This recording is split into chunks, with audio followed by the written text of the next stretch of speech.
Hachette Audio presents Kill Me If You Can, written by James Patterson and Marshall Karp, read by Jeff Woodman and Jason Culp. In memory of my good friend and partner in crime, Joe Drobyak, M.K. Prologue. The Ghost. 1. Some people are harder to kill than others. The Ghost was thinking about this as he huddled in the deep, dark shadows of Grand Central Terminal.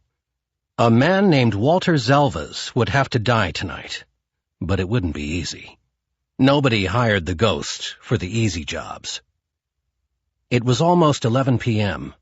The evening rush was long over, and the crush of commuters was now only a thin stream of weary travelers.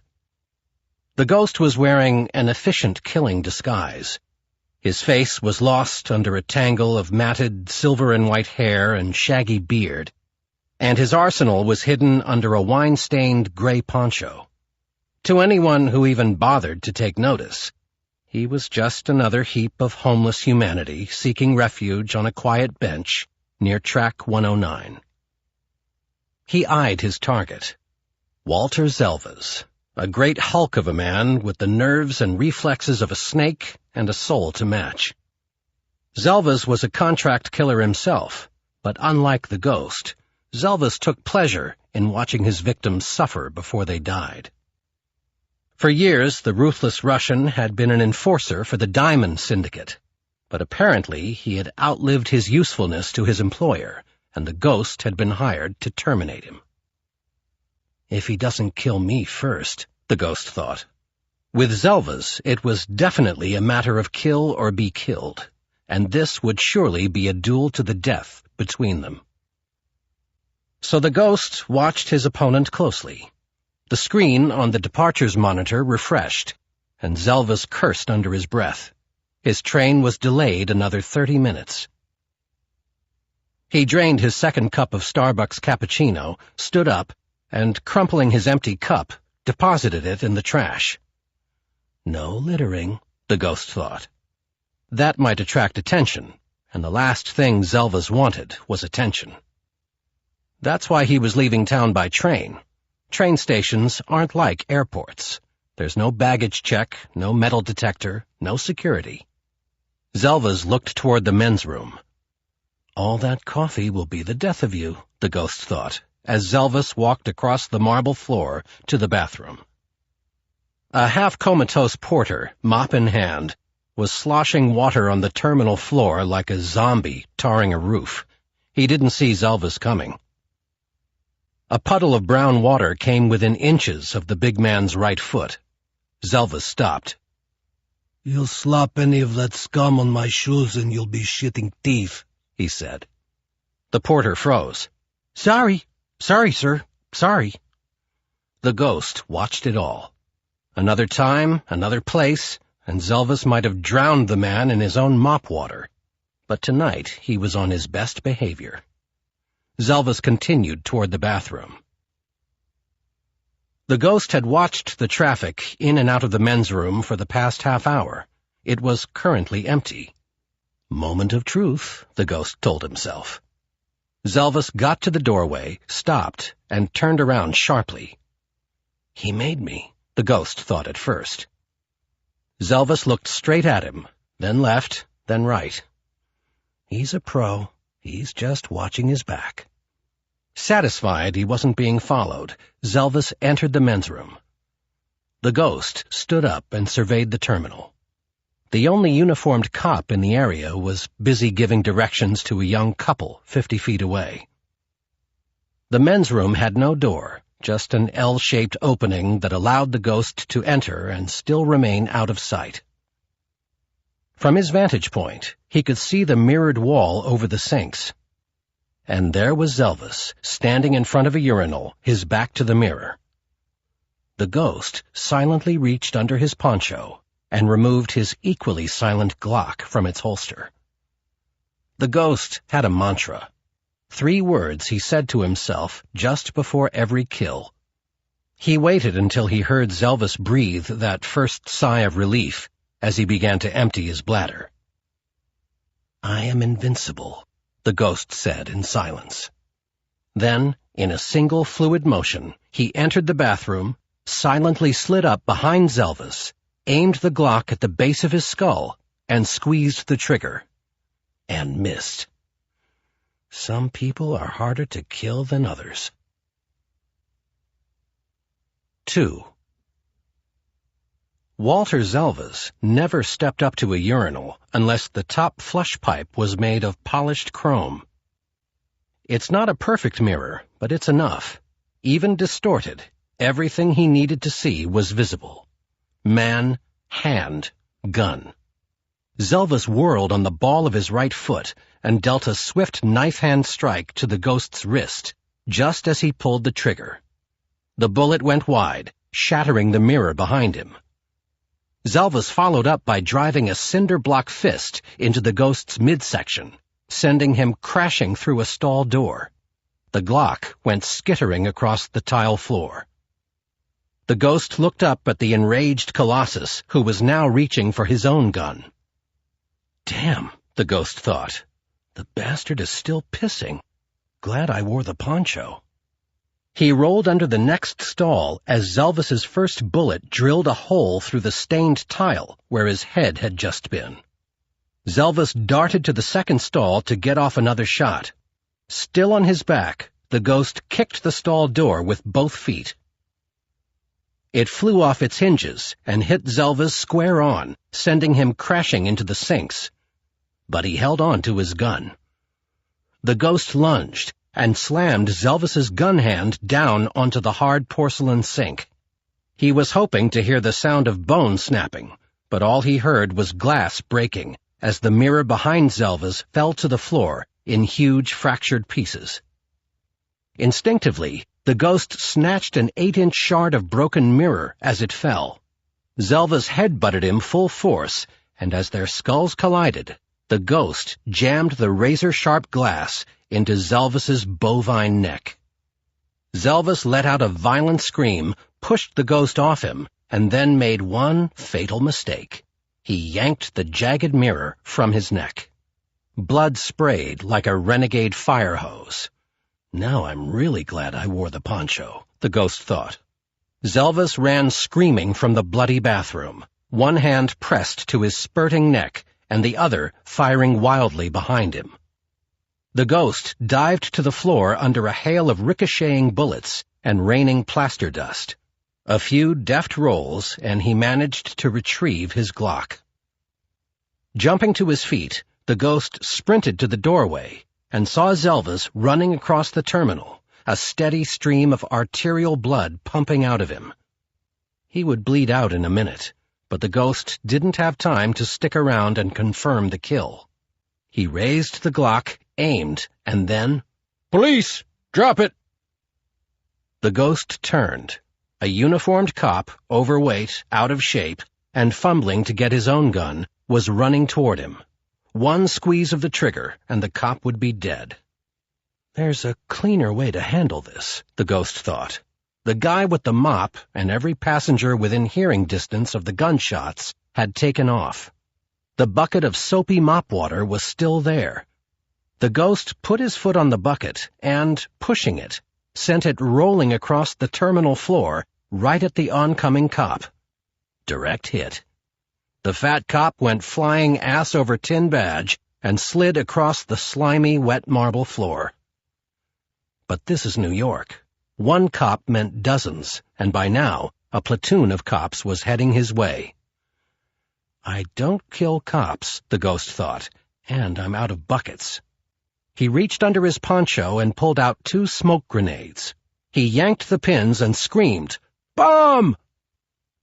The grenade fuses burst with a terrifying bang, and the sound waves bounced off the terminal's marble surfaces like so many acoustic billiard balls. Within seconds, the entire area for 100 feet was covered with a thick red cloud that had billowed up from the grenade casings. The chaos that had erupted with the first gunshot kicked into high gear as people who had dived for cover from the bullets now lurched blindly through the blood-red smoke in search of a way out. half a dozen cops stumbled through the haze to where they had last seen the bomb thrower. But the ghost was gone, disappeared into thin air. Book 1. The Art Student. Chapter 1. I swear this is true. My name is Matthew Bannon, and I'm a fine arts major at Parsons in New York City. The first thing you resign yourself to when you decide you want to dedicate your life to being a painter is that you're never going to get rich. It goes with the territory. Vincent van Gogh died without a nickel, and that guy could paint rings around me. So I figured I'd spend the rest of my life as a starving artist in a paint-spattered loft in Soho. Poor, but happy.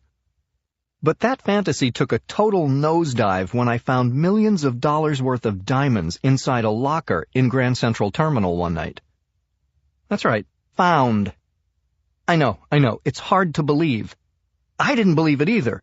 I felt like a guy must feel when he wins the Mega Millions lottery, only I didn't buy a lottery ticket. I just opened locker number 925, and there it was. A leather bag filled with millions and millions of dollars worth of diamonds. One minute I was planning a life of poverty, the next minute I was holding a small fortune in my hand. Growing up in Hotchkiss, Colorado, I saw my share of rich people. None of them lived there. They'd just be driving the scenic route on their way to Vail or Telluride, and they'd stop for gas or something to eat at the North Fork Valley restaurant. Hotchkiss is about half the size of Central Park, with fewer people than you'd find in some New York City apartment buildings. But it's in the middle of God's country. It's everything John Denver sings about in Rocky Mountain High. It's where I learned to hunt, fish, ski, fly a plane, and do a whole lot of other macho stuff that my father taught me. He was a Marine. So were his father and his father before him. My artistic side comes from my mom. She taught me to paint. My father wanted me to carry on the family's military tradition. My mother said one uncultured jarhead in the family was enough. So we compromised. I spent 4 years in the Corps with 3 active deployments to Iraq and Afghanistan. Then I saved up enough money to move to New York. Now, at the age of 30, I was in one of the best art programs in the country. And suddenly my days of worrying about money were over. I was rich. Or at least I could be rich if I decided to keep the diamonds. And why not? The guy who owned them wouldn't come looking for them. As far as I figured, that guy was dead. Chapter 2. You might think that finding a bag full of diamonds would be the best thing that happened in my life. But you'd be wrong. The best thing was finding Catherine Sanborn. We met at the Whitney Museum. The Whitney is one of my favorite places in New York, and I was staring at one of my favorite paintings, Armistice Night, by George Lukes. And then I saw her. Mid-20s, a heart-stoppingly beautiful face, framed with auburn hair that fell to her shoulders in soft curls. She was escorting a group of high school kids. As they came up beside me, she said, "George Lukes was an American realist." "And I'm a Puerto Rican romantic," one kid said. Big laugh from his teen cohorts. Another kid jumped right in. "And I'm a Jewish pessimist," he said. Within seconds, half a dozen kids were vying to see who could get the biggest laugh. Catherine just grinned and didn't try to stop them. But I did. "None of you is as funny as George Lukes," I said, pointing at the painting on the wall. "You think this picture is funny?" the Puerto Rican romantic said. "No," I said, "but the guy who painted it, George Lukes, was a stand-up comedian and a comic strip illustrator. Then he teamed up with 7 other artists, and they became known as the Ashcan School." "Cool," the kid said. "He was pretty cool," I said, until one night he got the crap kicked out of him in a barroom brawl and was found dead a few hours later. Now, if you paid attention to your teacher, you could learn a lot of cool stuff like that. I walked away. A half hour later, Catherine found me gawking at Edward Hopper's Early Sunday Morning. "Where's your class?" I said. "I'm not their teacher," she said. I just do volunteer work at the museum every Wednesday. The kids liked you. They were sorry you left. I'm sure you handled them just fine, I said. I did, but I was sorry you left too. How do you know so much about art? I shrugged. I just do. It's not a very exciting story. I love to hear what other people think about art, she said. If I bought you a cup of tea and a pumpkin muffin at Sarah Beth's kitchen, would you tell me some of the least boring parts? She smiled, and her soft gray eyes were full of mischief and joy and promise. I couldn't do that, I said. Her smile faded, and her eyes looked at me more than a little surprised. But I could buy you a cup of tea and a pumpkin muffin at Sarah Beth's kitchen, I said. Would that work? The smile flashed back on. Deal, she said, extending her hand. I'm Catherine Sanborn. Matthew Bannon, I said. Her hand was warm and soft and about half the size of mine. I held it for only a second, but it was long enough for me to get that jolt that goes through your body when you touch someone who has touched your heart. We had tea. I told her about my dream to be a painter. Maybe I can help, she said. I teach art. I'd love to see your work. Maybe you can bring some samples to my office tomorrow after my class. I thought you said those kids in the museum weren't your class. They're not. I don't teach high school. Oh, okay. That makes sense, I said. You're pretty young. You probably wouldn't want to put up with a bunch of hormonal teenage boys all day. What grade do you teach? She smiled. It's not a grade, she said. It's a master's program. I'm a professor of fine arts at Parsons. It was now official. Catherine Sanborn was beautiful and brilliant. I was totally out of my league. Chapter 3. I spent half that night trying to figure out which of my paintings I should show her. Was this one too predictable? Was that one too boring? Or worse, completely pedestrian? I was seeing my work in a whole new light. Not just was it any good, but was it good enough for Catherine? The next day I was in Professor Sanborn's office with 14 photos of what I hoped was the best work I had done thus far. I doubt I'd ever felt more vulnerable and exposed in my life. No wonder you knew so much about the realists, she said after she looked at them. Your work reminds me of Edward Hopper, in his early days. I suppose you mean back when he was finger painting in kindergarten? She laughed, and I decided it was gentle humor, kind humor, rather than the savage variety some professors strive to perfect. Not that early, she said. As you know, I'm sure, Hopper is legendary for his ability to capture reality. But his early works are so impersonal. That's where you are now, in my opinion anyway. Over time, Hopper's paintings began to take on emotions: loneliness, despair, gloom. Nighthawks is probably his best work, my favorite, and he didn't paint that till he was 60. I hope it doesn't take me that long, I said, to do something half as good. It won't, she said. Not if you study at the right school.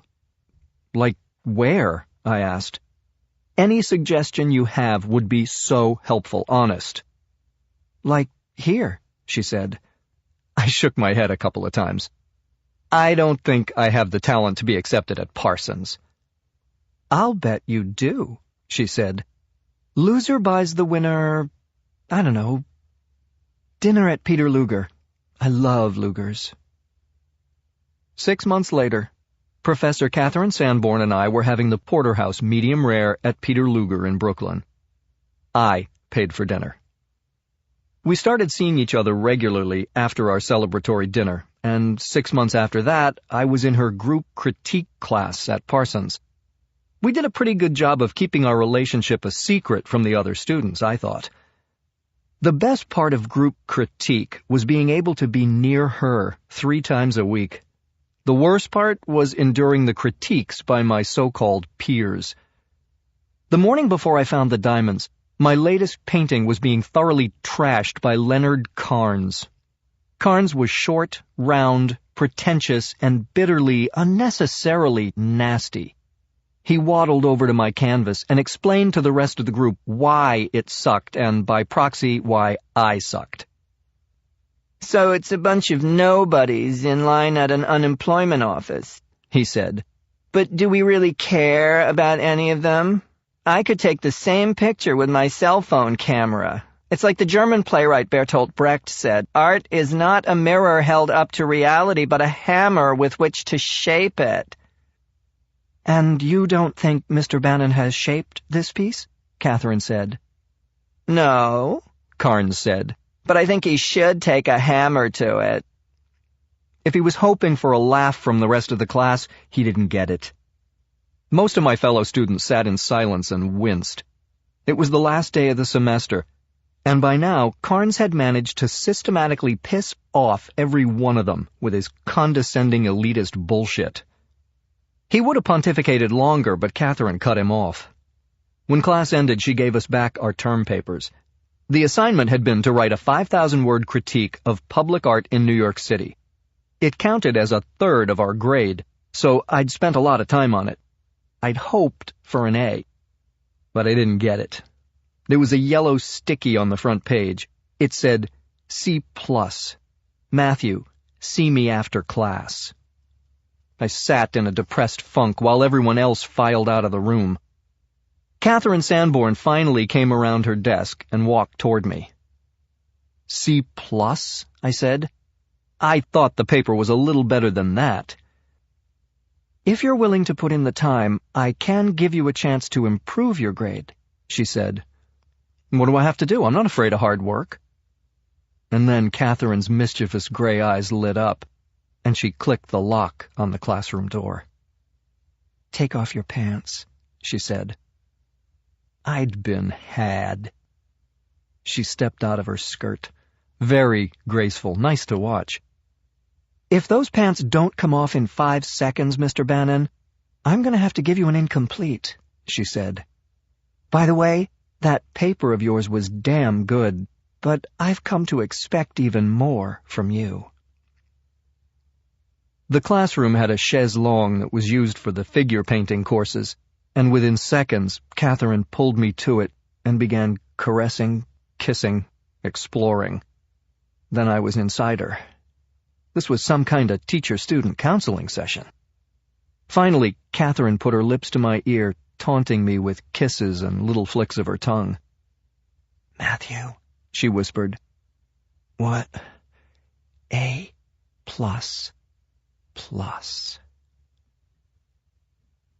Chapter 4. Okay, let me get back to my story about the unexpected treasure trove that I found in locker number 925. It was a night I'll never forget, of course. And for the other people in Grand Central Terminal, it was probably their worst nightmare. I wasn't in New York City on September 11th, 2001, but I've lived here long enough to understand the citywide paranoia. It could happen again. New York is, was, and always will be ground zero. Code Orange is as lax as we get here. I've seen tanks parked on Wall Street, bomb-sniffing dogs in public buildings, and convoys of cop cars barreling into neighborhoods as part of the NYPD's daily anti-terrorism drills.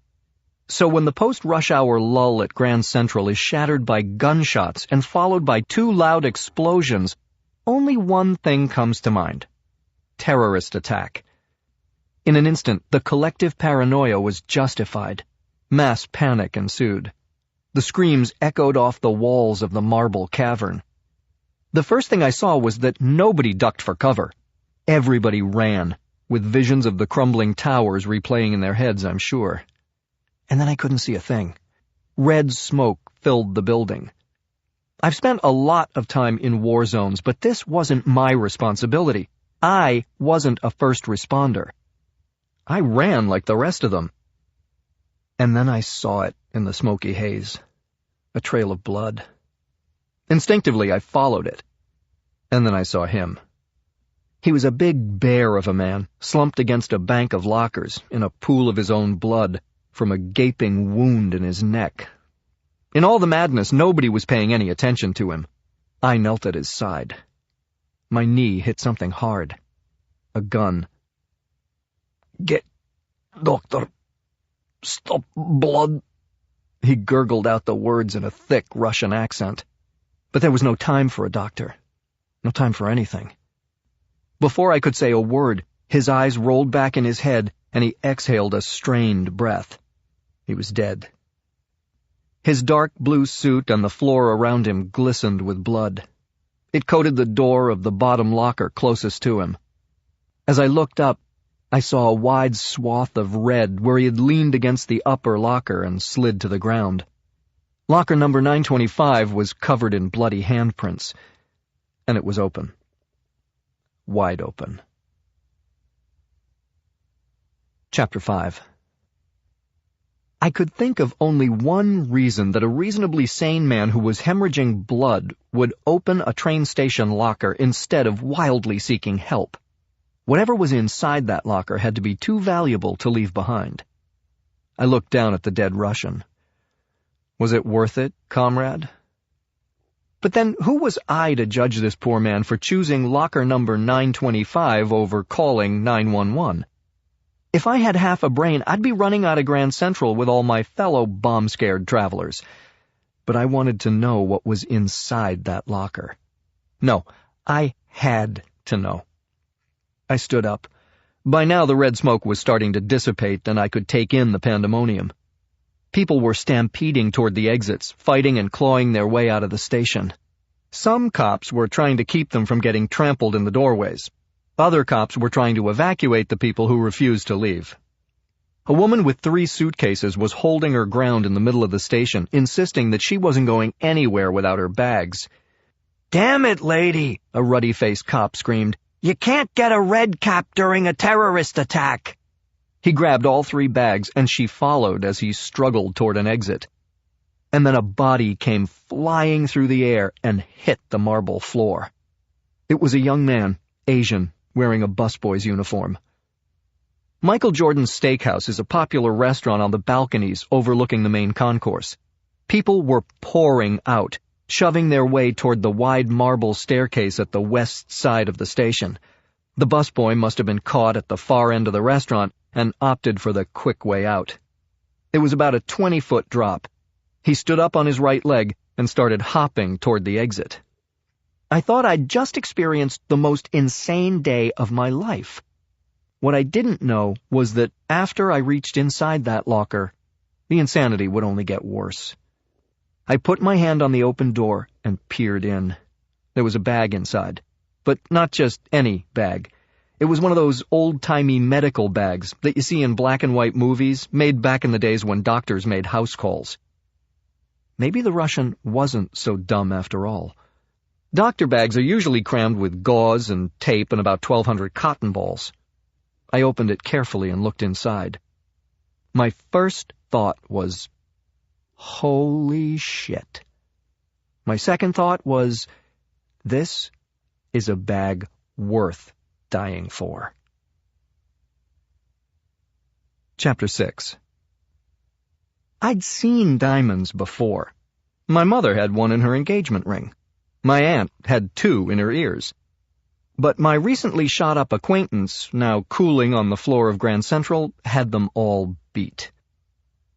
Did you ever enter one of those contests where you have to guess how many jelly beans are in the jar, and there are so many of them you know you won't even come close? That's how many diamonds were in the Russian's medical bag. Correction, my medical bag. At least for the time being. When I was growing up, my mom used to tell my sister and me about a leprechaun with a pot of gold at the end of a rainbow. But she never mentioned a Russian Neanderthal with a bag of diamonds at the end of a bloody trail in a train station. Mom also said something about never taking what doesn't belong to you. But to whom did the diamonds actually belong? The dead guy with the gun? I definitely suspected he had taken them from somebody else. My mom meant well, but at a time like this, I had to seriously consider my dad's worldview. Finders, keepers. I could almost hear my dad listing my options. What are you going to do, Matthew? Leave the diamonds with the dead body and walk away? Or maybe you want to get on the PA system and say, if anyone at Grand Central lost a bag of diamonds, please meet me on the main concourse. I made a decision, a temporary one anyway. The diamonds were up for grabs, and I was the one who would grab them. I closed the black bag and snapped the brass latch. My mind started racing. These diamonds could completely change my life. Little did I know how soon and how much. The voice behind me was deep, resonant, and authoritative. Police, turn around real slow. Keep your hands where I can see 'em. I turned. The voice belonged to a young, very large African-American cop. And just in case his size didn't intimidate me, he was pointing his service revolver at my chest. I thought. Looks like my life is changing already. Chapter 7. There was a dead guy at my feet, a fortune in diamonds in my hands, and an NYPD uniform pointing his gun at me. Now what happens? Officer Kendall, I said, reading his name tag. I'm really glad you showed up. Thank God. Can you give me a hand here? Who are you? Who is he? The cop asked. I'm Dr. Jason Wood, I said, dredging up a name. And I have no idea who he is, but I can tell you he's dead. I knelt down beside the body and tried to appear oblivious of the policeman's gun. There was nothing I could do. He had expired by the time I got here. Kendall was young, a beat cop, and this had to be the most action he'd seen since the academy. One minute he was probably shooing unlicensed T-shirt vendors off Madison Avenue, and the next he's involved in a bomb attack in the heart of Manhattan. Please, do me a favor, I said, barely looking up at him. Would you point that gun somewhere else? Sorry, Doc, he said, holstering the weapon. I leaned over the dead body like I knew what I was doing. He must have caught some shrapnel when the bombs went off, I said, stalling. You know who's behind it? I don't know shit, the cop said. I was on 46th Street. The call went out that bombs had gone off at Grand Central. I just got here. Just a minute. Hold on, I've got an incoming. I grabbed my cell phone from my pocket and pressed it to my ear. Then I improvised. Hello, this is Dr. Wood, I said. I know, I was actually in Grand Central when the bombs went off. I'm still there. I'll get to the ER as soon as I possibly can. I stood up. Look, officer, I said, there's nothing I can do for this man, but there are people who need my help. I've got to get back down to St. Vincent's. Are the subways running? Shut down, he said. All right, I'll walk if I have to. Kendall's radio came to life then. All units, Grand Central Terminal. I have a 1013. Repeat, 1013. Officer needs assistance. Multiple looters at 5 Borough Jewelry in the 42nd Street passageway. Shots fired. That's when I found out that an officer in trouble trumps a dead civilian. Kendall didn't hesitate. I gotta go, he said. You wait here for the coroner.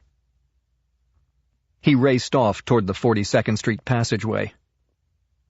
As soon as he was out of sight, I headed in the other direction, as fast as I could. I cut through the frenzied mass of people in Grand Central. It took maybe 5 or 6 minutes to get out to Lexington Avenue, where the insanity was even worse. With the trains shut down, the street was teeming with commuters who wanted to get as far from Midtown Manhattan as possible, and who were fighting over the few yellow cabs that had stopped.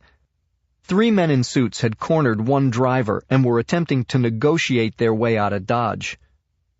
Scarsdale, one said, I'll give you $300. Ridgewood, New Jersey, another guy said, and he actually held out a handful of hundreds. $1,000. I couldn't believe it. I could fly to Japan for less than that. Jersey won the bidding war. He was about to get in the cab when I grabbed his arm. I'm a doctor. I have to get downtown to St. Vincent's Hospital to deal with the victims, I said. If you're taking the Holland Tunnel, you'll go right past it. He looked down at my medical bag. Yeah, Doc, he said. "Hop in. Let's get out of here." I got in. The driver locked the doors and began to weave his way through the human traffic jam on Lexington Avenue. St. Vincent's is only a few blocks from my apartment. I was headed home. No charge. Even if I decide to turn in these diamonds, I thought, I'm definitely keeping this little black bag. Chapter 8. 30 minutes after Walter Zelvas bled out on the floor of Grand Central, 2 NYPD detectives pulled up to his apartment building on East 77th Street. Some cops go by the book, some bend the rules, but detectives John Rice and Nick Benzetti were considerably dirtier than most of the crooks they busted. They had finished the day shift in robbery for the department, and now they were working for Chukov at a much better hourly rate. Their mission was simple: find the diamonds. The doorman looked away as they entered the building. He knew exactly where they were headed. For $50, he had supplied them with a key to the apartment of that nasty-ass Russian who had stiffed him at Christmas, Walter Zelvas. The 2 cops entered the elevator. Benzetti stood 6 feet tall, with slick black hair and an oversized hawk nose protruding from a small, pinched face. Tall, dark, and ugly. In reality, he was wearing 6-inch cheater shoes, and his gray hair was slathered with just-for-men hair dye. The ugly came natural. Rice, 6'3" and bald, didn't need help from a shoe company or a hair dye. But the 2 cops had one thing in common. They were both terrified. They had met Zelvas once, and he didn't like them. He didn't care if they were on Chukov's payroll. They were still cops.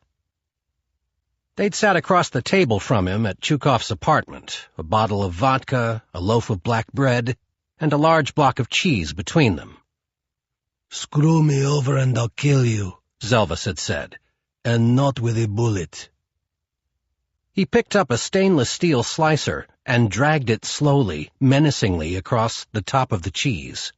A 10-inch sliver peeled away. "Do you know how long it takes a man to die if you skin him alive?" Zelvas asked, popping the cheese curl into his mouth. 6 days.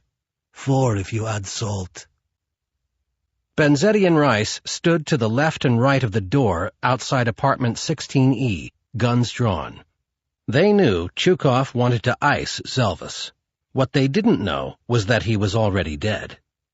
"If Zelvas is there, we take him out quick," Rice said. "I'll aim for his head, you go for his heart." Benzetti knelt down, slid the key into the lock, and turned it. With Rice standing over him, aiming high left, and his own gun pointed low right, he opened the door. Clear. The 2 men slowly padded into the living room.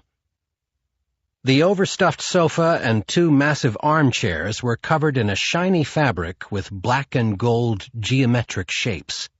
Walter Zelvas was big and ugly, Benzetti thought, and he had furniture to match. They scanned the room. Clear. And then they heard it. A noise. Metallic. It was coming from the bedroom. The 2 cops froze. Whoever was on the other side of the door was too busy to know they were in the apartment. They moved silently, expertly, through the living room and flattened themselves against the wall outside the bedroom door. From his lead vantage point, Rice could see the wall safe. It had just been opened, but not by Zelvas. He signaled his partner, and the 2 of them rushed in. "I'm guessing Walter isn't at home," Rice said, pointing his gun at the safecracker. She looked up. She was drop-dead gorgeous, mid-20s, dark hair, long legs, wearing ass-hugging jeans and a tight white blouse with the top 3 buttons undone. "Shoot her," Benzetti said. "Back off," the woman said in a voice that seemed to hold no fear. "Do you know who I am? Obviously you don't." "Don't know, don't care," Benzetti said. "Shoot her." "Maybe we should find out who she is first," Rice said. "She obviously thinks she's somebody." I don't care who she thinks she is, Benzetti said. I see, she said. Good cop, bad cop. You're the two mudaks who work for Chukov, Benzetti and Rice. Zelvas warned me about you. And you're the woman breaking and entering, then ransacking Walter Zelvas' safe. I'm not ransacking. I have the combination. Zelvas gave it to me, as well as a key to his front door. She was defiant, but she was also breathing hard. She was scared. Benzetti loved watching this one squirm. The nice breasts were an added bonus for him. In a way, it would be a crime against nature to kill her. And why would Zelvas give you his front door key plus the combination to his safe? I'm his girlfriend. I'm Natalia. Rice looked at Benzetti. Chukov never said anything about Zelvas having a girlfriend. So you do work for Chukov, Natalia said. What does he want here? You can tell me. After all, you plan to kill me. He sent us to pick up some diamonds, Benzetti said. I work for Nathaniel Prince, Natalia said. He sent me here for the diamonds, and he's Chukov's boss. I thought Chukov was the boss, Benzetti said. Chukov? Natalia said, spitting out the name. Do you think that bootlicking Dalbayop is smart enough to run an operation like the Diamond Syndicate? Chukov works for Nathaniel Prince, and Nathaniel sent me, so put the guns down, gentlemen, and let me finish what I started. You couldn't open the safe anyway. I have the combination. But we have the guns, Benzetti said. He nodded to Rice. Cuff her. Zelvas had a home gym in the bedroom, and Rice handcuffed Natalia's slender right wrist to a 200-pound barbell. Benzetti reached into the safe and pulled out a black velvet bag. It had some heft to it, at least a couple of kilos. He wondered how many diamonds they could skim off without getting nailed. He dumped the contents on the bed. No diamonds, just cheese. A big fat wheel of cheese the size of a birthday cake. Natalia let out a string of Russian curses. "Calm the hell down," Benzetti said. She didn't. Rice grinned. "I don't speak Russian, but I'm guessing she's really pissed." Benzetti shrugged. "Hey, she was banging the ugliest guy on the Upper East Side, expecting diamonds, and all she got was a hunk of cheese. Hell, I'd be pissed too." Chapter 9. The two cops left Natalia chained to the barbell and did a quick search of the apartment. After 5 minutes, Benzetti called it off.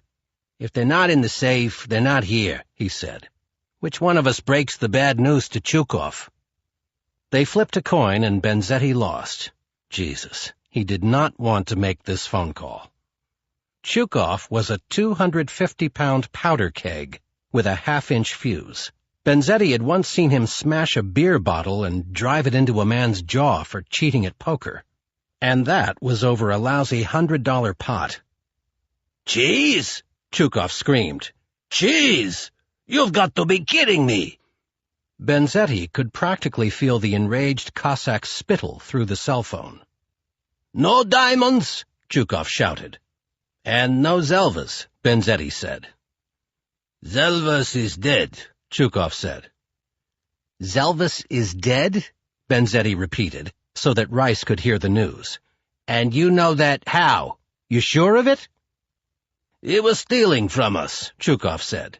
"I'm in charge of the syndicate's loss prevention department. 10 minutes ago I got a confirmation call from the field that Zelvas's thieving days are over." Benzetti breathed out in relief. "I'm impressed. Where did you find someone who could get the drop on Walter Zelvas? Never mind. Did your man in the field say anything about the diamonds?" Benzetti asked. "If they're not here, I figure Zelvas took them with him." "If he did, our man didn't see them," Chukov said. "He barely had time to finish Zelvas off when the shitstorm of cops arrived. He was lucky to get away." "He never saw any diamonds?" Benzetti said. "That's what he told me. I really don't know, but I want those diamonds back," Chukov yelled. "And so does somebody named Nathaniel Prince," Benzetti said. That seemed to get the Russian's attention. What do you know about Nathaniel Prince? Is he your boss? You and Rice work for me, Chukov said. That's all you need to know. Actually, there is one other thing I need to know, Benzetti said. Who's Natalia? She's around 5'10", dark hair, fantastic rack, a very pretty lady. How do you know Natalia? Chukov asked. We've got her handcuffed in Zelvis's bedroom. She was opening his safe just as we got here. Natalia is Prince's girlfriend. Prince's girlfriend? She said she was Zelvis's girlfriend. Chukov laughed. She gets around. What should we do with the lovely Natalia? Two choices, Chukov said. You can uncuff her, apologize for not knowing who she is, and tell her you're going to do all you can to get the diamonds back for Nathaniel Prince. I'm not much for apologies. What's my second choice? Keep her cuffed, rip off her clothes, fuck the living shit out of her, and a few hours later you'll be happy but dead. Prince will kill you, Gulag style. Chapter 10. There's something surreal about sitting in the back of a taxi with a bag full of diamonds. This can't be happening to me, I kept telling myself. But it was. I only wished I could open the bag and make sure. My benefactor from New Jersey didn't even talk to me. He was on his cell with someone in Tokyo, hedging funds or whatever those investor guys do. I'm sure by the time he got to Ridgewood, he'd made more than enough to pay for the $1,000 cab ride. The driver was chatty all the way downtown, filling me in on his own financial plans. I can be back at Grand Central in an hour. There's got to be hundreds of rich guys willing to pop big bucks to get home to the suburbs, he said. This is the kind of incredible night a cabbie waits for. So little time. So many desperate, stranded souls to gouge. I smiled and hefted my medical bag. Who was I to judge? He took me to the emergency entrance at St. Vincent's and left in a hurry. I walked the 3 blocks to my apartment, looking left, right, and behind me every step of the way. My apartment is in a 5-story brownstone, built back in the early 20th century, when craftsmanship and integrity were still the hallmarks of the construction industry. The brick is so solid-looking that the tenants call it the fortress. I live on the top floor. There's a closed-circuit TV system in the vestibule, and most nights I wave at the camera, and whoever sees me opens their door and gives me a, "Hi, Matthew." But tonight I ran up the 5 flights, opened my door, double-locked it behind me, and exhaled. I hadn't been arrested or killed, and I still had the diamonds. I was safe. For now. I always feel good about walking into my apartment, and tonight I felt even better. It's hardly the biggest space in New York, but it feels homey. That's because it's wall-to-wall me. Literally, every inch of wall space is covered with my paintings. I don't know if I'm any good, but I like my stuff enough to want to look at it all the time. My cat sauntered in. I got him at the shelter 2 years ago. He's black and white with about 15 shades of gray. His name was Hooper when I adopted him, but I changed it to Hopper after my favorite painter. It doesn't matter. He doesn't come no matter what I call him. "Look what Daddy brought home," I said, showing him the bag of diamonds. He couldn't have cared less, but I'd been dying to show somebody. "Well, you might not be interested, but I hear this stuff can be catnip for some women." I grabbed a beer from the fridge, sat down on the sofa, opened the bag, and let the diamonds trickle through my fingers. I was in "I'm rich beyond my wildest dreams" euphoria when the doorbell rang. Someone was coming for the diamonds. That had to be it. Shit! I jumped up, sloshing beer on my pants, and headed for the cabinets where I store my paints, brushes, and a Beretta M9 semi-automatic. I'm an ex-Marine. Whoever was downstairs thought I was just an art student. Advantage for me. I gripped the gun and moved over to check the closed-circuit monitor. The cat, just as curious to see who was at my front door at 10 minutes after midnight, followed me. I looked at the screen. and breathed a sigh of relief. "Geez, Hopper," I said. "One of us is as nervous as a cat." Chapter 11. At the age of 5, I was given my first toy chest. It was a Marine Corps footlocker. While other kids got colorful wooden boxes with their favorite superhero or sports team logo painted on the front, my father decided I should have an olive-drab, steel-reinforced, double-padlock trunk emblazoned with Semper Fi and steeped in his own personal military history. I still have it. It's bolted to my bedroom floor. I unlocked it and buried the medical bag with the diamonds under layers of old uniforms and a few souvenirs I brought home from Afghanistan. I shut the lid and made sure it was locked up tight. Then I went back to the living room, tucked the gun back in the art cabinet where it belonged, and opened the front door. And there she was, wearing a dove-gray V-neck sweater that matched her eyes, and a just-to-the-knees denim skirt that showed off her legs nicely. Catherine. "What are you doing here at this hour?" I said. "Besides looking terrific, that is." She threw her arms around me. "Haven't you heard? There was some kind of terrorist attack at Grand Central," she said, kissing my cheeks, my neck, finally my lips. "I didn't want to be alone tonight." "Good thinking," I said, pressing her body against mine. "After the railroads and maybe planes, the next logical terrorist target would be art professors." She stepped back. "Are you making fun of me, Matthew?" "Never." "Will you watch out for me?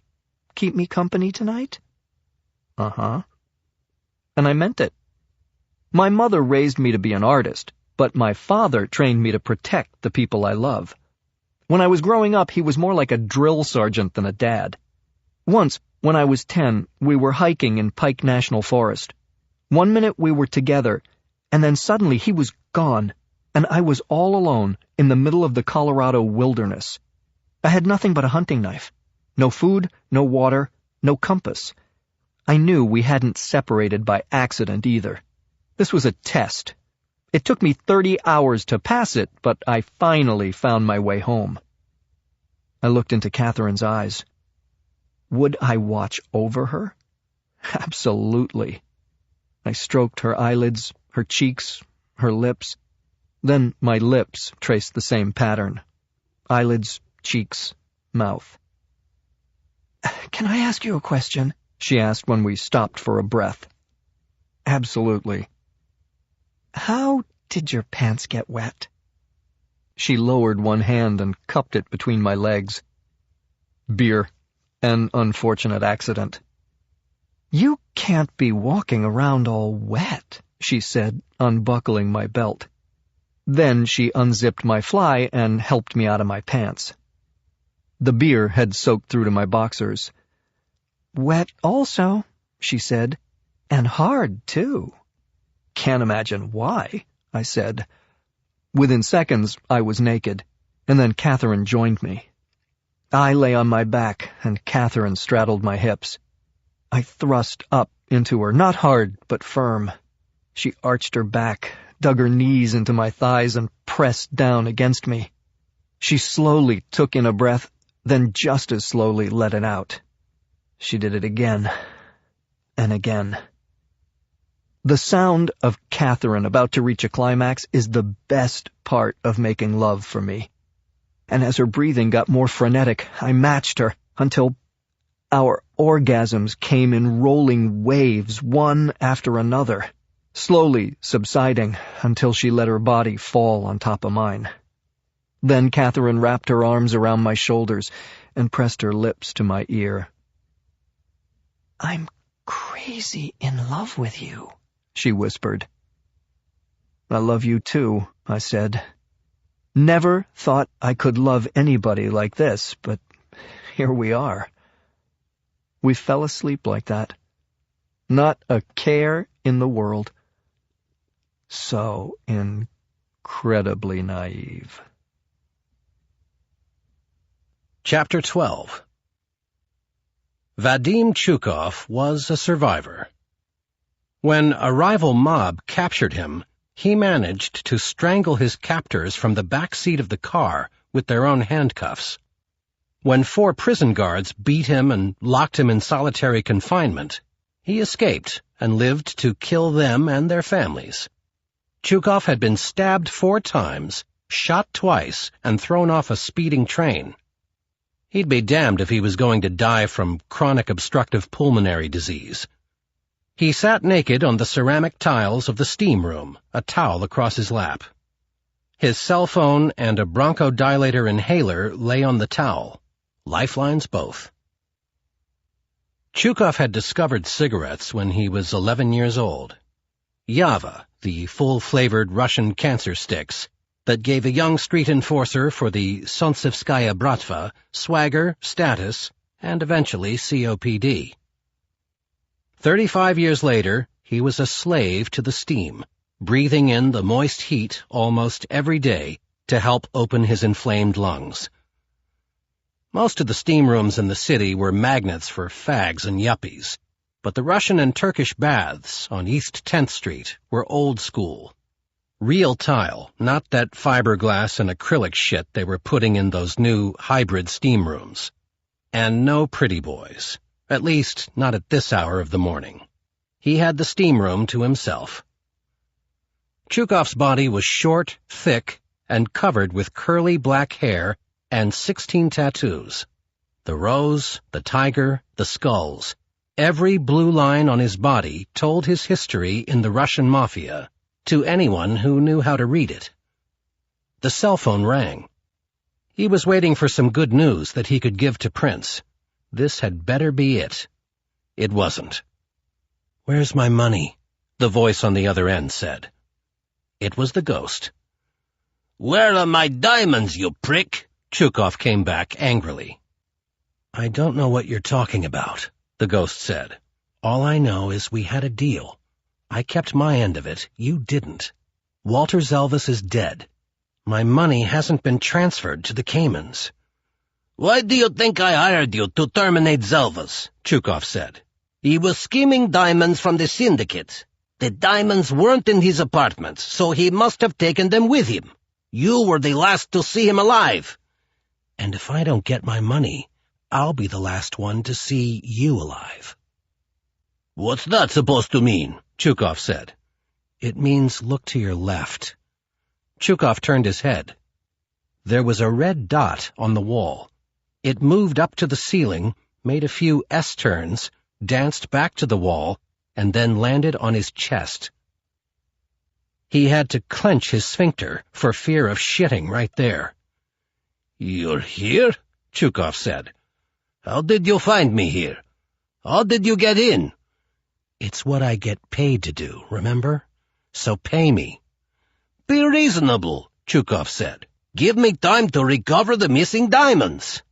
"Not my problem," the ghost said. The red dot moved slowly down Chukov's body to the roll of a lifetime of overindulgence around his belly, and finally came to rest on the inhaler that sat on his lap. Chukov was sweating profusely, not all of it from the steam. "Please," he said. "Lift up your skirt," the ghost said. "What?" "The towel. Lift it up." Chukov had faced death before. He beat it every time, but not by cringing in fear. He ripped the towel off and stood up, naked, proud, defiant. "Fuck you!" he bellowed. "Vadim Chukov bows to no man!" The words echoed off the tile walls. Chapter 13. "Where do you do the 7? The ghost said. "What?" "I'm not interested in looking at your dick. I can read the tats. According to that star on your knee, you did 7 years in prison. I asked you where." "Butyrka." Chukov spat out the word. "Hellhole. I'd rather have gone to Siberia." "Put the towel back on and sit your fat ass down." Chukov wrapped the towel around his waist and sat. "If you can read tattoos, you'll know that the 7-pointed star on my knee means more than prison time. I know. You're a made man in the Russian mafia. I bow to no man. I heard you the first time, the ghost said. Were you a pachan in the old country? Chukov inhaled deeply and filled his lungs with hot steam. Nathaniel Prince was a pachan. I'm a humble brigadier. Brigadier, maybe, the ghost said, but not so humble. Not if you choose to violate the Vorovskoy Zakon. Chukov exploded. Bullshit! I have never violated the Thieves' Code. I've been bound by it my entire life, even in prison. And I say you've desecrated rule number 18. Make good on promises given to other thieves. That means nothing if you steal from me, Chukov said. I killed a man for you, but I didn't steal, the ghost said. How do I know you're not lying? You have two choices, Brigadier Chukov, the ghost said.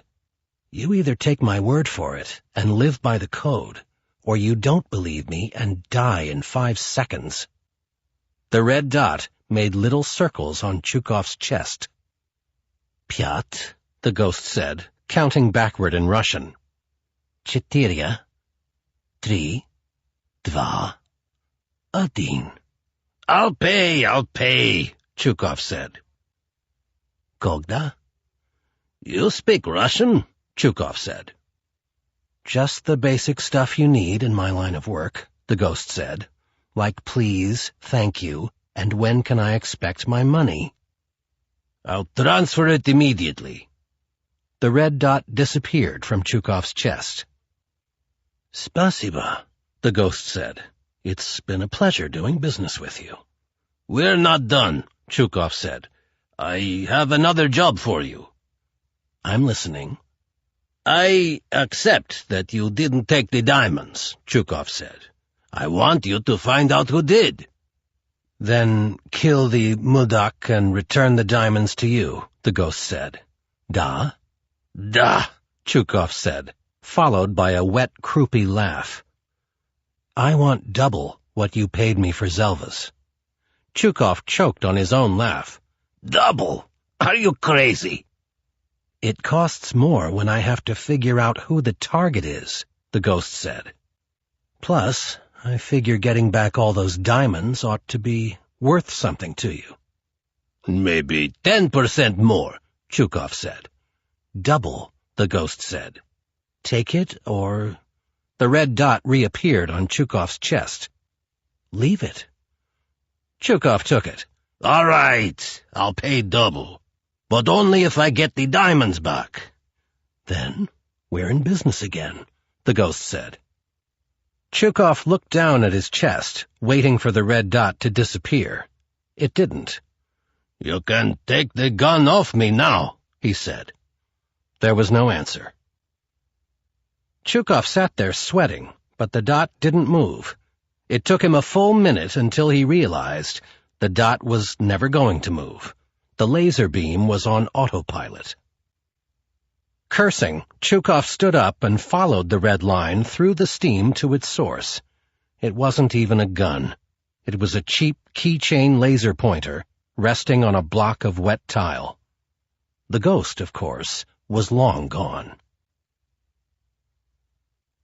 Chapter 14. Chukov showered, dressed, took a cab home, and begrudgingly transferred the money to pay for eliminating Zelvas. He poured himself a shot of vodka and downed it, then picked up the phone. He started to dial Nathaniel's number, but quickly hung up. He couldn't face the wrath of Nathaniel Prince without a second shot of vodka. Times had changed. 40 years ago, Chukov had given the orders, and Nathaniel had followed them without question. The two were cousins who grew up in the Sokol settlement, a working-class neighborhood in Moscow. Nathaniel was a model student and an adored only child. His father was a cheesemaker, and after school, the boy worked in the family stall at the Leningradsky market, using his charm and good looks to sell the soft, sweet dvorak and brinda to the tourists and well-to-do shoppers. Vadim Chukov's father was in prison, and by the age of 12, Vadim was stealing cars on Arbot Street, where the wealthy parked. Luxury cars often yielded bonuses, such as cameras, watches, or the occasional gun in the glove box, and soon Vadim had a stash of hot merchandise. He showed it to Nathaniel, who had an idea. He would wrap each item in plastic and hide it in a tub of cheese in the family stall. Clued-in customers would ask for a particular batch of cheese, and before long, the smooth-talking Nathaniel was making more money in a few hours than his father made in a week. Once he got a taste, he wanted more, and he climbed the ranks of the Bratva rapidly. He was only 29 when he approached the Diamond Syndicate with the idea that propelled him to the top of the ladder. The syndicate trafficked in the illegal diamonds that had become the currency in war-torn African nations. Rebel armies funded their civil wars and armed conflicts by kidnapping the natives and forcing them to dig out the diamonds buried along the muddy riverbanks. Anyone who refused to cooperate would be mutilated or murdered, so the rivers ran red and the stones came to be called blood diamonds. Prince came up with a foolproof plan to smuggle blood diamonds into America. Cheese. He bought a small factory in Marseille where an exquisite Gruyère fondue was made. When a shipment of conflict diamonds arrived from Angola or Sierra Leone, they were cut, dressed, and molded into carefully marked wheels of the heavenly fromage. The cheese was exported to New York, where Zelvas and his crew extracted the stones and sold them to diamond merchants on West 47th Street, who cared more about the black market low prices than the fact that they came from the hands of murderous African warlords. The plan worked well until Zelvas got greedy. By the time Chukov realized that Zelvas was taking a few stones from every shipment, the man had amassed a fortune. Now Zelvas was dead, and the diamonds he stole were missing. Chukov's job was to find them. He downed a third shot of vodka and dialed Nathaniel's number. "This better be good news, Vadim," Nathaniel said. "It is," Chukov lied. "Rice and Benzetti are closing in on the diamonds. You should have them back in a few days." "Rice and Benzetti?" Nathaniel screamed. "You're counting on a couple of crooked cops to bring home a fortune in diamonds?" No, I've got a dozen other men looking," Chukov said, wheezing. He paused to suck on his bronchodilator. "And I've hired the Ghost to track down whoever stole the diamonds and get rid of him.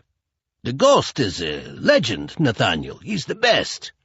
"I'll keep that in mind, Vadim, because if you don't come up with the diamonds fast, I'll be hiring the Ghost to get rid of you." He slammed the phone down. Chukov picked up the vodka bottle and took a few quick swigs. Then he inhaled another lungful of albuterol from the little canister. "Bastard," he thought. "I've created a monster." Chapter 15. The Brighton Beach section of Brooklyn is so heavily populated with Russians that its nickname is Little Odessa. Nathaniel Prince, born and raised in Moscow, refused to live there. His logic: Brighton Beach was a hotbed of crime.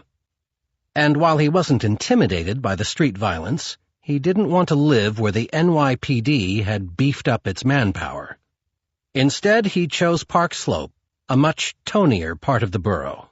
His neighbors were artists, writers, musicians, and actors. Prince liked that.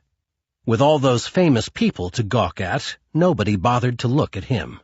So, for $4 million, he bought a luxurious 100-year-old townhouse and total anonymity. The master bedroom filled the entire third floor. With its high ceilings, parquet floors, and wood-burning fireplace, it was Nathaniel's haven from the world. He shared it with Natalia. She stepped out of the bathroom in a crimson silk robe that stopped mid-thigh. The belt was cinched tight, accentuating her narrow waist and her full, generous breasts. She smiled at Nathaniel. Who were you yelling at? She said. Chukov. What did poor Vadim do now? Millions of dollars in missing diamonds, Nathaniel said. Walter Zelvas has screwed us from the grave, and it's all Chukov's fault. Not all of it, Natalia said. I accept some of the blame. You? What did you do wrong? Nathaniel said. I thought I had Zelvas under control. He wanted to run off with me, she said. I never thought he'd leave me and run off with the diamonds. She unscrewed the top of a jar of creme de la mer.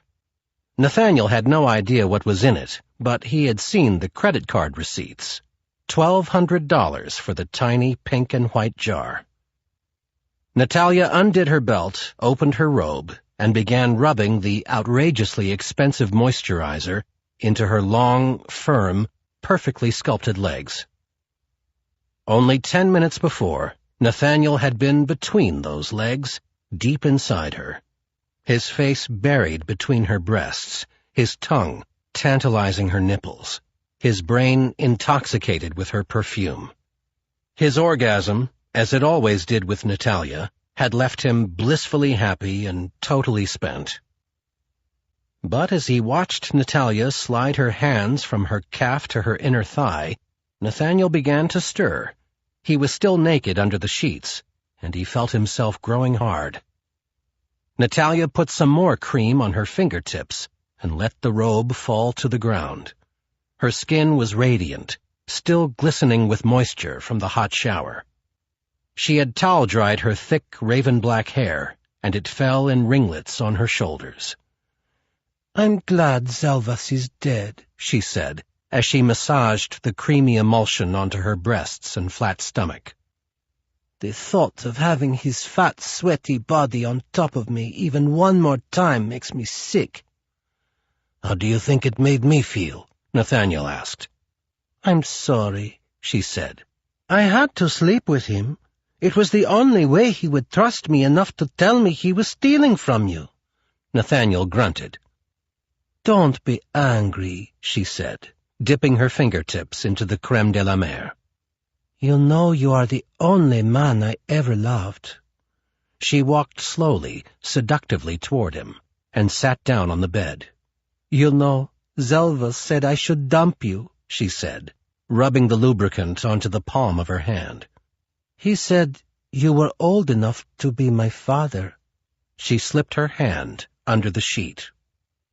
Little did he know, she said, you are. Chapter 16. It was dark when Chukov came out of his blackout. Too much vodka, he thought. This is why there is trouble. 2 weeks earlier, he had been drinking with Zelvas. They were shit-faced, and Zelvas was bragging about his many kills. Finally, Chukov could stand it no longer. Any old lady with a gun can kill someone, he said. Come back and wave your dick when you kill 27 people at one time. That, my friend, is my achievement. Zelvas belched, and the air filled with the stench of the pelmenia and sauerkraut they had devoured together 2 hours before. Bullshit, he said. I swear on my mother's soul. 20 years ago, my cousin Nathaniel's wife, his son, and his daughter were crossing the street when a taxi came speeding around the corner and hit them. The wife and the little boy were dead before they hit the ground. The daughter was in critical condition. The driver never stopped. Zelvas was stunned. I never knew Nathaniel had a family. It was before your time with us. He was a devoted father. For the next 6 months he sat by his little girl's bedside, singing to her, nursing her back to health. At night I would sit with him, and we would talk about the revenge. He knew who the driver was? Zelvas asked. No, but witnesses saw the blue and white taxi. It belonged to the Dmitriev Cab Company, Chukov said. One morning I took 12 men, and we stormed the taxi barn as they were all starting their day. Almost every person who worked for Dmitriev was there. Many from the Dmitriev family. Sons, brothers, cousins. Family. I locked them in a storage room, turned on the gas main, covered the floor with petrol and lit it. One match. 27 dead. I have no respect for you, comrade, Zelvis said. Whatever happened to Nathaniel's daughter? Natalia? Chukov said. She's fine. Zelvis's admiration turned to shock. Natalia is Nathaniel's daughter? Chukov realized he had just given away the family secret he had sworn to take to his grave. Nathaniel's mistress was his daughter.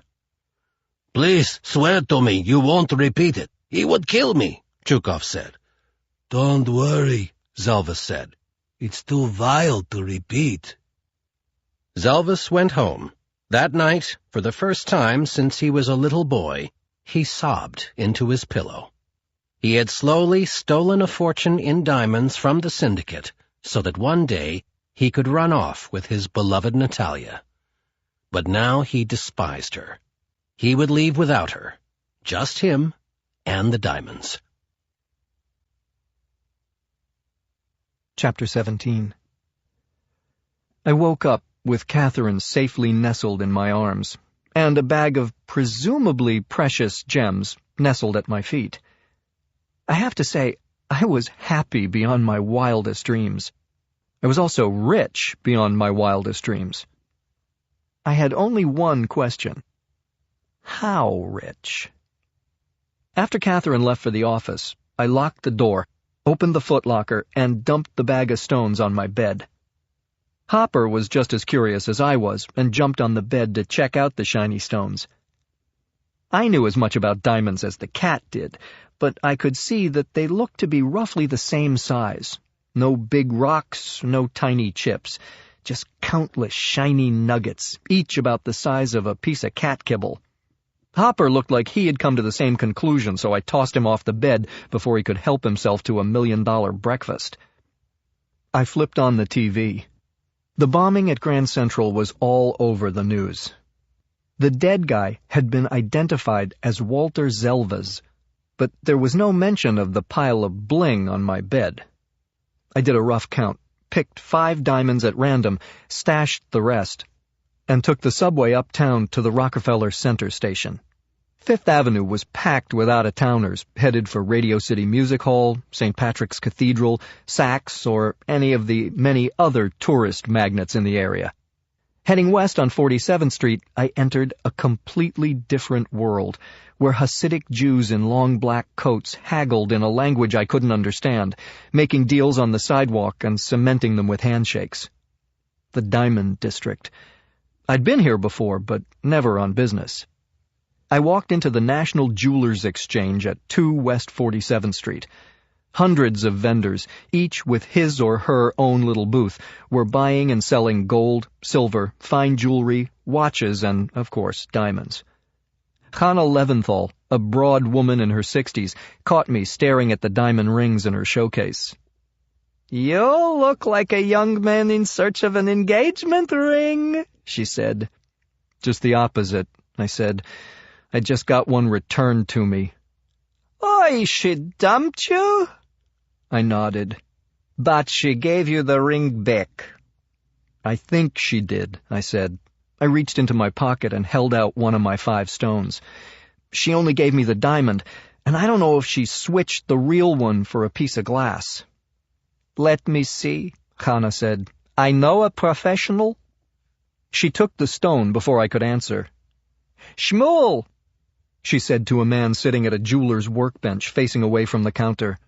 "He got jilted, give a look." She handed him the diamond, and he put a jeweler's loop in his eye and studied the stone for about 20 seconds. He stood up and walked toward me. He was short, with a neatly trimmed gray beard and the yellowed teeth of a long-time smoker. He handed me the diamond. "You can relax," he said. "It's kosher. Where did you buy it?" "Colorado." He shrugged and looked at his wife. "You should have come here," she said. "Colorado overcharges." "What did you pay?" Shmuel said. 15,000? 16 plus tax, I said. Ganefs, he said. Chana looked at me. It means crooks, robbers. Shmuel shook his head. It's a decent quality stone, about a carat, maybe a carat and a quarter, good color, and very slightly included, which means I can tell it's not perfect, but you can't. I would have sold it to you with a nice setting for 12,000. How much would you pay if I wanted to sell it to you? I asked. Half, 6,000. Thank you, I said. You've been very helpful. I'll think about it. Better you should keep it, Chana said. You're a good-looking young man. You'll find another girl better than the first one. Bring the diamond back and Shmuel will make a nice ring for you. I thanked them again, walked across the street, and started the process all over again. I talked to 10 diamond dealers, so that each of my diamonds got 2 opinions. The diamonds were all in the 1 to 1.5 carat range, and all about the same quality. 9 of the dealers quoted me a price that averaged out to $6,200. The 10th guy told me my diamond was a fake and offered to take it off my hands for $100. I guess there are ganefs wherever you go. I figured there were about 2,100 diamonds in the bag. If I could sell them for $6,200 a pop, I'd wind up with about $13 million. But I wasn't greedy. I'd happily take less for a quick sale. I stood on the corner of 47th Street and 6th Avenue and called Catherine. "I've got great news," I said.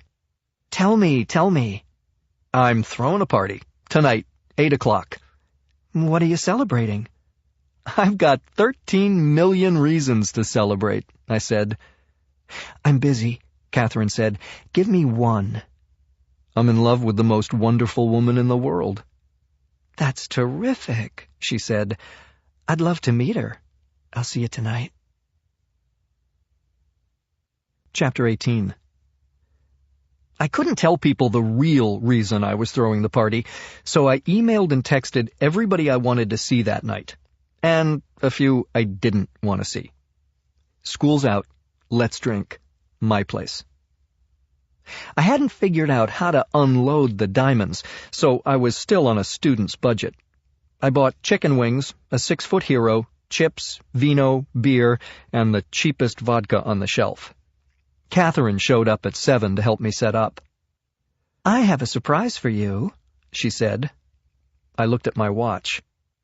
If it involves taking our clothes off, I'm definitely in. Hold that thought till after the party, she said. Anyway, since when would having mad, passionate sex be a surprise? The onslaught of guests began at 10 to 8, and by 9 o'clock, my apartment was a noisy, boozy, happy mixture of joy, escapism, and release.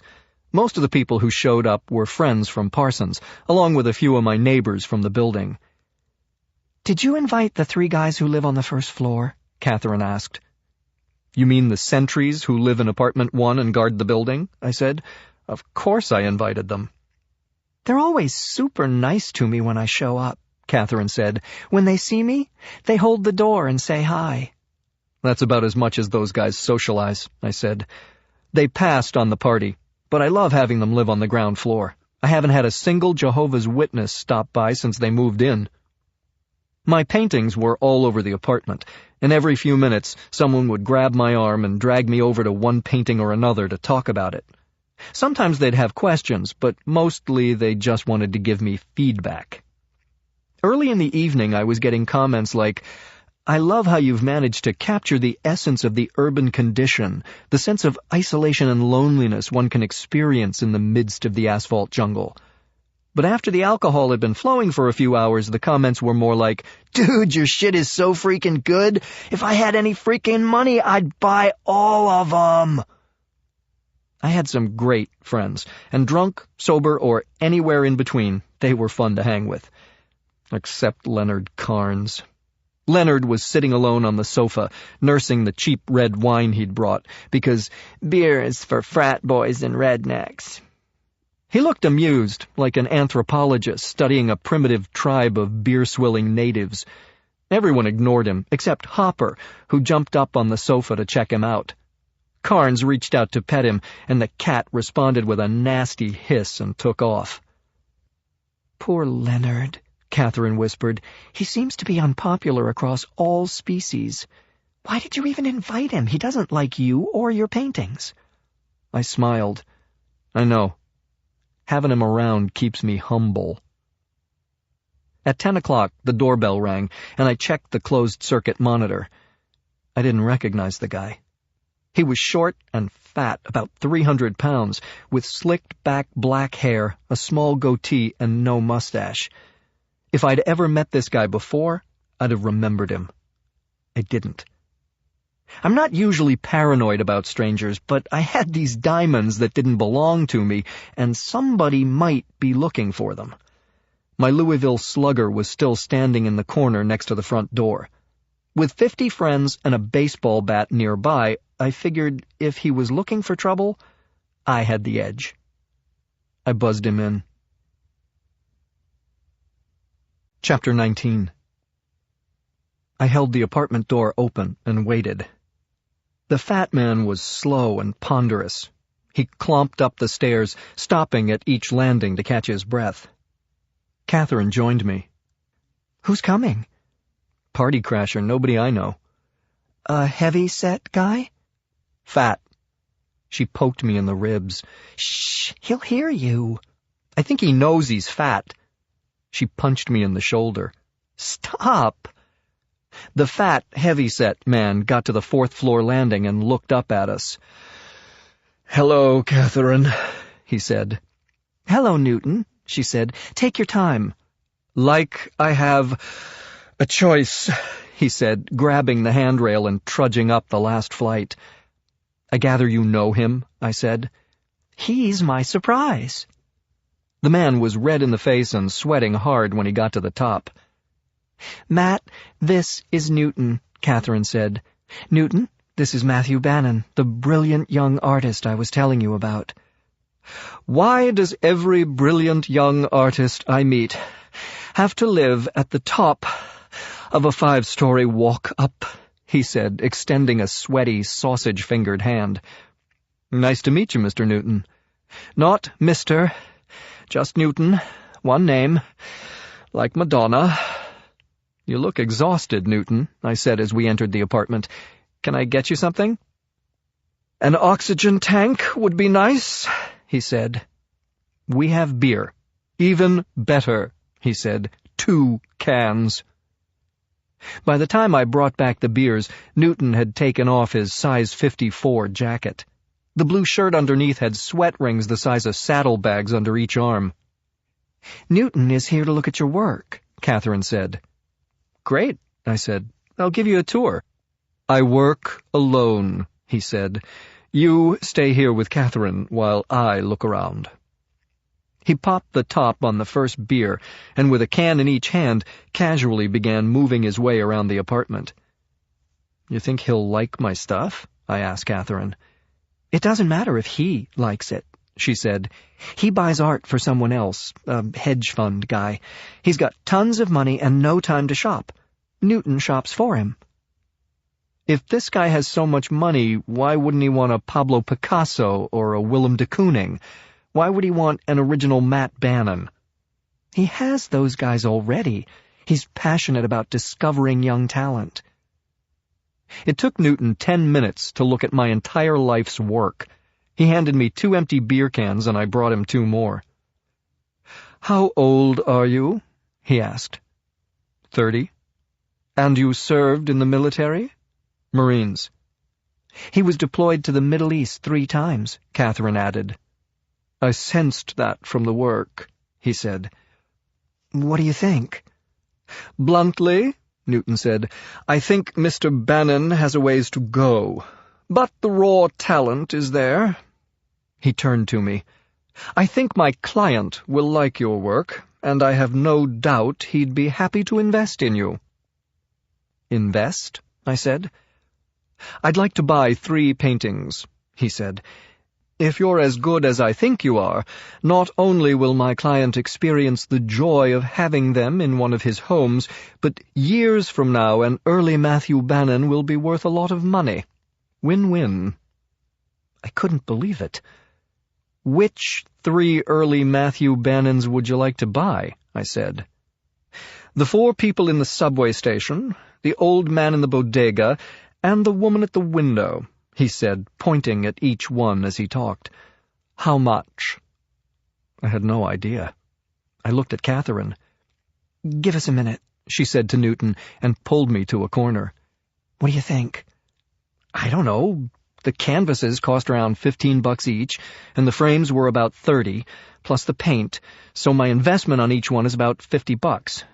I'm a total unknown, so if you could get $300-400 apiece, that would be huge. She winked at me and led me over to Newton. You're right, she said. Matthew is raw. He will get better, and at this stage he's an excellent investment. You're smart to get in on the ground floor. The 5th floor, Newton said, polishing off his next beer and opening another. I was so winded climbing those stairs that I wanted to buy the apartment on the 3rd floor and move in. Now stop greasing the skids, Catherine, and tell me how much. $2,000 apiece. Well, that's a tad steep. $5,000 for the 3 paintings, Catherine said. That's $1,000 for every floor you climbed, and I'd hate to see you go home empty-handed after all that work. Newton guzzled the last beer. Deal, he said. I'll send my crew to pick them up tomorrow. He shook my hand and left. I wrapped my arms around Catherine. I could see Carnes sitting on the sofa, glaring at the two of us. Bannon's hugging the teacher. What's up with that? Did you just sell my paintings for $5,000? I asked. Just 3 of them. You still have plenty left. I loved this woman so much. I kissed her, hard. Everything in life seemed to be going my way. All I could think was, this can't possibly last, can it? Chapter 20. It was 3:30 in the morning, and Catherine and I were wrapped in one of those oversized blankets with sleeves. It sounds stupid, but when you're on the roof of your building and you've just made love under the stars, nothing is stupid.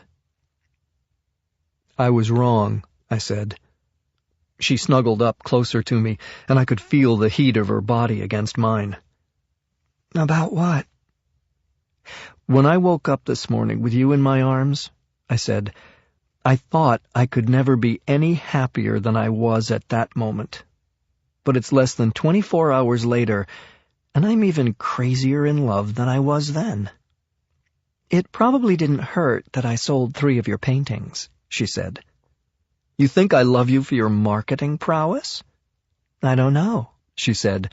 You're always going on about how you love me, but I don't recall that you've ever mentioned why. Why?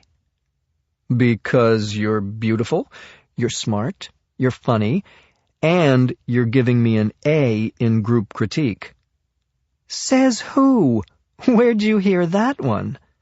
She was grinning. You mean you're not giving me an A? You deserved an A on your term paper, but I don't post the final grades for another 2 days, she said, and looked a little pouty. You'll have to wait like everyone else.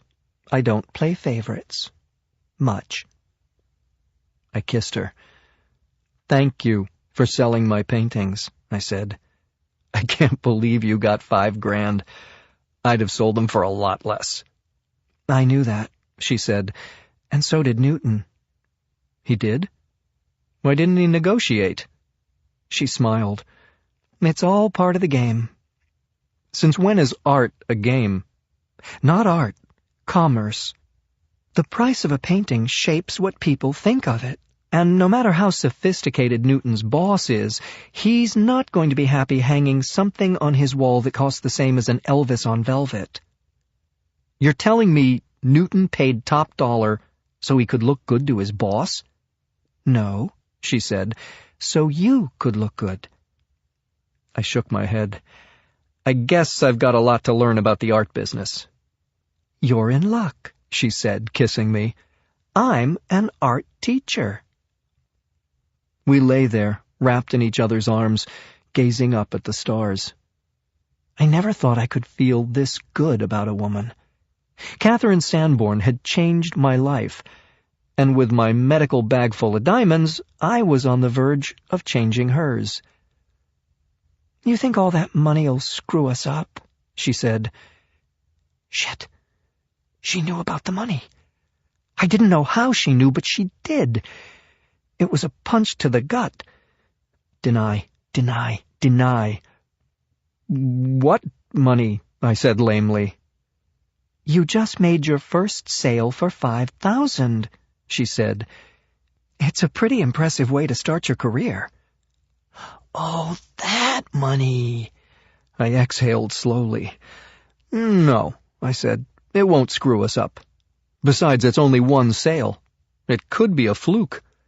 No, you're going to resonate with people, she said. You're honest, and it comes through in your work. It's the essence of realism. Thanks, I said. But she was wrong. I wasn't honest. And I had a bag of somebody else's diamonds in my footlocker to prove it. Chapter 21. Grand Central Terminal is a majestic Beaux-Arts building sitting on 48 acres, smack in the middle of Manhattan. It's been called the heart of the nation's greatest city, and yet not one of New York City's 35,000 cops has jurisdiction in the terminal. In a world where bureaucracy trumps geography, Grand Central has been designated the responsibility of the Metropolitan Transportation Authority Police, and MTA cops work for New York State. You realize we got no juice here in Grand Central, Rice said, as he parked the car in front of a hydrant on 43rd Street. I make my own juice, Benzetti said, especially when a bunch of crazy Russians are up our asses. If we don't find the diamonds, they'll just decide that we took them, and they'll ice us the same way they put away Zelvas. They entered through the Vanderbilt Avenue doors and stood on the west balcony under a trio of 60-foot-high arch windows. It looks like everything's back to normal, Rice said, looking out over the marble balcony at the vast concourse below. Except for the beefed-up security, Benzetti said. I know. I counted 5 stadies when we came through the door, Rice said. Normally there's one. Benzetti grinned. Nervous times. Where are we headed? Central Security Office, lower level. Benzetti checked his watch. I got a friend working this shift. The two cops walked down the sweeping marble staircase, crossed the concourse, past the circular marble and brass information pagoda with its famous 4-sided clock, and went down another flight of stairs to the dining concourse.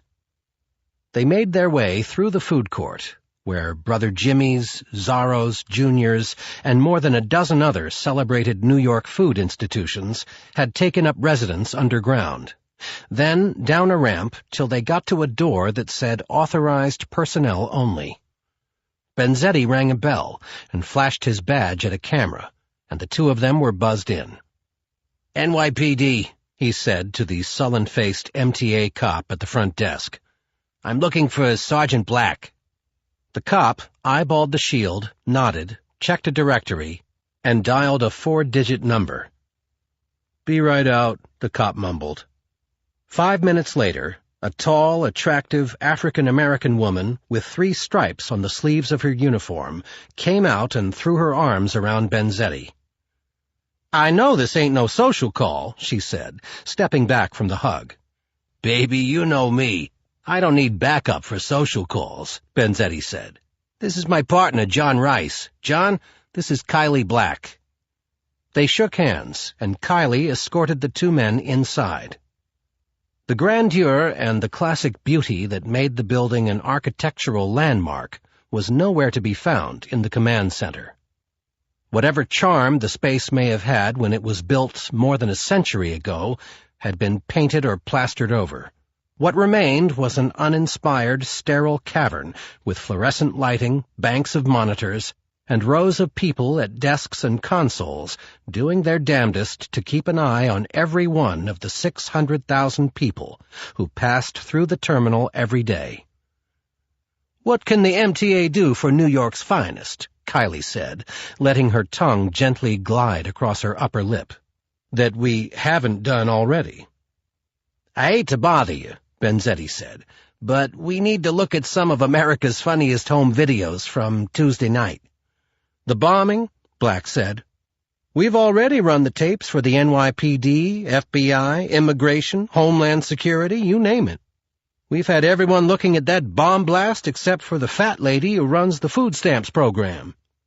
"We're not here about the bombing," Benzetti said. "Some reporter from the Post was mugged Tuesday night by some homeless prick who's taking up residence in your lovely train station." "Mugged?" Kylie said. "First I heard about it. Usually our wretched refuse are pretty well behaved. They come here to sleep and use the toilets. The bus terminal is where you get most of your muggings. Grand Central is the home of the harmless homeless. Well, one of your bums ripped off this Post reporter's brand-new leather jacket. His wife is a friend of the mayor's wife, and you can guess the rest." Black shook her head. "NYPD assigns 2 detectives from robbery to get a bead on this dude's precious jacket before City Hall shits a brick." Benzetti shrugged. "Hey, I got 2 years till I make my 20. Somebody asks me to do something, I shut up and do whatever makes them happy." Black smiled broadly. "I'll remember that, Detective Benzetti, next time I can think of something that will make me happy.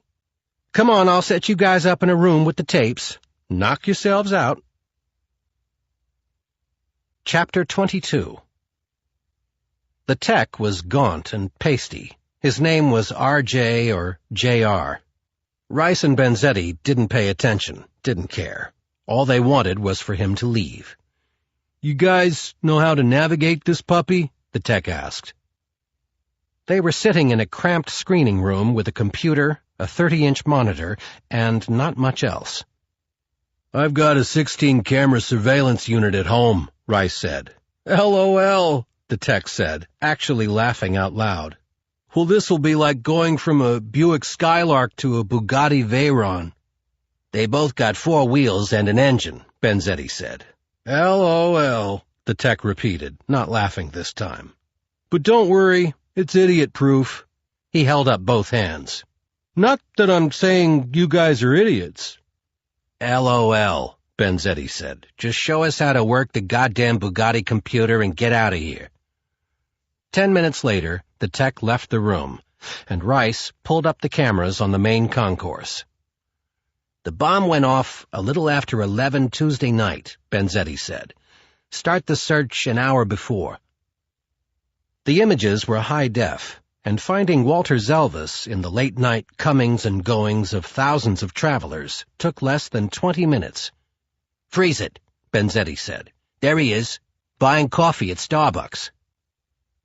They tracked him as he walked into the waiting area, then fast-forwarded as he sat down, got up, checked the monitor, then repeated the process, getting more frustrated each time. "His train is late," Rice said, as they watched Zelvis go back to Starbucks. As the time code approached 11 p.m., Zelvis finished the second cup, crumpled it up, threw it in the trash, crossed the concourse, stopped to have a few words with a porter, and then entered the men's room. Rice froze it again. "There's the guy the cops described. Beard, poncho. That's the Talibum, the guy with the bomb. He's following Zelvis into the John." "That's no bum," Benzetti said. "That's the guy Chukov hired to waste Zelvis. Pick them up on the bathroom camera." "There are no bathroom cameras," Rice said. "Some crap about civil liberties." They watched the video at normal speed. 88 seconds later, Zelvis stumbled out of the men's room, bleeding from the neck and firing his gun backward. Then he disappeared out of the frame. Seconds later, the man in the poncho stood in the men's room doorway. He pointed a gun in the direction Zelvis had headed, But first, he had to deal with the MTA police. "This is like watching the Keystone Cops," Rice said, as the bearded man handily dispatched a cop with a bucket of soapy water. The bum grabbed 2 grenades from under his poncho and pulled the pins, and the screen was engulfed in smoke. "That bastard is slick," Benzetti said. "See if you can pick him up on another camera." Rice bounced from one camera to another, but the smoke blocked them all. He hit fast forward, but by the time the smoke faded, so did the bum. "I can't find him anywhere," Rice said. "Chukov hired him, so Chukov can find him. Our job is to find the diamonds. Somebody knows where they are." Rice smacked his forehead. "Duh, Zalvis knows." "Duh," Benzetti repeated. "Zalvis is dead." "He's not dead in the video. Hang on." Rice surfed from camera to camera. "Got him," he said after a few minutes. They watched Zalvis stagger across the marble floor. He crashed into a bank of lockers, found one on the top row, and opened it. Rice froze the image and zoomed in on the frame. "Jackpot," he said. "Locker number 925. How much you want to bet it's not filled with cheese?" Chapter 23. Rice unfroze the image, and Zalvis slumped to the floor. A wet circle fanned out from his body, slowly turning the white marble bright red. And then wisps of smoke crept into the corner of the screen. "Shit," Benzetti said. "We're going to lose the picture again." "Relax," Rice said. "He's a good 200 feet from the blast." They watched as the smoke cast a pink haze over the picture, then lifted. "Look at all those people run. They're practically tripping over the poor bastard, and they don't stop to help him," Rice said. "As far as they're concerned, some terrorist just set off a couple of bombs. It's every man for himself," Benzetti said. "Wait a minute. Here comes Mr. Good Samaritan." The preppy-looking young man knelt down and tried to comfort Zalvis. "Who is this guy?" Rice asked. "Who knows? He looks like some latte-sipping pansy who was running for his life and decided to stop and smell the dead guy." "Zalvis is telling him something," Rice said. "Short conversation," Benzetti said, as they watched Zalvis die. "He just cashed in his chips." "Now what's this guy gonna do?" Rice said. "If the kid is smart, he'll move his ass out of Grand Central." But the kid didn't move. He was staring up at the blood-smeared lockers. "Uh-oh," Rice said. "The monkey sees the banana." The young man stood up, reached into the open locker, and taking out a small leather bag, looked inside. "The monkey is about to crap in his pants," Benzetti said. "He looks like a Boy Scout," Rice said. "Maybe he'll turn it into Lost and Found. I know I would." Benzetti laughed. "He could be as honest as a full-length mirror, but we all have our price." The young man shut the bag in a hurry and snapped the latch. "My instincts tell me this dude just found out what his is." And then the cop showed up. "This guy is NYPD," Rice said. "He must be from the idiot squad," Benzetti said. "Why would he pull a gun on a civilian?" The kid ignored the cop's gun and tended to the dead Russian. "He's smart," Rice said. "He's using Zalvis's bag as a prop and playing doctor." "And Officer Dumbass is buying it," Benzetti said, as the young cop holstered his gun. They watched the scenario unfold. Finally, the kid dug into his pocket, pulled out his cell phone, and started talking. "How convenient," Benzetti said. "A phone call." "It's a ruse," Rice yelled at the cop on the monitor. "And you're buying it, officer." He paused the video and zoomed in on the cop's name tag. "Kendall." He hit the play button and watched as Kendall listened to his radio. The call was brief, but it seemed to energize the cop. "Oh, crap," Benzetti said. "I think I know how this movie is going to end." Kendall spent a few more seconds with the kid, then took off toward the 42nd Street passageway. The kid waited another 10 seconds, then cut and ran in the other direction. "Track him," Benzetti said. Rice followed the action from camera to camera as the kid made his way to the Lexington Avenue exit. The final camera caught the drama outside as 3 men haggled over a cab, and the kid bummed a ride with the winner. Rice froze the frame. "The hack number is 6J42, he said, writing it down. "I'll call the TLC and hunt down the driver." "I wouldn't get my hopes up," Benzetti said. "It'll probably be some towelhead who won't remember anything because he was too busy gouging people that night." Rice hit play, and the cab, the kid, and the leather bag with the diamonds were gone. "He wasn't carrying any luggage," Rice said, "so he's either a regular commuter or he works in one of the shops here at Grand Central. I'll pull a screenshot of his face. We can find this guy. And when we do, I will personally put a bullet through his head and bring the diamonds back to Chukov," Benzetti said. "You know," Rice said, grinning, "there really ought to be a finder's fee for something like that." "There will be," Benzetti said. "A fistful of diamonds." 2 fistfuls, Rice said. A close-up of the young man filled the 30-inch screen, and Rice froze the image. "And if the Russians notice that any stones are missing," Rice said, "we can just blame it on Pretty Boy." Benzetti nodded. LOL, baby. L-O-fucking-L. Book 2. The Chase. Chapter 24. Nathaniel Prince sat on his bed, his eyes fixed on the cordless phone beside him. "You can't make it ring by staring at it," Natalia said. "Chukov should have called hours ago," Prince said. "Then call him." "It's not my job to follow that incompetent prick around with a broom and a dustpan," Prince said. "Chukov is the underling. He's the one who should be calling me." Natalia looked at her watch. "It's getting late. Pretty soon he'll be too drunk to dial." Prince couldn't argue with the logic. He picked up the phone and pushed a single button. Chukov didn't answer until the 4th ring. "Nathaniel, I was just going to call you," Chukov said. "I have good news. We zeroed in on the guy who has our diamonds."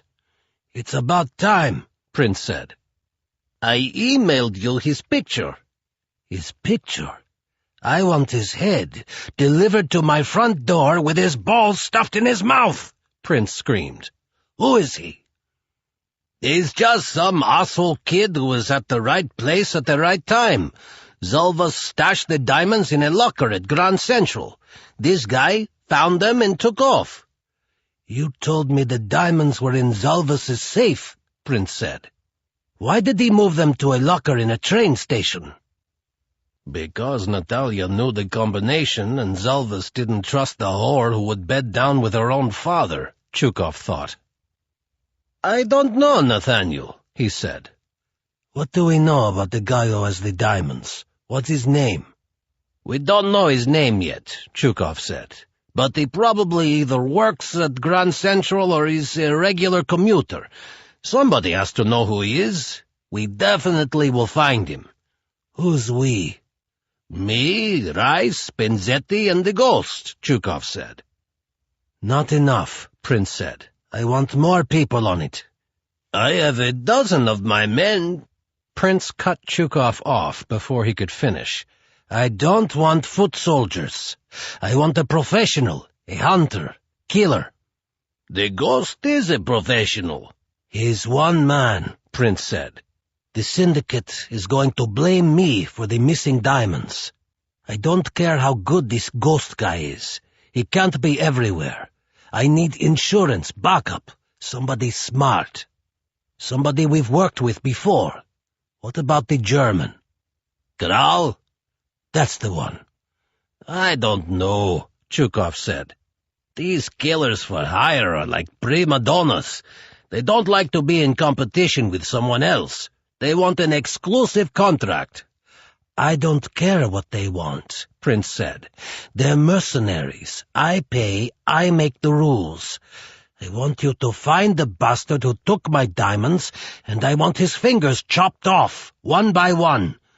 And if Kral doesn't want to do it, find somebody who will. Prince hung up the phone and went to his computer. He printed out the picture of the man who had stolen his millions. He showed it to Natalia. You know this mushik? He asked. She studied the picture. I definitely remember him if I saw him. He's cute, she said, toying with Prince. He won't be so cute when I'm finished with him. Don't be jealous, she said. I think you're cuter. She dropped the picture to the floor and kissed him lightly on the lips, letting her lips linger.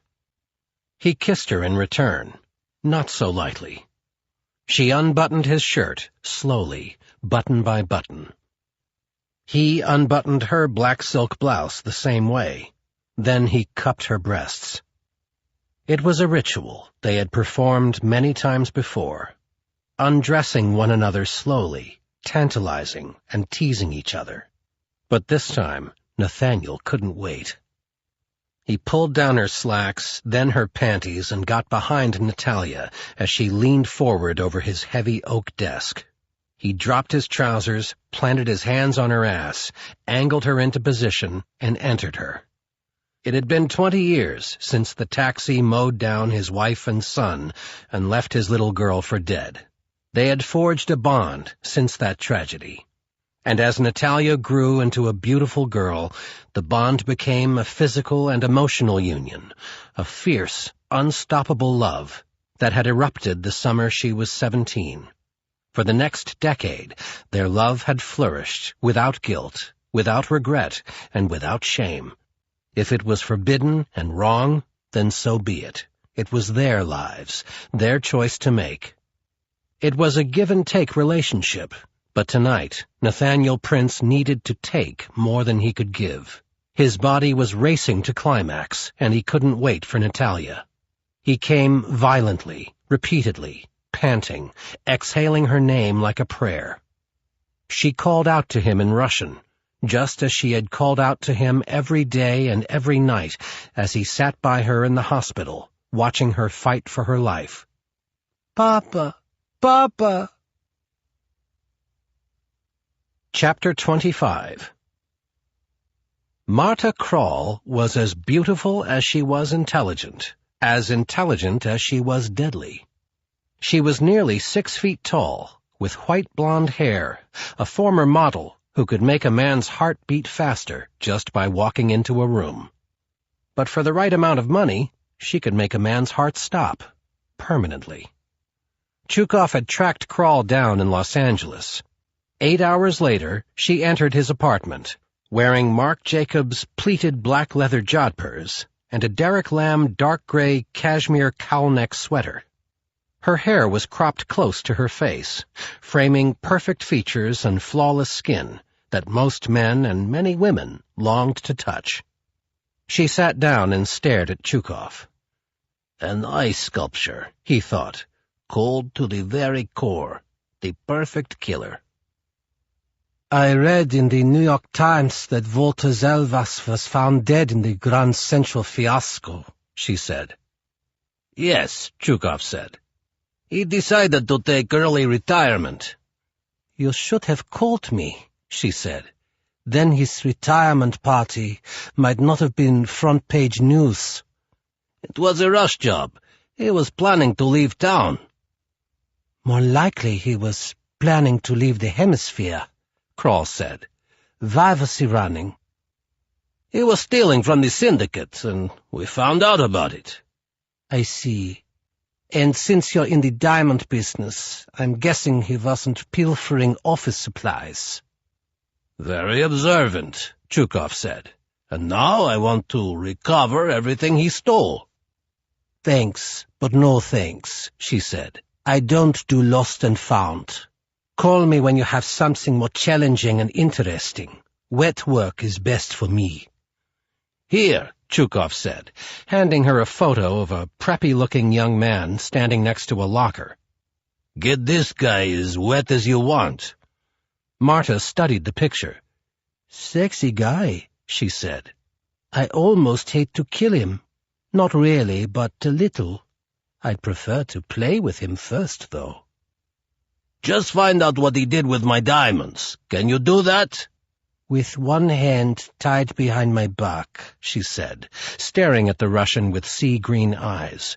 "And both hands tied behind his." They negotiated her price, a high one.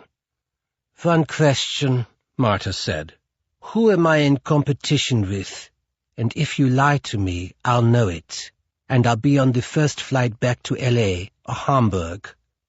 "It's not a competition," Chukov said. "I got 2 local dickhead cops who work for me, and 1 professional." "Who?" "The Ghost." Marta kept her icy exterior, but inside she was roiling. She had never met the Ghost, but she despised him. People talked about him like he was a god. "The Ghost," she said casually. "I've heard he's pretty good." Chukov laughed. "Pretty good? They say he's the only assassin who will go to heaven. Satan would be too nervous having him around." "If he's so good, why do you need me?" "Because my boss wants a backup." She stood up. "I'm nobody's backup. Get somebody else to suck hind tit." Chukov knew he'd handled her wrong. He watched as she headed toward the door. Prince would kill him if he lost her. "Wait," he said. "Forget about what my boss wants. I want you because I think the Ghost might know more about the missing diamonds than he lets on. And I'll pay you double if you'll do me the honor of killing him." Kroll looked surprised. Nothing would make her happier than to eliminate the Ghost, and now someone was willing to pay her to do it. She reached out and shook Chukov's hand. "I accept." Chukov had surprised himself by his impulsiveness, but then he lowered his eyes to his chest. He could still see the red dot boring into his skin, into his flesh, trying to tear a hole in his dignity. He had no regrets about his sudden decision. The Ghost must die. Vadim Chukov bows to no man. Chapter 26. Marta Kroll took a cab to 42nd Street and 6th Avenue and bought a turkey, avocado, and bacon sandwich at the Witchcraft kiosk in Bryant Park. She found a quiet table under a London plane tree in the northern promenade and called Etienne Gravois in France. He wasn't happy to hear from her. He never was. Marta had saved Etienne's life, and he had been paying for it ever since. Etienne was a compulsive gambler who made the mistake of borrowing 20,000 euros from an Algerian drug dealer and failing to pay it back. Marta was hired to kill him. Instead, she paid off his debt. Etienne was much more valuable to her alive. He worked in computer records for Interpol. "Bonjour, Etienne," Marta said. "I emailed you a photo of a young man." "I've left the office for the evening," he said. "Then go back." "I'm meeting my wife for dinner. It's her birthday." "Please give her my best, and tell her that in a few days I too will be meeting her. Only by then she'll be your widow." "I'll go back to the office." "The photo was taken at Grand Central Terminal in New York City a few days ago," she said. "I want to know who the man is and where to find him." "Do you know anything about this man?" Etienne asked. "No, that's your job, Monsieur Gravois. You sold your worthless soul to the devil. Now go back to your computer and get the devil what she wants." "Yes." She gave him a phone number. "How long?" "If he has a criminal record, maybe 2 hours. If I have to dig deeper, a little longer." "Don't waste time. I need it now." "I understand." "One more question, Etienne. Do you have anything new on the Ghost?" "No," he laughed. "What's funny?" Nothing. It's just that hefty police agencies around the world are looking for the ghost. Now you too. Well, if you get anything on him, I hope you don't make the mistake of calling any of them first. Comprenez-vous, Etienne? Oui. She hung up. Marta Kroll rarely smiled. All those years of posing for fashion photographers had drained the joy from her. Her eyes were cold and malevolent-looking. Her face could not hide the evil in her heart. But that was before Chukov hired her to kill the ghost. She opened her bag and took out a pocket mirror. Just as she suspected, she was smiling now. Chapter 27. Marta was confident that Gravois would identify the handsome guy in the photo. His life depended on it. As for tracking down the ghost, she had a better resource, and he was right here in New York City, Ira.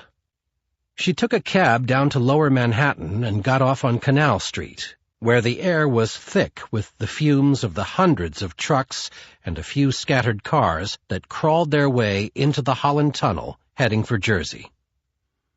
She walked from Canal to Late, then along west to Watts, and finally, positive that no one was tailing her, past the sprawling UPS truck garage to a soot-gray brick building on Washington Street.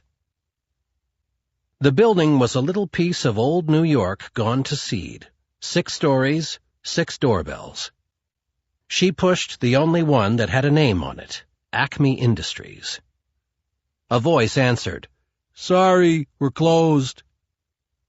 "I'm told that you're open late for your premier customers," Marta said. The voice came back. "What level premier customer?" "Titanium." She was buzzed in. She walked past the elevator and took the stairs. On the second-floor landing, she saw a rat gnawing on a moldy bagel. He didn't move, just glared at her and bared his teeth until she passed. Ira's door was on the 4th floor. Another buzzer, and she was inside the loft. It was 3,000 square feet, every inch of which was covered. There were rows of mismatched tables holding electronic equipment, and a kitchen area, where Marta could see 2 more rats scavenging on a countertop. There was a bed littered with food containers, beer cans, and porn magazines. Stacks of computer manuals piled waist-high were parked next to an overflowing garbage can. A path wide enough for a wheelchair wound its way through the chaos. The man in the chair was somewhere between 30 and 50, grossly overweight, and seemingly uninterested in personal hygiene. He had an open bag of Cool Ranch Doritos on his lap and a 2-liter bottle of Pepsi on the computer stand next to him. "I'm Ira," he said. "Sorry if I smell a little gamey. We don't get many social calls, and getting in and out of the tub is a bitch." "No problem," Marta said. "I'm Giselle." "Who sent you, Giselle?" "A friend." "My best reference," Ira said. "If I ever meet this Mr. A friend, I'd love to buy him a beer. What can I do for you?" "I've got a husband who can't keep his dick in his pants, but if you can't get in and out of a tub, I doubt you can do anything for me. My problem requires someone with a lot more muscle." "We have a division of labor at Acme Industries," Ira said. "Brains and brawn. I'm brains." "I hate to disappoint you, Ira," Marta said, "but I already have brains. What I'm looking for is someone strong enough to toss 110 pounds of shit off a roof." "I'm guessing the husband with the wandering dick weighs more than 110, Ira said. "But I wouldn't be surprised if he had a hard-bodied little mistress about that size." "Well, I was surprised, Ira, and now I'm going to surprise them. Yes or no, is this something you know how to handle?" "Absolutely. Do you want your husband roughed up as well?" Marta laughed. "I could rough the dumb bastard up. I could also bash his head in with a cast-iron skillet when he's sleeping. But I'd rather see the look on his face when he finds out that his little office manager/whore did a swan dive off a building. No problem. I have several candidates who can handle the job. I don't want several. I want one. The best man you have. I can give you second best, Ira said, but my number one man doesn't do matrimonial. What the hell is that supposed to mean? He gets top dollar for hunting down hardcore dirtbags. He doesn't believe in killing some pretty little thing just because she's banging your old man. A killer with a conscience. How noble. What's his name, Don Quixote? They call him the Ghost. And you're sure he's good? Marta said. Nobody better. Excellent, Marta said. He sounds like just the man I've been looking for. Chapter 28. I think I would really like to meet this ghost fellow, Marta said. Tell me about him, she said. Ira stroked the stubble-covered rolls of fat that were his chins. Let's see. What can I tell you about the Ghost? He said. He likes candlelit dinners, long walks on the beach, outdoor concerts at Tanglewood, and doing the New York Times Sunday crossword puzzle in bed with a smart, sensuous woman. Someone like you, Giselle. He shoved a handful of Doritos in his mouth. Marta stiffened. What the hell are you talking about? Come on, Marta. Do you think I'm stupid? Ira said, Cool Ranch crumbs blowing out of his mouth. I have a database of millions of voice prints, and I have yours from half a dozen phone calls. Somebody buzzes me from downstairs, I check the voice for a match. I'm flattered you would visit. My clients usually come here, but my operatives almost never come to the office. It's dull as hell around here on take-your-daughter-to-work day. What do you want with the Ghost? We're working on the same job. What job? Ira said. Zelvas is dead. Finished. Not finished, Marta said. The diamonds that Zelva stole from the syndicate got stolen from him. I know, Ira said. Chukov sent me a picture of some guy nabbing the stones out of a locker. I passed it along to the Ghost. You want a copy of that? I have it. Chukov hired me as backup. Sorry about trying to con you, but since the Ghost and I are on the same side, I thought you could connect us. I couldn't even if I wanted to, he said. He contacts me. But it's a pleasure to meet you in person. Forgive me if I don't stand up. Did you ever meet the Ghost in person? Marta asked. No, ma'am. He's got a policy. Nobody gets to see him. That way, nobody knows what he looks like. She unsnapped the clasp on her black leather Bottega Veneta shoulder bag and removed her Ruger Redhawk. The stainless steel .44 fit comfortably in her hand and gave her a soul-satisfying feeling of power.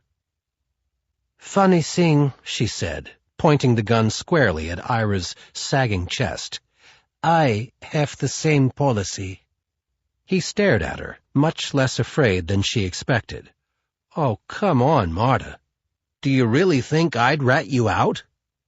Would you? Never. How do you think I've been able to do this all these years?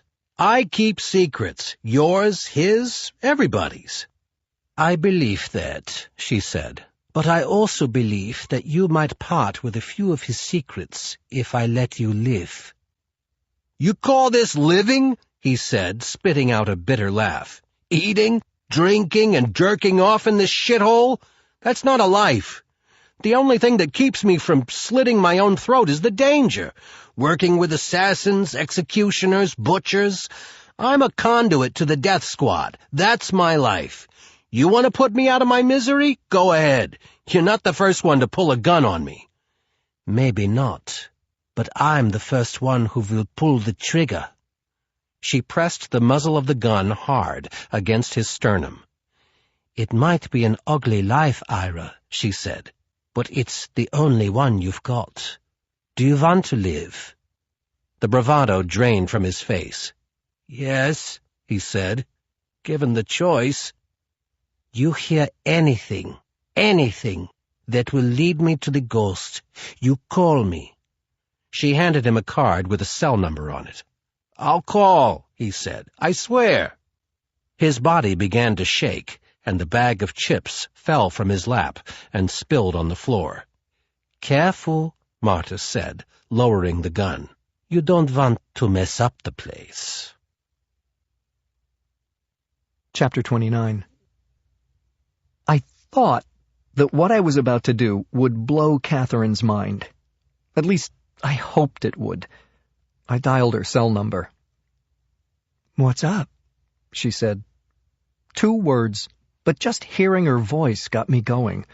We were still at that stage in our relationship, and I hoped it wouldn't end.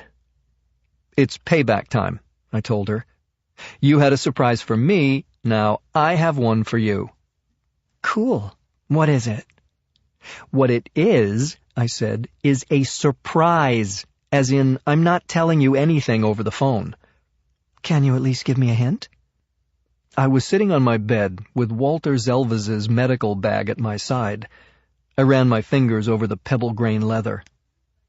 "Okay, 1 hint," I said. "It sparkles." "Sparkling surprises are my favorite," she said. "When do I get to see it?" "Immediately, if possible. Where are you?" "I'm just wrapping up at the Whitney. I need about a half hour." "I'll meet you at the Amity and buy you lunch," I said. "Deal. Love you," she said. "You're gonna love me even more when you see this surprise," I said, hanging up before she could ask for another hint. 5 minutes later, I was on the subway headed uptown on the number 6 local. I sat next to an elderly woman who took one look at my medical bag and told me how wonderful it was that there were still doctors who made house calls. At 42nd Street, I switched to the Express, got off at 86th Street, and walked to the new Amity Diner at 84th and Madison. I opened the door and immediately felt like a rock star. "Macho!" Gus called from the back of the diner. "Macho Bannon, good to see you, my friend." The owner, Steve, 2 other waiters, and the short order cook behind the grill all gave me a big welcome. As Greek diners go, this one is the absolute best. The food is good, the prices are affordable, and the service is fantastic. Gus was about 60, with thinning silver hair, a ready smile, and an endearing accent. He was from Greece, or, as he called it, Gris. I didn't know much about him, but I got the feeling he'd had quite an interesting life in the old country. He pointed to a booth, and before my butt hit the vinyl, he delivered my usual mug of half-regular, half-decaf coffee and a small pitcher of skim milk. "Long time ago, I had one like this," he said, eyeing my medical bag. "Were you a doctor back in Athens?" I asked. He shrugged. "You have a doctor bag. Are you a doctor?" he said, avoiding my question and adding to the mystery of his past. "Is the pretty lady coming today?" "The lady is here," Catherine said as she breezed in and plopped down on the other side of the booth.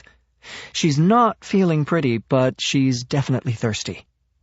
Gus brought Catherine her usual, a large glass of water, no ice, slice of lemon, and a straw. We ordered sandwiches, 1 turkey and tomato, 1 tuna melt, to be split in the kitchen so we could share. "So, what's the occasion?" she said. "What did I do to deserve a surprise?" "It's just my little way of thanking you for giving me an A for the semester." "I haven't posted the grades yet, so your surprise sounds more like a bribe," she said, "and Catherine Sanborn does not accept bribes." She took a long sip of her water. "But in your case, I'll make an exception. Don't keep me in suspense any longer. Where is it?" I put the medical bag on top of the table. "That's it?" she said. "You look disappointed," I said.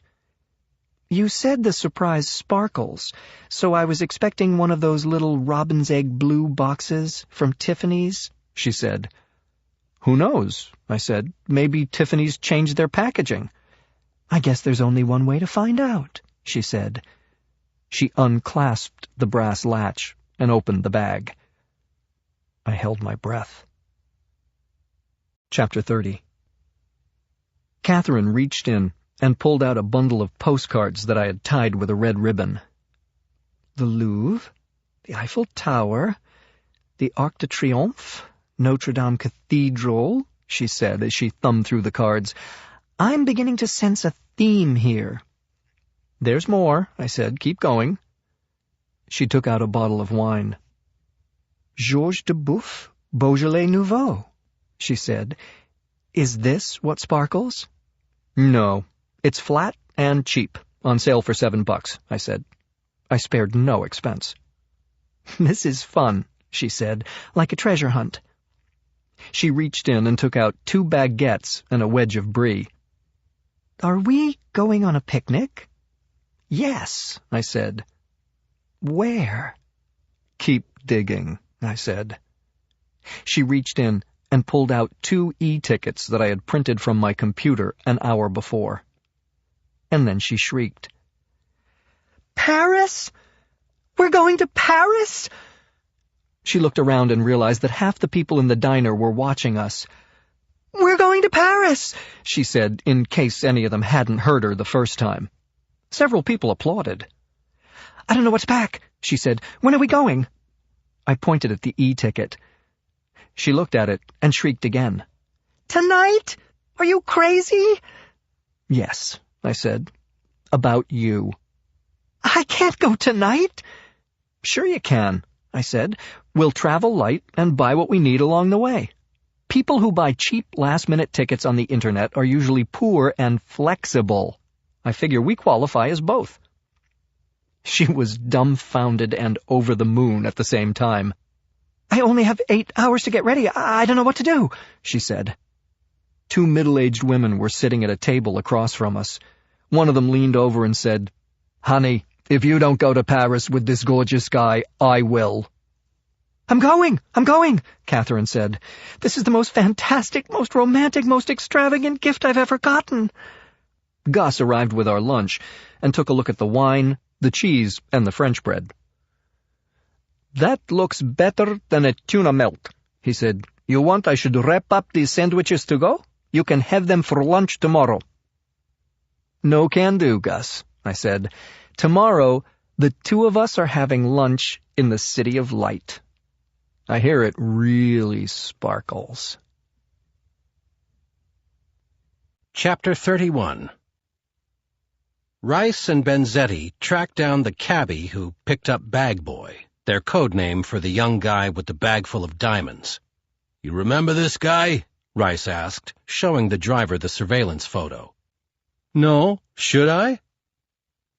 You had him in your cab the night of the bomb blast at Grand Central. He took a second look at the picture. Oh, yeah, I remember. Crazy night. I picked up a fare who wanted to go to Jersey. This dude tagged along for the ride. Where in Jersey did you take him? Benzetti asked. He didn't go the whole way. He's a doc. I dropped him at St. Vincent's Hospital downtown. And it was a free ride, no charge. Them kind of nights bring out the Good Samaritan in me. Yeah, you got philanthropist written all over your face, Benzetti said.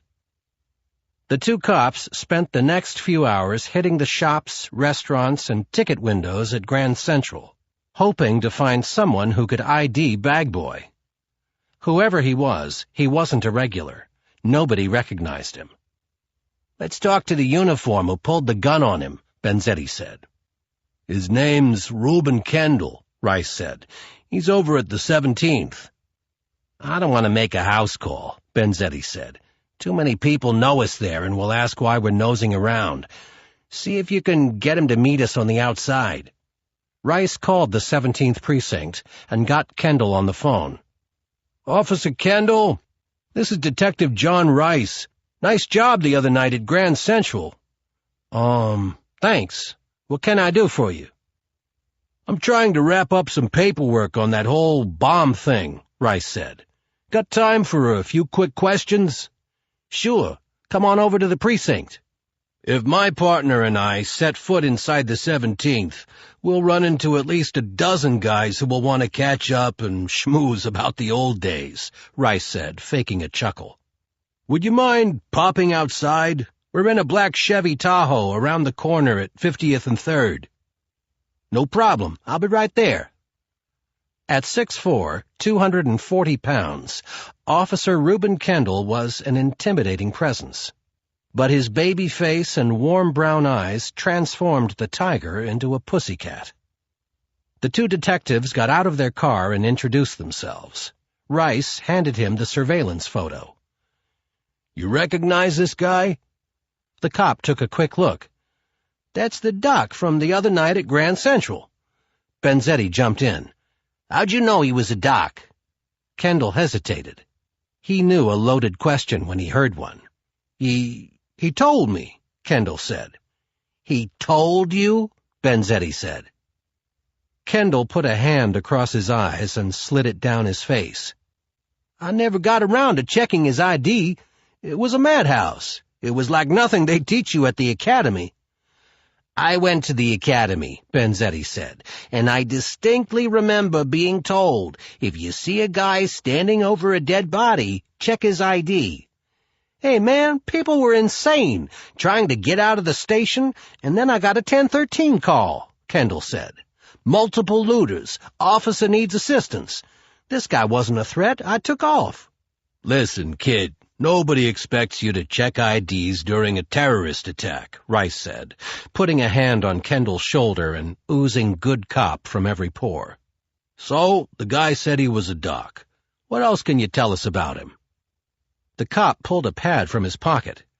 "I remember he said he worked at St. Vincent's," Kendall said, as he flipped through the pages. "He gave me his name and I wrote it. Here it is. Jason Wood, Dr. Jason Wood. Does that help?" "If it's his real name, it'll make our job easier," Rice said. "And if it's a phony, what happens to me?" "Meter maid patrol," Benzetti said. "Don't pay any attention to him," Rice said. "He goes by the book, but we all make mistakes." "Is he going to write me up?" "I'm not going to let him," Rice said. "Nick, listen to me. We're not turning this kid in. You made plenty of mistakes when you were a rookie." Benzetti shrugged. "Fine, but I don't want to get nailed for not turning him in. So this conversation never happened. You never even met us. You got that, kid?" "Yes, sir. It never happened. Thanks. Thanks a lot. Get out of here." Kendall turned fast and headed back to the precinct house. "Dumb bastard," Benzetti said. "Call St. Vincent's." "Why bother? $50 says they never heard of Dr. Jason Wood." "I wouldn't bet 50 cents on it," Benzetti said, "but you might as well go through the motions." They got back in the car, and Rice called the hospital. 2 minutes later, he hung up. "Never heard of him," he said. "Now what do we do?" Benzetti didn't answer. He was too busy mind-humping a tall, leggy blonde who was walking down 3rd Avenue. "Take a look at that," he said. "Dream on, Beans. If that woman ever saw you with your shoes off, she'd laugh herself into a coma." They watched as the woman walked toward the car. Benzetti rolled down his window. "What are you doing?" Rice said. "She's great from the front. I want to get a good look at her ass as she walks past." But the woman didn't walk past. She stopped, reached inside the window, grabbed Benzetti's tie, and yanked hard, smacking his head against the car door. "You're Chukhov's boys in blue, right?" she said. "I've been looking for you." Chapter 32.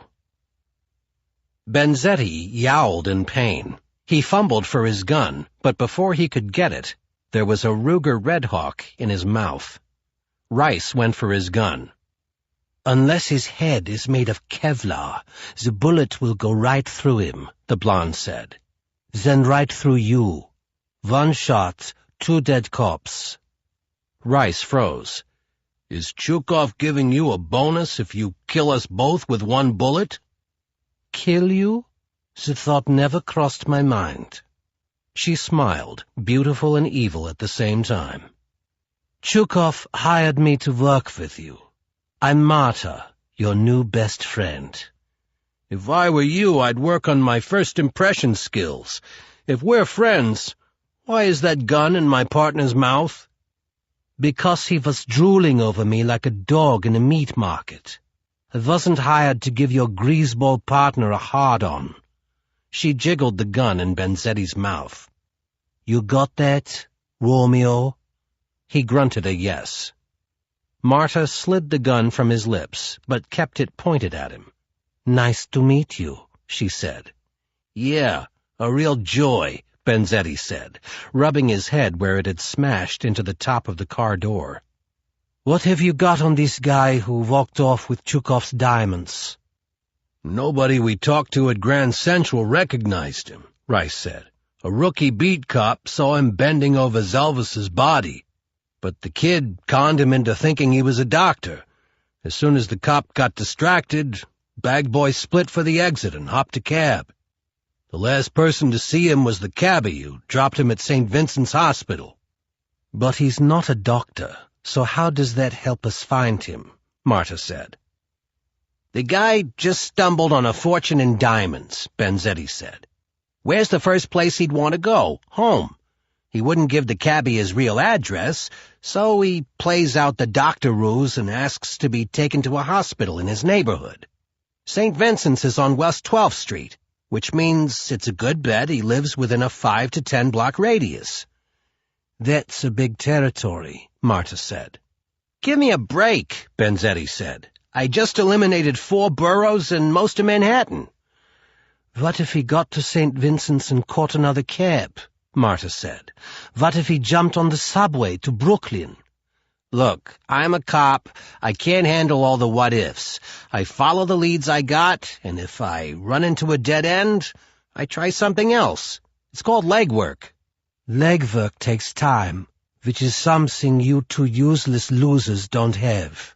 So you better come up with something smarter than standing on the corner of West 12th Street with your hands in your pockets, waiting for some guy to walk by with a bag full of diamonds. She wagged the gun in his face. Do I have to add or else? We get the point, Benzetti said. We'll find the diamonds. I doubt it, Marta said. But if you do, every last one of them goes back to Chukov. Got it? Got it, Benzetti said. I'll have my eye on you two, so be careful, boys. This is your last warning. She holstered the gun and headed down the street without a care in the world. Window shopping, of all things. Chapter 33. She's right, Rice said. We don't have a lot of time left to find those diamonds. First Chukov warns us, now she does. So what are you suggesting? Give me a plan. We go public. Get the surveillance shot of Bag Boy out to the press. Are you crazy? Benzetti said. This isn't even our case. The bombing at Grand Central belongs to Homeland Security. We're trying to find a bag of blood diamonds stolen from ruthless killers, and we're trying to do it on the down low. If we go public, we'll have feds all over us. I understand that. So we go to the press, and we don't say anything about Grand Central. We're just 2 cops looking for a suspect. We can say he's wanted in connection with whatever we want. We can say he's a person of interest in an ongoing murder or robbery investigation. Doesn't matter. But we don't give the tip's phone number. We just give out our direct lines, and we handle the incoming. What do you say? Benzetti nodded. Let me think about it. Rice exploded. How about putting a gun in your mouth while you're thinking? Damn it, Nick! That blonde bitch was even crazier than Chukov. She said she's keeping an eye on us, and from the way she got the jump on us, I believe her. I don't care about walking away with a fistful of diamonds. I got 2 kids. I want to walk away with my life.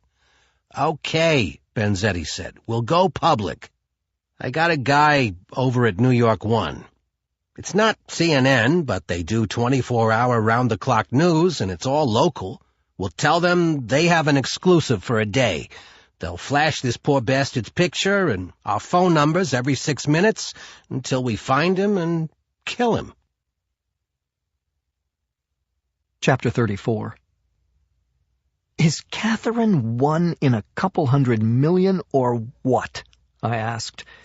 Can you even begin to think of another woman who would meet me for lunch and then a few hours later drop everything and jump on a plane to Paris? No answer. Okay, maybe a lot of women would drop everything to go to Paris, but name one besides Catherine who'd go with me. No answer. What's the matter? I said. Cat got your tongue? At that point, my somewhat bored audience finally responded with a loud meow. We were in the apartment, just me and Hopper. He was licking himself, and I was packing. I was so hyped that I needed to talk, and I must have been interesting because he seemed willing to lick, listen, and watch me pack. According to my father, there are 2 ways to pack, I explained to the cat. The Marine way and the wrong way. First rule, travel light. Unless you're flying to the moon, you can buy anything you didn't bring. If you know what you're doing, you can go around the world with 1 bag. My 1 bag was a well-traveled Red Ox Skytrain, the world's most efficient carry-on. I opened it up and then started bundle wrapping. It's an old military trick that saves space and avoids creases. It's also a great way to hide things in plain sight. You lay your clothes out flat, one on top of the other, biggest stuff on the bottom. At the top of the pile, you put a central core object. Mine is always an organizer pouch filled with socks and underwear. Then you carefully fold your clothes over the core, one by one, until you have a compact little bundle. Once you master the technique, you'll never pack any other way. I had done it hundreds of times, but this time my central core was the medical bag and my socks filled with diamonds. I know it's risky smuggling these into a foreign country, I told Hopper. If I get caught by French customs, I could wind up in jail. Even worse, if anyone finds out I'm the guy who has Mr. Zelvaz's diamonds, I could wind up dead. If that happens, Hopper, my neutered little friend, you are on your own. But it's worth the risk. If I can sell these, I'll be in Fat City. Even if I get half of the $13 million they're supposed to be worth, I'll still be pretty much set for life. I got another meow. You're right, we'll be set for life. You, me, Catherine, and maybe a couple of rugrats. Don't get excited, I'm not talking about actual rodents, I mean... The doorbell rang, and I checked the monitor. It's Catherine, I told Hopper. I zipped up the Skytrain and buzzed her in. She came bounding up the stairs, wearing jeans, a navy sweater, and a New York Yankees baseball cap. This is all I brought, she said, dropping a soft-sided canvas carry-on bag to the floor. Boy, when I said travel light, you really took me seriously, I said. Everything is washable, she said. Plus, I'm hoping you rented one of those Paris hotel rooms where clothing is optional. I turned to the cat. What did I tell you? She's 1 in a million. I wrapped my arms around Catherine's slim waist and pulled her close. Her breath was warm and sweet. Her lips were soft and seductive. This was joy. This was all I ever needed. I had my art. I had the woman I wanted to be with for the rest of my life.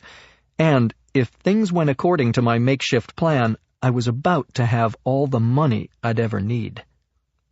Nothing could stop me now. Chapter 35. His name is Bannon, Gravois said. Matthew Bannon. Marta didn't have to write it down. It was seared in her mind. What took you so long, Etienne? She said. Please don't tell me you decided to meet your wife for dinner after all. No, I didn't meet my wife. If I find out you did, I'll kill her and make you watch.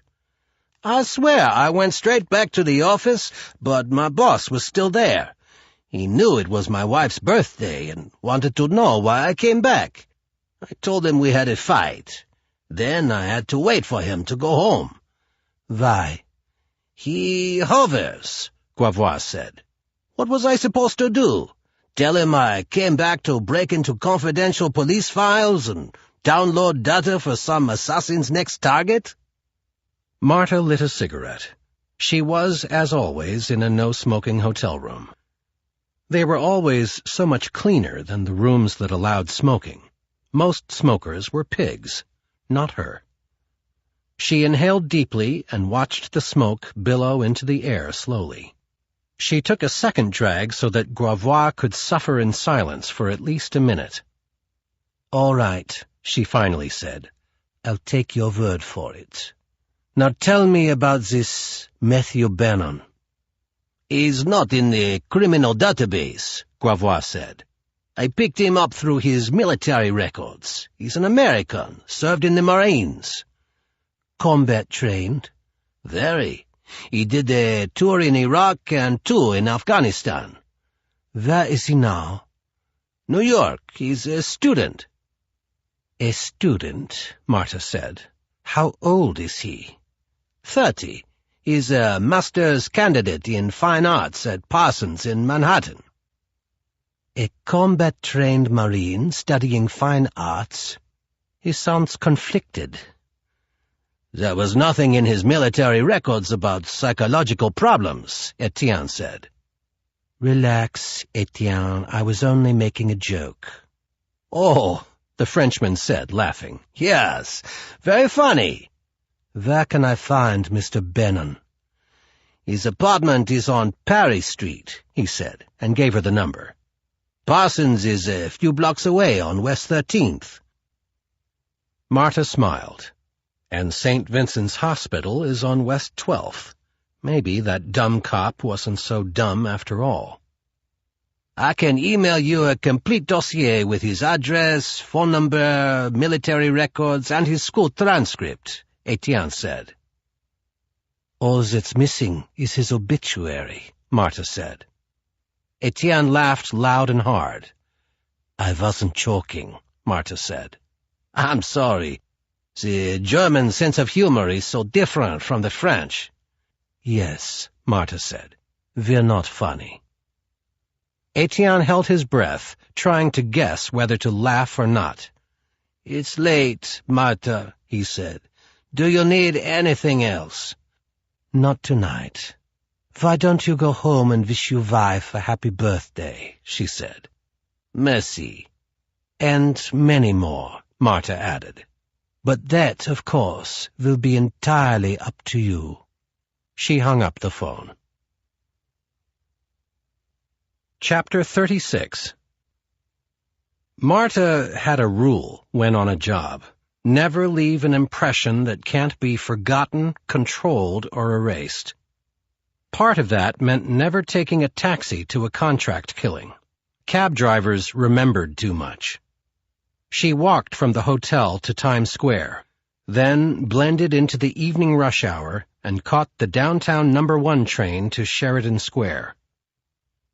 Once out of the rush hour mob, she had to watch her movements. Her determined stride turned into a casual saunter. She strolled along Christopher Street, gawking at store windows, looking more like a sightseer than a murderer on a mission. She headed north on Bleecker, where the street was wider and the stores and restaurants not nearly as funky. At the corner of Bleecker and Perry, she stopped to look in the window of Ralph Lauren, checking the glass's reflection for tails. Those moron cops might follow her, looking for payback. But she was clear, so she headed west on Perry, a tree-lined residential street, dotted with classic West Village brownstones and townhouses. She walked slowly past Matthew Bannon's building, then doubled back and walked past it again. 5 stories. Bannon's apartment was on the top floor. Compared with some of the other buildings, this one looked secure, but she'd faced tougher. She climbed the 6 steps and tried the front door. Open. She stepped into the vestibule, where the security kicked up a notch, a closed-circuit camera, and a heavy brass plate protecting the inner door from being jimmied. The doorbells were clearly labeled. She pressed apartment 5, Bannon. There was no answer, but then the inner door was opened. A man came through, African-American, early 30s, about 6'6", with a thick bull neck and a square head that was shaved clean. He barely looked at her, just pulled the inner door shut, and quickly left the building. She rang Bannon's bell a second time, still no answer. She rang all the bells. Someone would buzz her in, and she'd wait for Bannon in his apartment. She held the thumb latch on the inner door and waited for the buzzer. Through the glass, she could see the door to apartment 1 open. A man stepped out, blonde buzz cut, baby blue eyes, wearing faded jeans and a gray muscle shirt that left no room for the imagination. He smiled and opened the front door. "Can I help you, ma'am?" A gentleman, Marta decided, and from what she knew of American accents, his was not from New York. He was from one of the southern states, Alabama or maybe Mississippi. "I'm looking for Matthew Bannon," she said. "He's not here," the southern gentleman said. "But surely you must have figured that out when he didn't answer the second time you rang. Now, are you going to keep ringing all the bells till you find someone dumb enough to let you in? Because we don't rent to stupid people. So take a hike, Blondie." Marta's Bottega Veneta bag was hanging from her shoulder. She pressed it to her side with her upper arm until she could feel the steel Ruger digging into her ribs. Her face remained icy calm. "I'm one of his teachers at Parsons," she said. "Can you tell me where to find him? I have his final paper. I wanted to give him his grade." The man from apartment 1 relaxed a little. "Oh, so you're an art teacher." Marta gave him her most seductive smile. She had been on the cover of German Vogue 4 times. This guy would be easy. "Yes," she said. "I'm Professor Mueller." "So then, Professor," he said, still filling the doorway, "how do you feel the Dadaist movement affected the growth of postmodernism in 20th century America?"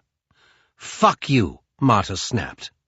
"Yeah," he said, "that's pretty much how I feel about Dada. But I'm a big fan of those dogs playing poker. Now get out of here." Marta hated quick hits. This one wasn't researched, wasn't planned, but the Russians were in a hurry to find Bannon. If she was going to be waiting for him in his apartment when he got home, she'd have to kill the asshole blocking the door. She ran through the scenario in her head. Turn toward the outer door, take the gun from my bag, spin around, shoot him between the eyes, drag his body inside, clean up, go up to the 5th floor, and wait for Bannon. The guy in the muscle shirt would be collateral damage. Tough luck, pal. You asked for it. She turned to the front door, one hand on the clasp of her black bag, and then she saw him. The first guy, the one with the shaved head, who looked like he was in a hurry to go someplace, hadn't gone anywhere. He was standing outside, sucking on a cigarette. She removed her hand from the leather bag. Killing one person was manageable. Killing 2 was messy. Too messy for Marta.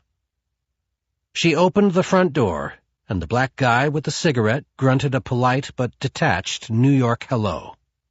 The white guy followed her out of the building and stood at the top of the front steps. "Happy trails, Professor," he said. She walked down the steps and onto Perry Street. She'd be back to kill Matthew Bannon and the redneck bastard from apartment 1. Chapter 37. Getting through airport security at JFK turned out to be a snap. For me. I breezed through with my multi-million-dollar carry-on. Catherine, on the other hand, got caught red-handed, carrying a 5-ounce tube of toothpaste into a 3-ounce world. She was stopped by a TSA screener, a chunky Hispanic woman wearing a government-issue white shirt, black pants, blue latex gloves, a gold badge, and a name tag that said Morales. "I'm going to have to confiscate this," the screener said, pointing at the toothpaste. "I know the 3-ounce rule," Catherine said, "and yes, this is a 5-ounce tube, but it's more than half empty. There's maybe only 2 ounces left." "I appreciate that, miss," Morales said, "but you really don't know the rule. All liquids, gels, and aerosols must be in 3-ounce or smaller containers. Larger containers that are half full or toothpaste tubes that are rolled up are not allowed on the aircraft." "You're joking," Catherine said. "Miss, We do not joke here. For God's sake, Catherine said, what do you think I'm going to do with half a tube of toothpaste I clamped my hand on Catherine's mouth before she could say the 4 words that would land us both in jail. Blow up the plane. Catherine pulled away. Matt, what the hell are you doing? She barked as 2 more security screeners stepped in and flanked us on both sides. I'll tell you what he's doing, miss, Morales said. He's saving your ass. Now, unless you want to miss your flight to Paris, you'd be smart to toss that toothpaste in that bin and be on your merry way. I squeezed Catherine's arm gently. Please, I said, I promise I'll buy you toothpaste in Paris. This is Tom's of Maine, she said. They won't have it in Paris. I'll buy you French toothpaste. They make the best in the world. This one is called Tom's Wicked Fresh, and it's all natural, and it keeps my breath fresh for hours. It's the only one I use. I leaned close to her and whispered in her ear, You may find this hard to believe, but we are about 5 seconds from being arrested, strip-searched, and thrown in jail for the night. I've never asked you to do anything for me on blind faith, but I'm asking you now. Please, please, please give the nice lady your toothpaste. Don't utter another word, and I promise you that tomorrow morning we will be checking into our hotel, racing up to our room, peeling off our clothes, snuggling under the sheets, and I will kiss you over and over and over, even if your breath smells like a Paris sewer. Please? She tossed the toothpaste in the bin. Have a nice flight, Morales said. Thank you, I said, bowing my head. Thank you. Morales smiled. She knew what I was thanking her for. I only wished I could have told her that she might have saved the world from Tom's toothpaste, but she missed the guy who was leaving the country with a bag full of diamonds he stole from a dead Russian. Chapter 38. Let's find a bar, I said, as I propelled Catherine as far from security as I could. I need a drink. We found a little place close to our gate that served burgers and beer. I had one of each. Catherine didn't want either, so she decided to backtrack to the Starbucks we had seen as we walked through the terminal. I sat at a small table, munching my burger, which wasn't hot, sipping my beer, which wasn't cold, and staring at the LCD flat-screen TV over the bar. It was tuned to a local news station.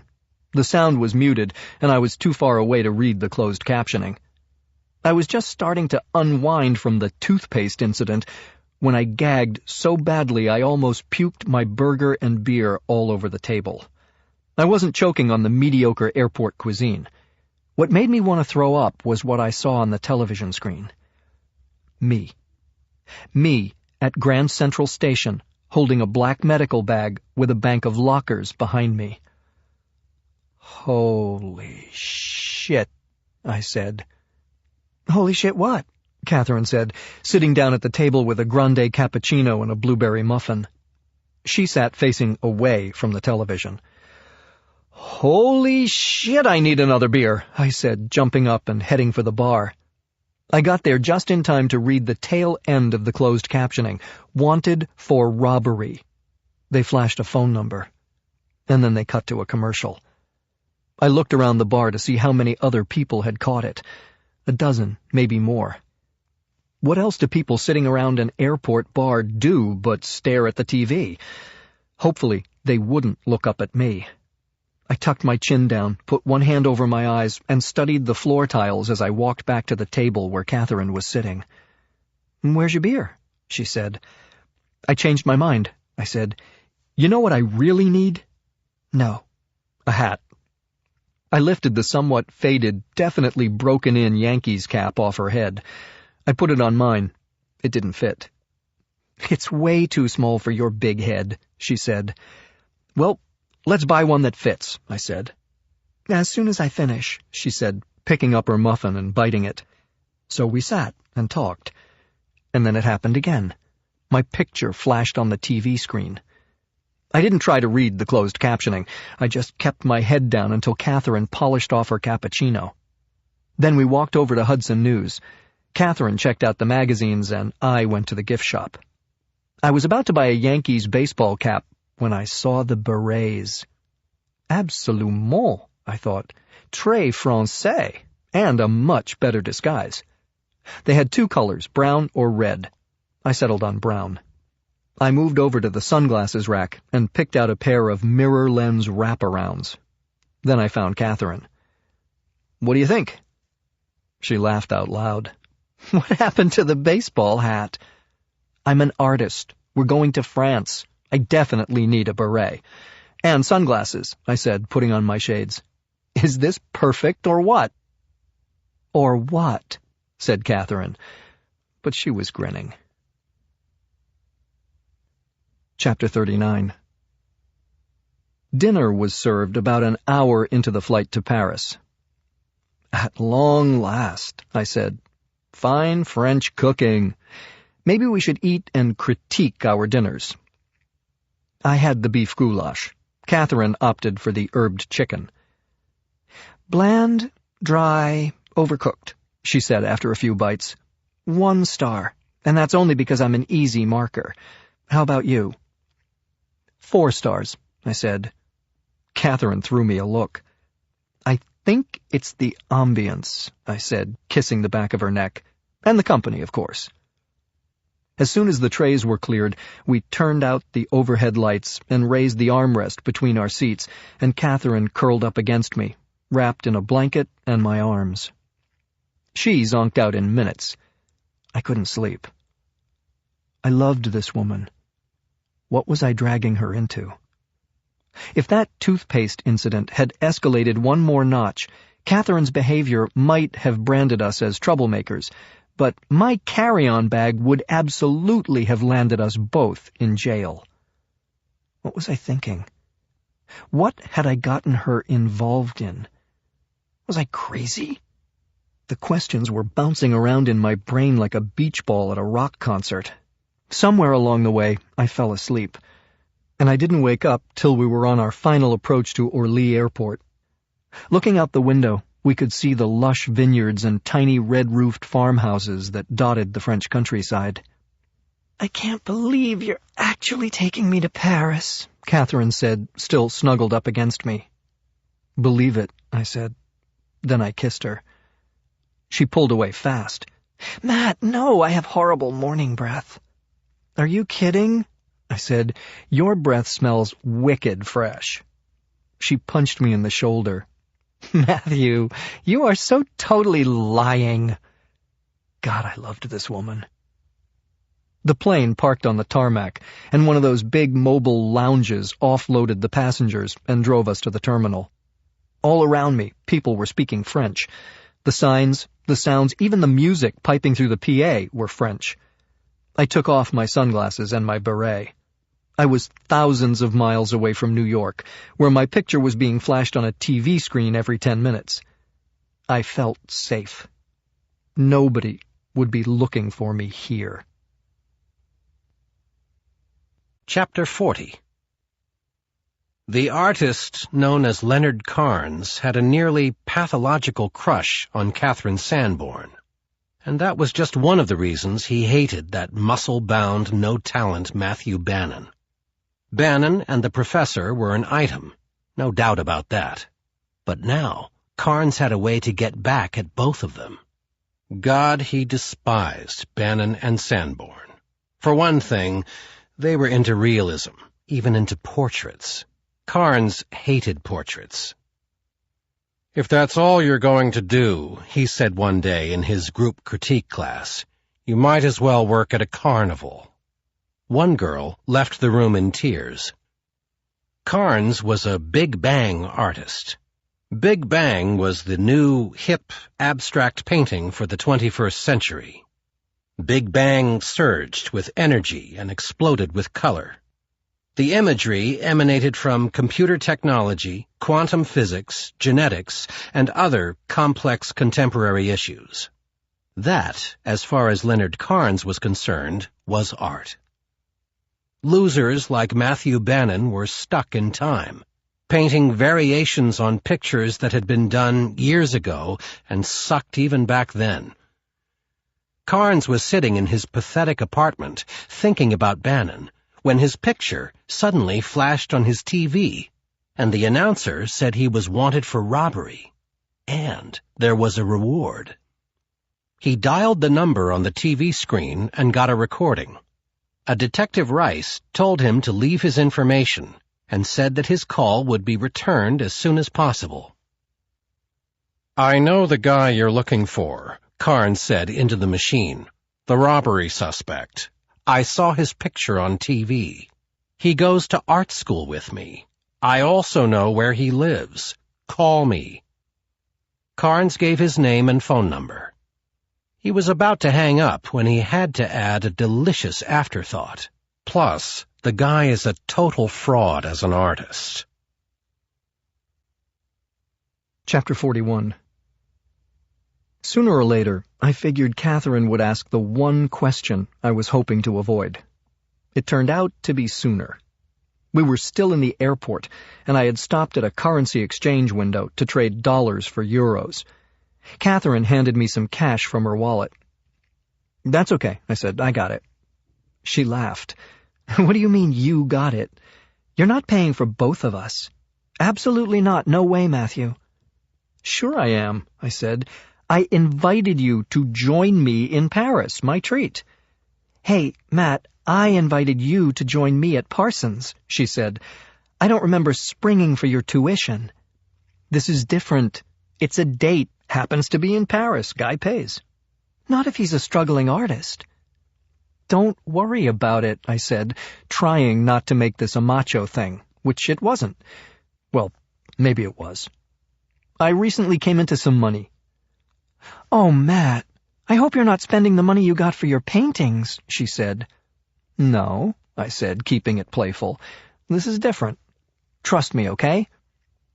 "You came into some money?" she said. "How come you never mentioned it before? What money is this?" "It's too crazy," I said. "I figured you wouldn't believe me." "Try me," she said. I shrugged. "Okay. I found a big bag of diamonds in a train station." "And I'm having tea with the Queen of England," she said. "Hey, if you invite me along, I'll pay." She wrapped both arms around me. "You're the most generous, lovable, adorable man I ever met," she said.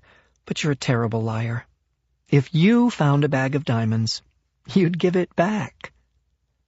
She kissed me long and hard, and the subject of how I could afford the vacation was dropped, at least for now. We breezed through customs. I guess the French don't have diamond-sniffing dogs. We were both too tired to even think of hopping on a bus and saving money, so we headed for the taxi rank and got into a sleek, comfortable black Peugeot. The driver was a robust man with a gray beard and a broad smile. "You are going to where?" he said. "The Hotel Bac Saint-Germain," I said. "You know where it is?" "Oui, monsieur," he said. "You are very in luck. It is the only hotel in all of Paris I know where to find." Catherine and I both laughed. "You speak English, and you're funny," I said. "English is not so necessary, but to drive a taxi you must have big sense of humor," he said as he guided the car toward a ramp that said A106. "Where are we staying?" Catherine asked me. "It's a little hotel I found online. It's on the left bank, in the Quartier Saint-Germain-des-Prés, which is the hippest, coolest section in all of Paris." "And about to get hipper and cooler," she said. The driver laughed. "You two cool hipsters are art lovers?" he said. "Oui," Catherine said. "The district where you are staying, there are art galleries on every street corner," he said, "and many cafes, and beautiful shops and crazy, wonderful people." "That's why we're here," I said. "We heard you had room for 2 more crazies." "You like Aznavour?" he asked, sliding a CD into the sound system. "Who doesn't?" I said. And then the seductive voice of Charles Aznavour filled the cab. "If you're not in love when you get to Paris, you will be when you leave. If you're already in love, it only gets better." Catherine curled up in my arms, with her head on my chest, and for the rest of the ride we were serenaded by the sexiest tenor in all of France, possibly in the world. "Are your eyes open or closed?" Catherine whispered to me at one point. "Open." "Mine too," she said. Why would anyone close his eyes in Paris, I thought. Wherever you look, everything is just so incredibly romantic. Even being stuck in traffic. With a woman like Catherine. Chapter 42. The hotel was colorful, modern, and cheap. Only €110 a night. Our room wasn't ready when we checked in, so a bellman escorted us to a cozy little restaurant on the 7th-floor terrace, where we enjoyed steaming cups of frothy café au lait, flaky buttery croissants, strawberry jam, fresh fruit, yogurt, and a magnificent view of the entire district. 40 minutes later, the bellman returned and took us to our room. He set down the bags and I tipped him, hung the Ne pas déranger sign on the doorknob, and locked the door. Catherine and I hadn't been alone since she came by my apartment an eternity ago, and we couldn't wait to get our hands on each other. Within seconds, our clothes were strewn on the floor, and we were under smooth, cool sheets. The sex was a little fast, but the afterglow lasted much longer. We talked, then drifted off to sleep. Catherine woke me 3 hours later, and again we made love, this time slowly and tenderly, then took a long, hot shower together and headed out to explore Paris. "Where to first?" I said. "I can think of a dozen places I want to go, right off the top of my head." "Lunch," Catherine said, "but you have to let me buy." "Lunch?" I said. "Okay, sure." "Good. We have a 1:30 reservation." "We do?" "I decided to stick with the surprise theme of our vacation." We caught a taxi. "Le Jules Verne restaurant," she told the driver. 10 minutes later, he dropped us off at the base of the Eiffel Tower. We walked under the tower to a yellow awning, where we were greeted by a smiling maitre d'. "Sanborn," Catherine said. "We have a reservation for 2. "I called from New York," Catherine told me as the maitre d' checked his book. "It's kinda popular. I was hoping to get a dinner res, but that was impossible." We took a private elevator to a magnificent room that was suspended from the steel latticework of the Eiffel Tower. It afforded us a spectacular panoramic view of the city below. A tuxedoed host escorted us to a table near the center of the room. "There's a 6-week wait for a window table," Catherine explained. I hope that's not an apology for this one.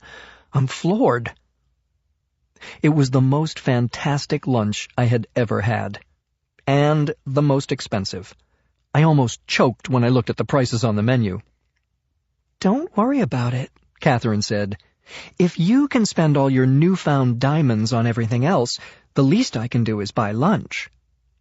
We were sipping champagne when the waiter brought a small, intricately decorated chocolate cake with a single candle in the center to the couple sitting at the next table. White-haired, well-dressed, and from the way they held hands across the table, very much in love, they had to be in their 80s. The woman blew out the candle. "Happy birthday," Catherine said. "Merci, no," the old woman said. "It is our anniversary." "Congratulations," I said. "How many years?" The man smiled. "1/2, he said. "Émilie and I have been dating for 6 months." The city of love was living up to its reputation.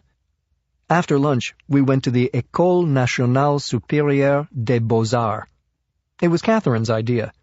It's the French National Art School, where we could wander the halls, looking at works in progress by students.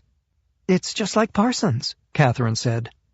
"Almost," I answered, except for the fact that Monet, Degas, Moreau, and Delacroix didn't go to Parsons. "True," she said, "but Jasper Johns, Edward Hopper, and Norman Rockwell did." I winced. As they say in Paris, touché, mademoiselle. As they say in New York, gotcha, dude. After that, we hit the Louvre, along with about 15,000 other people. We didn't see them all, but that's how many the guidebook said show up on a daily basis. It could take a week to see all 400,000 pieces of art that are in the Louvre. We decided to spend 2 hours focused on a handful of works by Michelangelo, Raphael, and other Italian masters. Then we did a 180 and took another taxi to the Galerie Mona Lisa. The average tourist wouldn't know about it, but the elderly couple in the restaurant had tipped us off to it. It was jam-packed with works by contemporary artists. There was no single medium, no unifying school of thought, just great art from people who were still very much alive. "One day you could be hanging here," Catherine said. "And the best part is, I don't have to be dead to get in."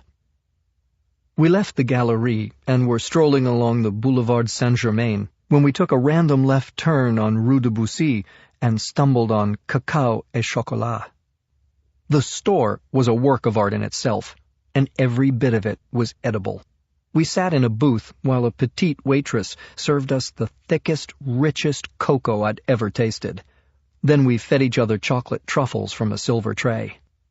"I'll be in a sugar coma in about 5 minutes," Catherine said, as she licked a bit of chocolat noir from my fingertips.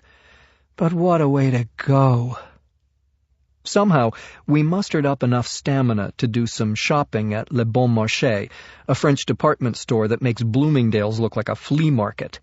Catherine insisted she didn't want anything, so I bought myself some Christian Maquet lingerie in Catherine's size. We went back to our hotel and Catherine tried on the incredibly sexy sheer black camisole, and minutes later I removed it.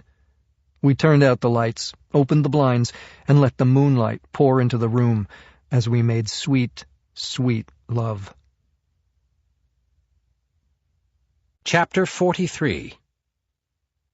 New York One ran Bag Boy's picture a dozen times. They'd have run it a lot more except for the crane collapse on 57th Street. One entire section came crashing down on a crosstown bus, killing 3 and injuring 14, including a pregnant woman. In keeping with the age-old tradition, if it bleeds, it leads, the station abandoned Bag Boy and focused on the crane disaster around the clock. Even so, there were 91 tips waiting for Rice and Benzetti in the morning. They separated them into 3 batches: solids, possibles, and nut jobs. Leonard Carnes sounded like a solid until they got to the part of the message where he said the guy he wanted to turn in was a total fraud as an artist. He sounded like someone with an axe to grind, which dropped his tip to a possible. Then, just before Carnes hung up, Benzetti could hear him cackling hysterically, as though he'd just escaped from the flight deck at Bellevue. Nut job, he decided. It took the 2 detectives a full day to track down and question all the callers in the solid and possible folders. "So far I got squat," Rice said. "What have you got?" Benzetti looked at his call sheet. "I got 1 lonely old lady who was angling to get me to come over for tea, 3 angry chicks hoping to pin a robbery on their ex-boyfriends, and a whole bunch of bullshit artists and hustlers trying to peddle bogus information to score the reward." "We might as well start calling the crazies," Rice said. He dialed Leonard Carnes's number. "It's about time," Carnes said as soon as Rice identified himself. "I called in the tip a day and a half ago." "You and a lot of other people," Rice said. "You said something on your message about this guy being an artist?" "He'd like to think so," Carnes said. "I was in one of his art classes at Parsons, and his paintings are shit. But he's banging the professor, so he's getting a straight A all the way." Rice was only half listening. He was about to write this numbskull off when he heard the one word that sparked his adrenaline. Parsons. "Mr. Carnes, sir, please refresh my memory," Rice said, his tone now reeking of respect and deference. "Where exactly is Parsons?" "West 13th Street.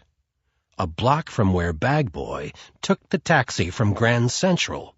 Bingo." "So, then, what's this lousy artist's name?" Rice asked. Not so fast, Carnes said. First, let's talk about the reward. The reward, of course, was pure fiction, but Rice and Benzetti had decided that without it, no one would even bother calling. Like it said on TV, the reward is 25 grand, and you get to remain anonymous. Screw anonymous, Carnes said.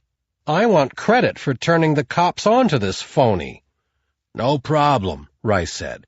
We'll invite you to the press conference. Press conference? New York 1. Now you're talking, Carnes said. Do you know where he is? Rice asked casually.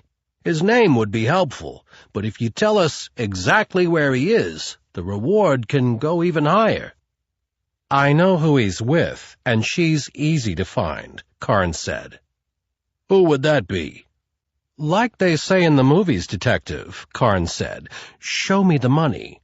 You're not getting my valuable information over the phone. You show up with some kind of NYPD legal document that says, I get paid if I help you catch him. Then I'll tell you his name and how to find him. Fair enough, sir, Rice said. We'll send over our person in charge of rewards. And what's his name? Carnes asked. It's a female, Rice said. Her name is Detective Crawl. Chapter 44.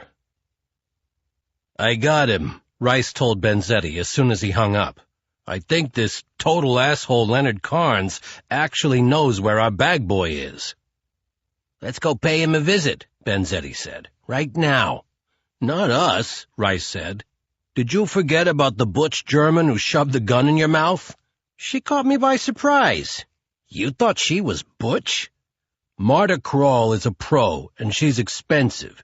She'd whack 2 cops like us and not even break a sweat. We found Carnes. Now he's her problem. Fine, Benzetti said. You deal with Marta. I hope I never see her again. Rice called Krall's cell. We've got a lead on the guy with the diamonds, he said. You know who he is? Krall said, and sounded absolutely astonished. No. You know where he lives? No. I know his name, and I've been staking out his apartment for 2.5 days, she said. So much for your police work, your vaunted NYPD protocols.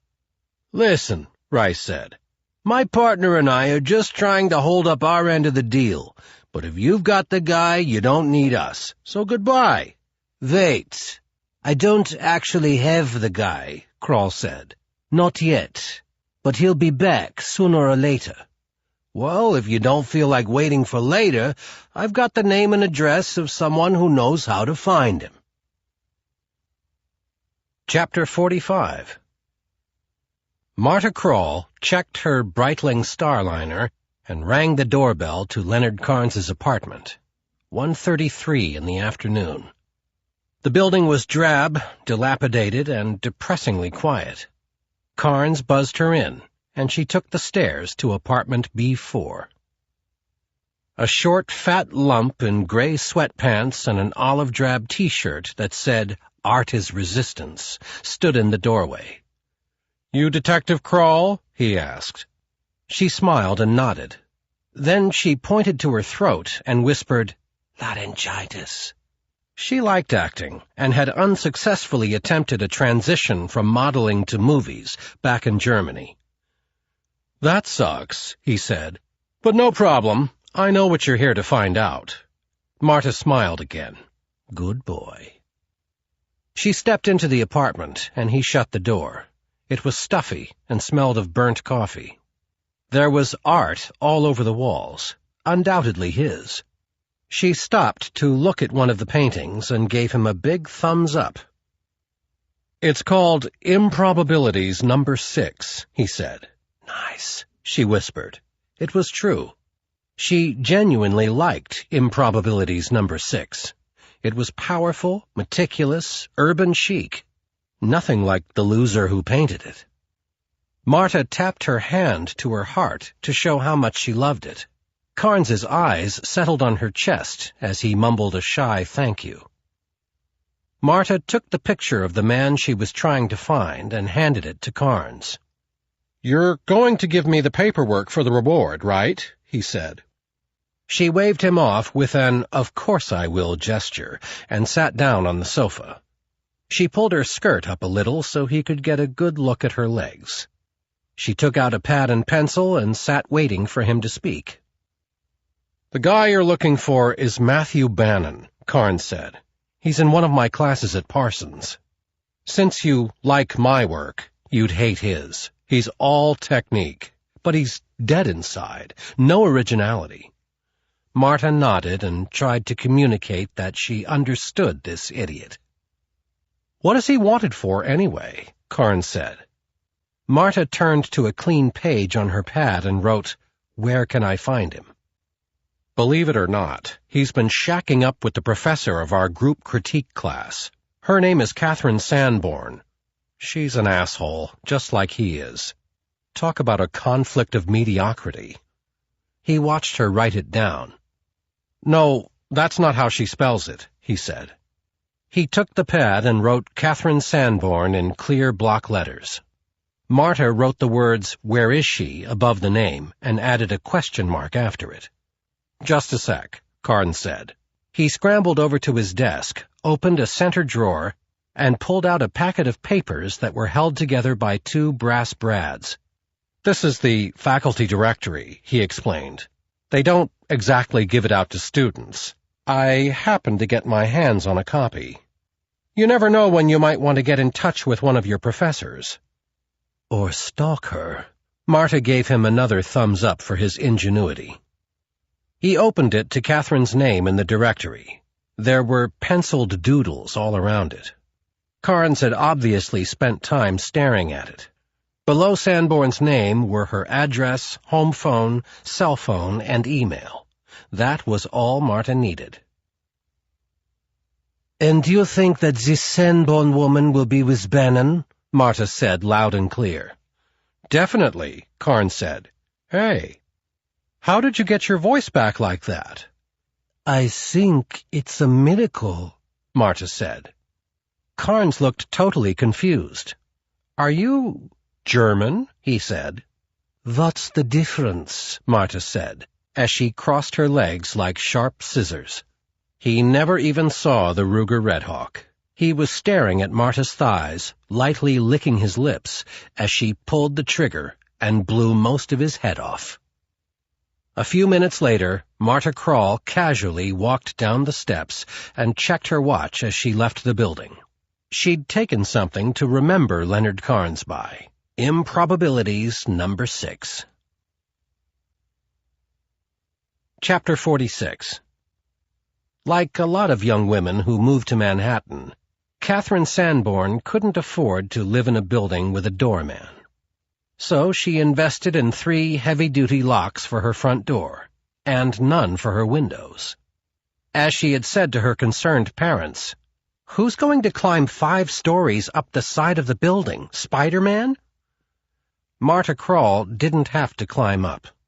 She took the elevator to the roof, rappelled 10 feet down, and went through the unlocked window.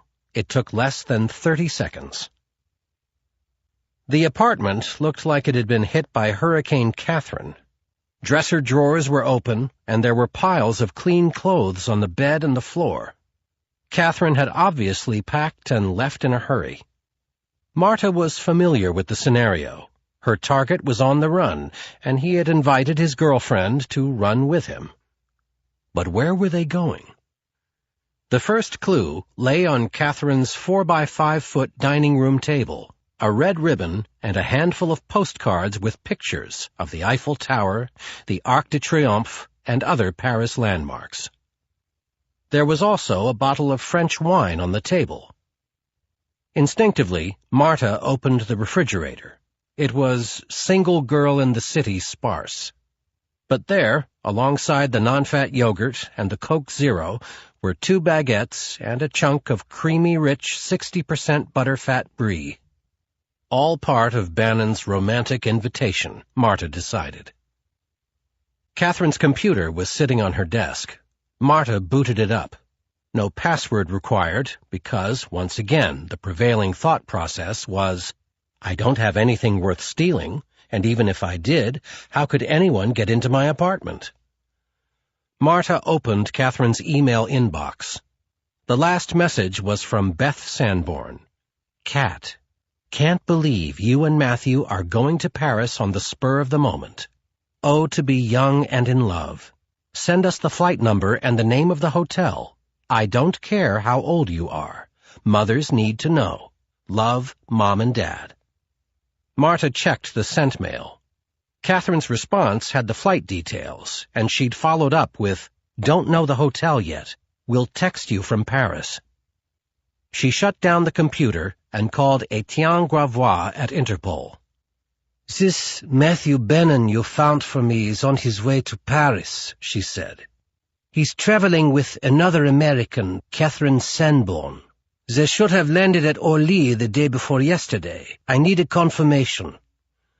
"Hold on," Gravois said. 20 seconds later, he was back. "They cleared passport control Saturday, no problem. He's a student. Should they have flagged him?" "No, he's not a terrorist," Marta said. "Just a small nuisance I have to deal with." "Yes," Gravois said. "I know how efficient you can be with nuisances."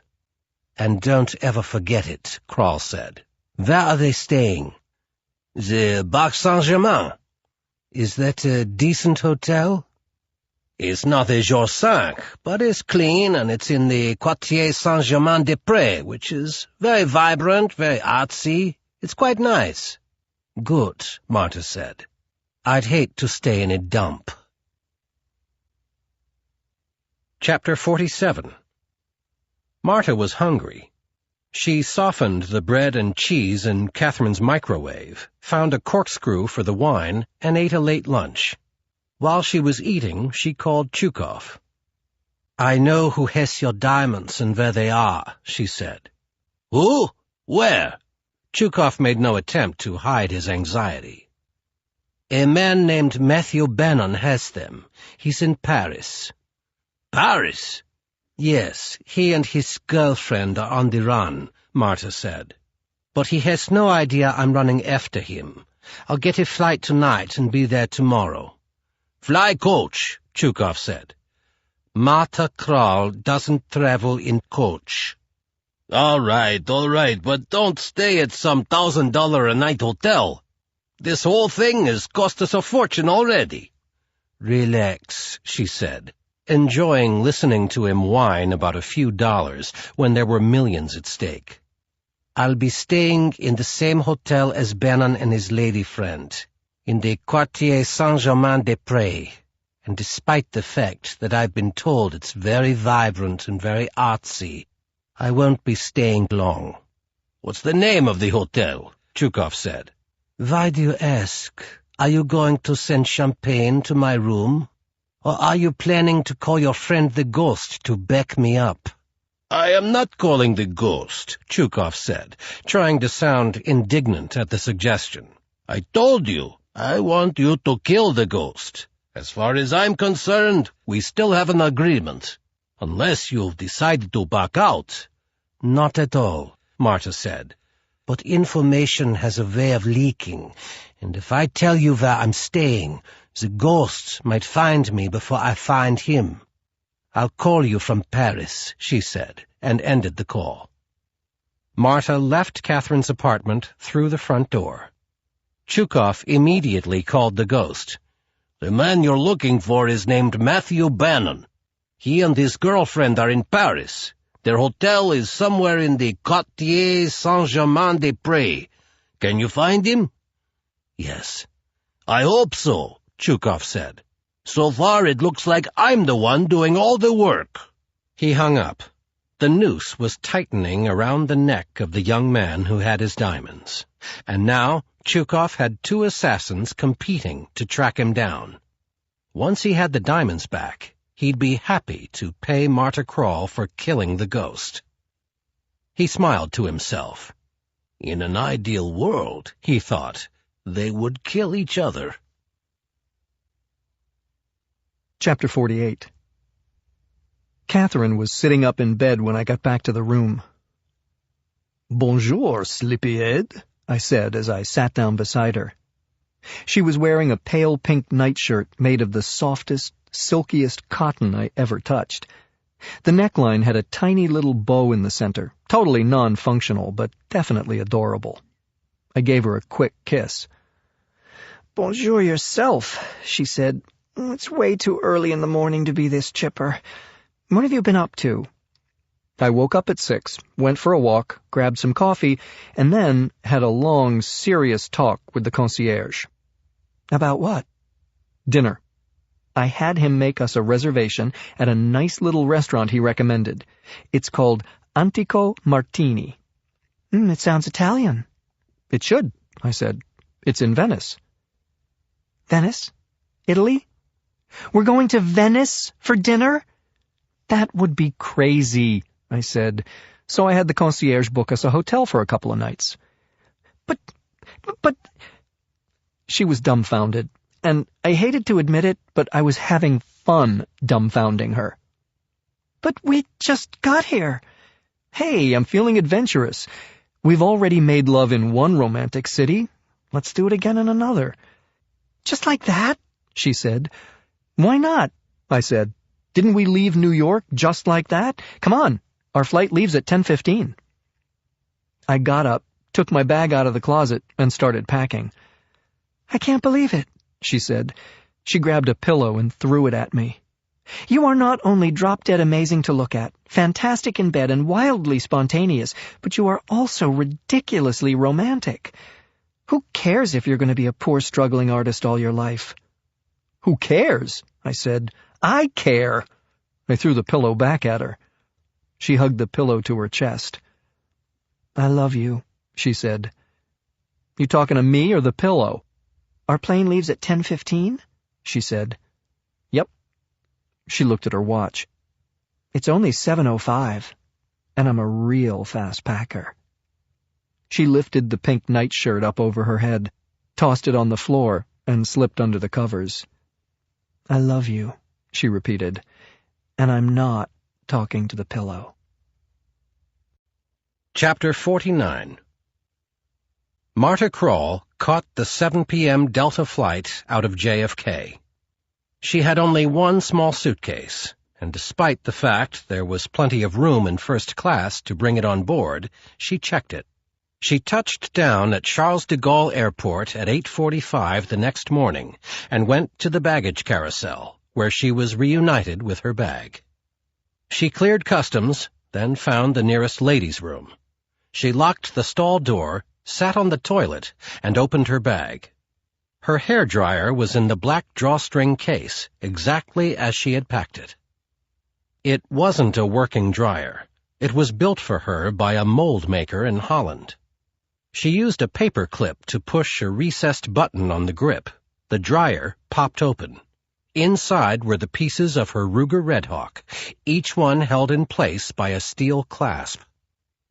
It took only 3 minutes to assemble the gun.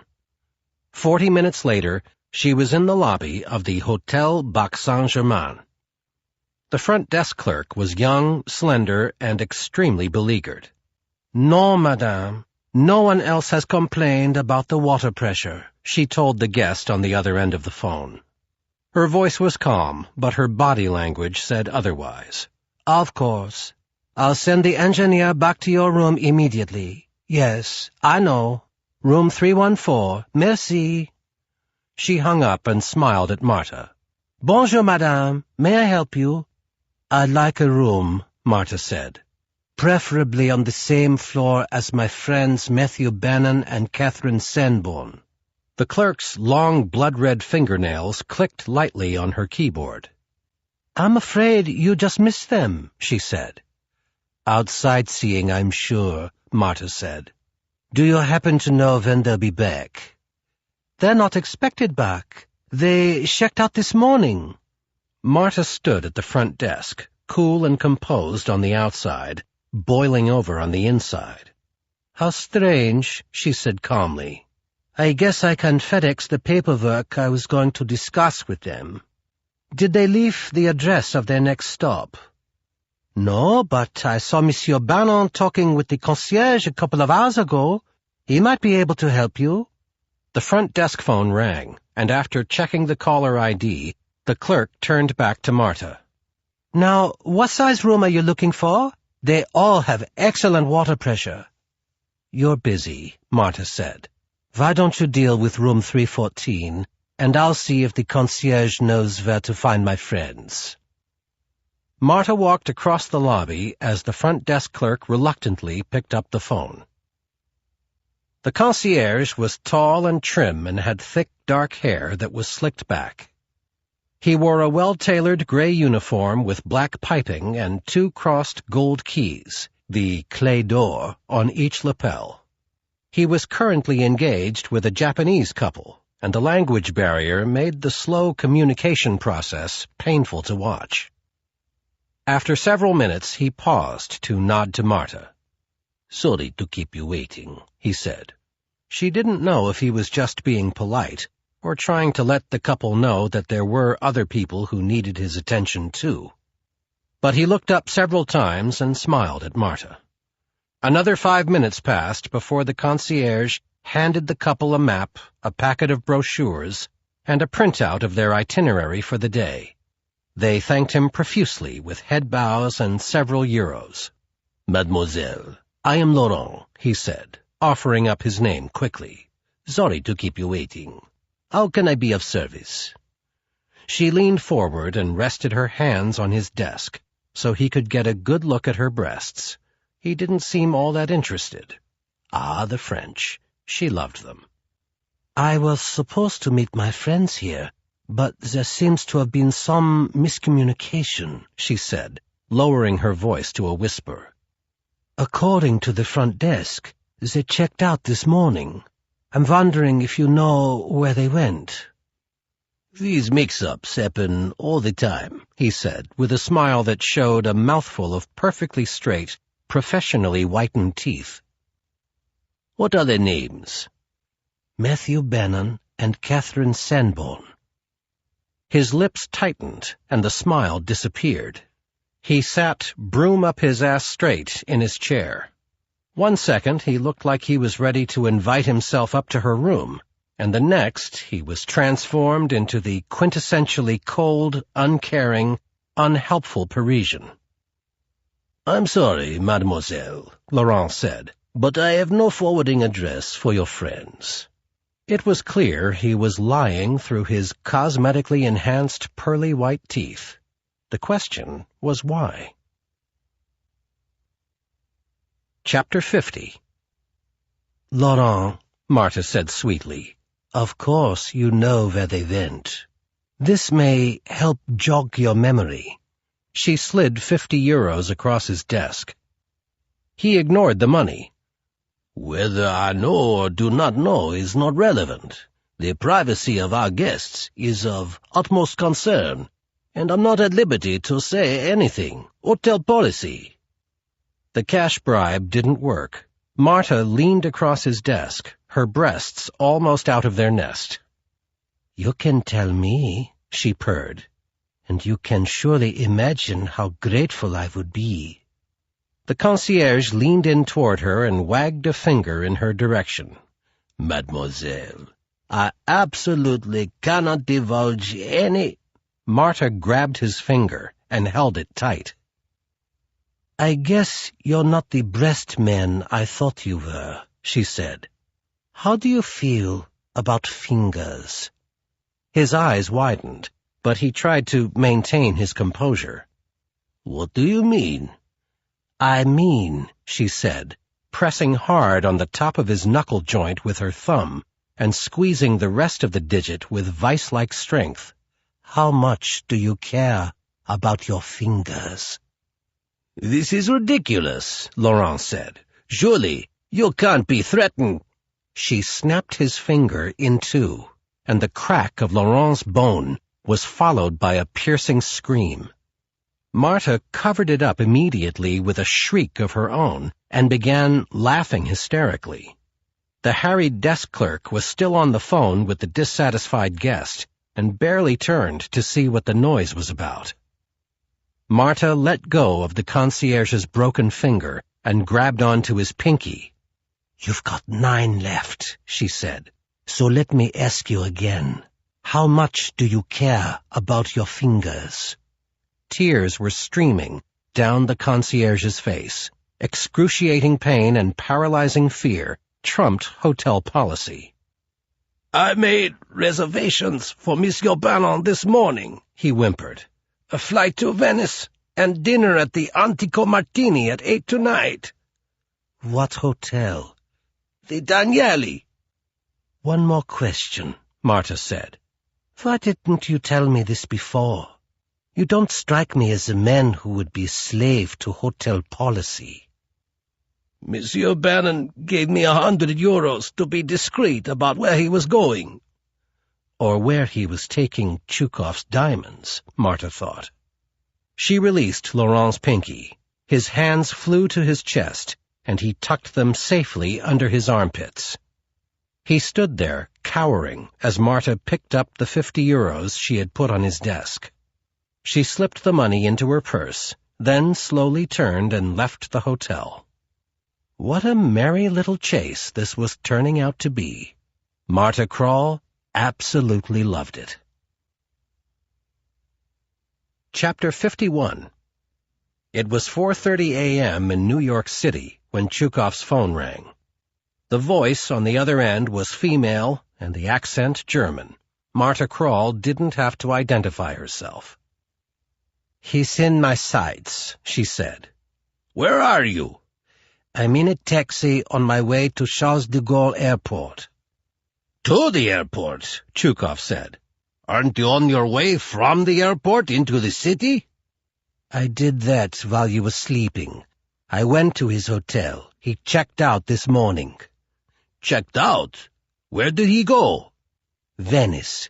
He booked a room at the Hotel Danieli. The Danieli? Chukov screamed. Do you know how much that costs? Marta laughed. I'm sure he doesn't care. He's spending your money. Chukov was apoplectic. That's a 5-star hotel. I want 5 bullets in his head, 1 for every star. He grabbed the inhaler from his night table and sucked on it. Marta closed her eyes and savored the sound of the fat Russian gasping for air. 5 bullets won't be easy, she said. 1 shot with my Red Hawk, and his head will explode like a mushmelon. Then put the other 4 bullets in his worthless dick, Chukov wheezed. But first, get the diamonds. If he still has them, she said. He was in Paris for 24 hours. He could have sold them. No, Chukov said. What idiot would sell diamonds in Paris? And never in Venice. He's not stupid. He'll go to Antwerp or Amsterdam or even Tel Aviv. No, he won't, Marta said. Venice will be Matthew Bannon's final stop. I promise you that. Chapter 52. Chukov turned up the hot water in the shower full blast. He stood on the bathroom floor for 10 minutes, inhaling the steam, sipping his morning vodka, and trying to figure out his next move. He dressed, ignoring the Bowflex and the rest of the exercise equipment he regularly bought from late-night infomercials, some of the pieces still in their boxes. Then he called the ghost. Do you still have your thumb up your ass in Paris? He asked. No, the ghost said. My ass is currently in Venice, sitting in a very comfortable chair in a premium deluxe room at the Hotel Danieli. Chukov was stunned. You're at the Danieli already? How did you find out Bannon was in Venice? It's what I do, the ghost said. The better question is, how the hell did you know? It's 5 in the morning in New York. Who called you? Chukov took another swig of his vodka. Time to put his plan in motion. Marta Krall. Do you know her? Only by reputation, the ghost said. She's slow, she's stupid, but she's beautiful, so she has no trouble convincing lonely men like you to pay her fat fees in first-class travel. And then, more often than not, she botches the job. Chukov laughed. The ghost was just like the rest of them. He didn't like competition. Maybe you're right, he said. Or maybe you can buy Fräulein Kroll a celebratory drink after she's found the diamonds and killed Bannon. She's the one who's been doing all the heavy lifting. Are you firing me? The ghost said. Why would I fire you? Chukov said. 2 assassins are always better than 1, but just a reminder, only one of you gets paid. Chapter 53. The ghost hung up on Chukov. He looked around the room. It was exquisite. Highly polished antique furniture, lush draperies made from the finest Venetian fabrics, a luxurious handcrafted marble bathroom, all counterpointed with state-of-the-art electronics, including a 42-inch flat-screen LCD television, high-speed internet, and a relaxing jacuzzi. The Danieli was expensive, but well worth it, especially with Chukov footing the bill. And now, the ghost thought, it turns out he's hired a backup. Kroll. Despite what he had said to Chukov, the ghost knew Marta Kroll was anything but slow and stupid. Contract killing was more than her profession. It was her passion. She was the queen of the slow death. She had once put 18 bullets into an undercover DEA agent over the course of 3 days. The man died from shock and blood loss 4 times, but Kroll revived him each time with a makeshift crash cart to keep the party going. The Jamaican drug lord, whose operation had been infiltrated by the narc, happily paid a premium for the additional pain and suffering. The ghost stood up and looked out the window at the lagoon directly below. The view was spectacular. Venice was incomparable, a thriving cultural center surrounded by water. He only wished he had the time to stay and enjoy it. He stretched out on the brocade silk spread that covered the king-size bed and stared up at the crystal chandelier. He closed his eyes and tried to think like Marta Kroll would think. Where was she? What was her next move? How could he stay 1 step ahead of her? The door to the room burst open with a bang. Before he could move, a woman bounded into the room, leaped onto the bed, and pinned him down. And then she kissed him, hard. "Jesus, Catherine," he said, "you scared the living shit out of me." He wrapped his arms around her and kissed her again. "I tried your cell, but it went straight to voicemail," Catherine said. "Who were you on the phone with?" "The Antico Martini," he said. "I was just confirming our dinner reservation. I want to make sure it's extra special."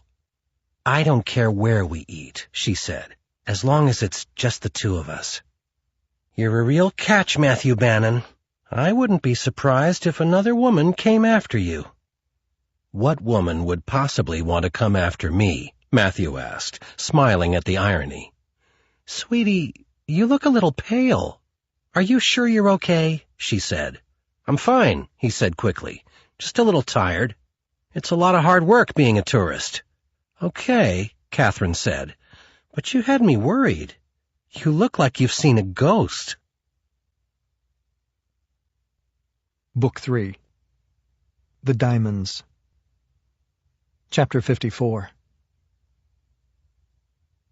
I swore that everything I was going to tell you would be true. It has been. I actually did serve in the Marines. I am an art student at Parsons in New York City, and I'm definitely in love with my professor, Catherine Sanborn.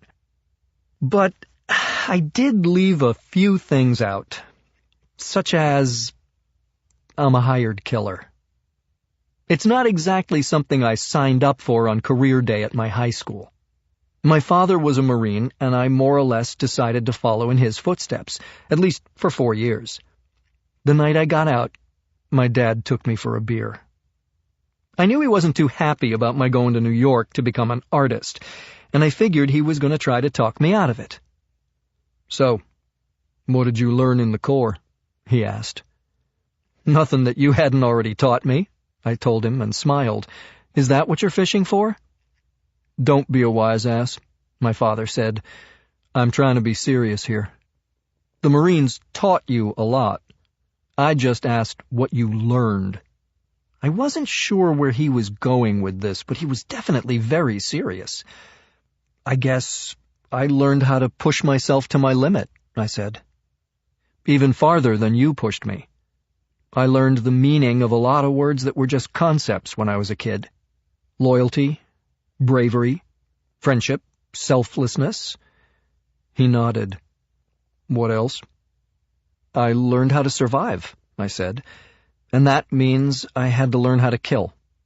I did it from my country, but I doubt it's a skill I can put on my resume when I'm looking for something to help me pay for school in New York.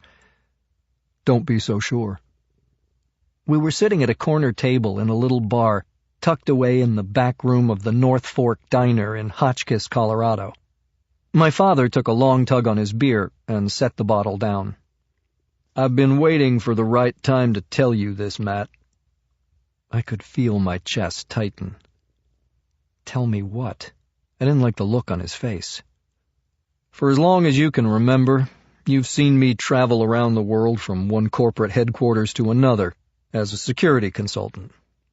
Well, that's not exactly true, he said. I do fly all over the world, but I'm not a consultant. I kill people, Matthew. Bad people, but I kill them all the same. I was in shock. Complete. There was a buzzing sound suddenly in both my ears. My chest felt hot on the inside. You murder people? I said. For money? I eliminate scum, the dregs of our world. Most of them are killers themselves. Some just order the murders of others. It doesn't make it any more righteous that I target only folks who deserve to die. But you know what? I sleep okay at night. I don't have a problem with it. Do you, Matthew? I did, actually. And you think, what? That's what I should be doing? Killing bad people? Not should be doing, he said. Could be doing. It's just an option you have.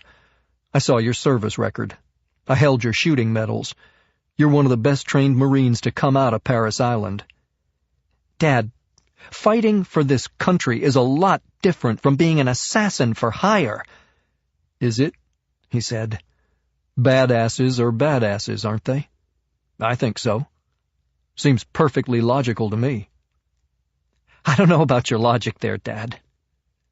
But I'm pretty sure the seed was planted inside that barroom in Colorado. A few months after I talked to my father, I took my first job, and I've been following in his footsteps ever since. I think of myself as the ghost of my father. That's how I got my name. I remember the last question I asked my dad the night he told me about his secret life. Does Mom know? He nodded. I didn't tell her at first, but I knew I had to sooner or later. You can't live a lie with someone you love. She could have walked out on me. She could have told me to give it up. But your mother stuck with me and never brought it up again. Rarely brought it up again, I should say. Occasionally she does.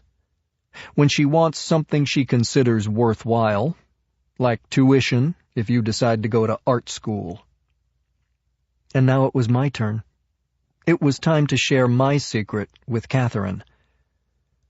I went to the closet and opened the room safe. I got out the doctor bag filled with diamonds. I sat down on the bed next to her. Catherine, I said, I've got something to tell you. Chapter 55. Catherine looked at the bag. Dr. Matthew's magic medical bag, she said. Is there another surprise in there? Kind of. Well, you gave me brie and baguettes when we went to France. What's in there now that we're in Italy? Chianti and cannolis? No. Remember I told you I found a bag full of diamonds at the train station? How could I forget? She said. The first thing I thought when we set foot in this incredible room was I hope you brought enough diamonds.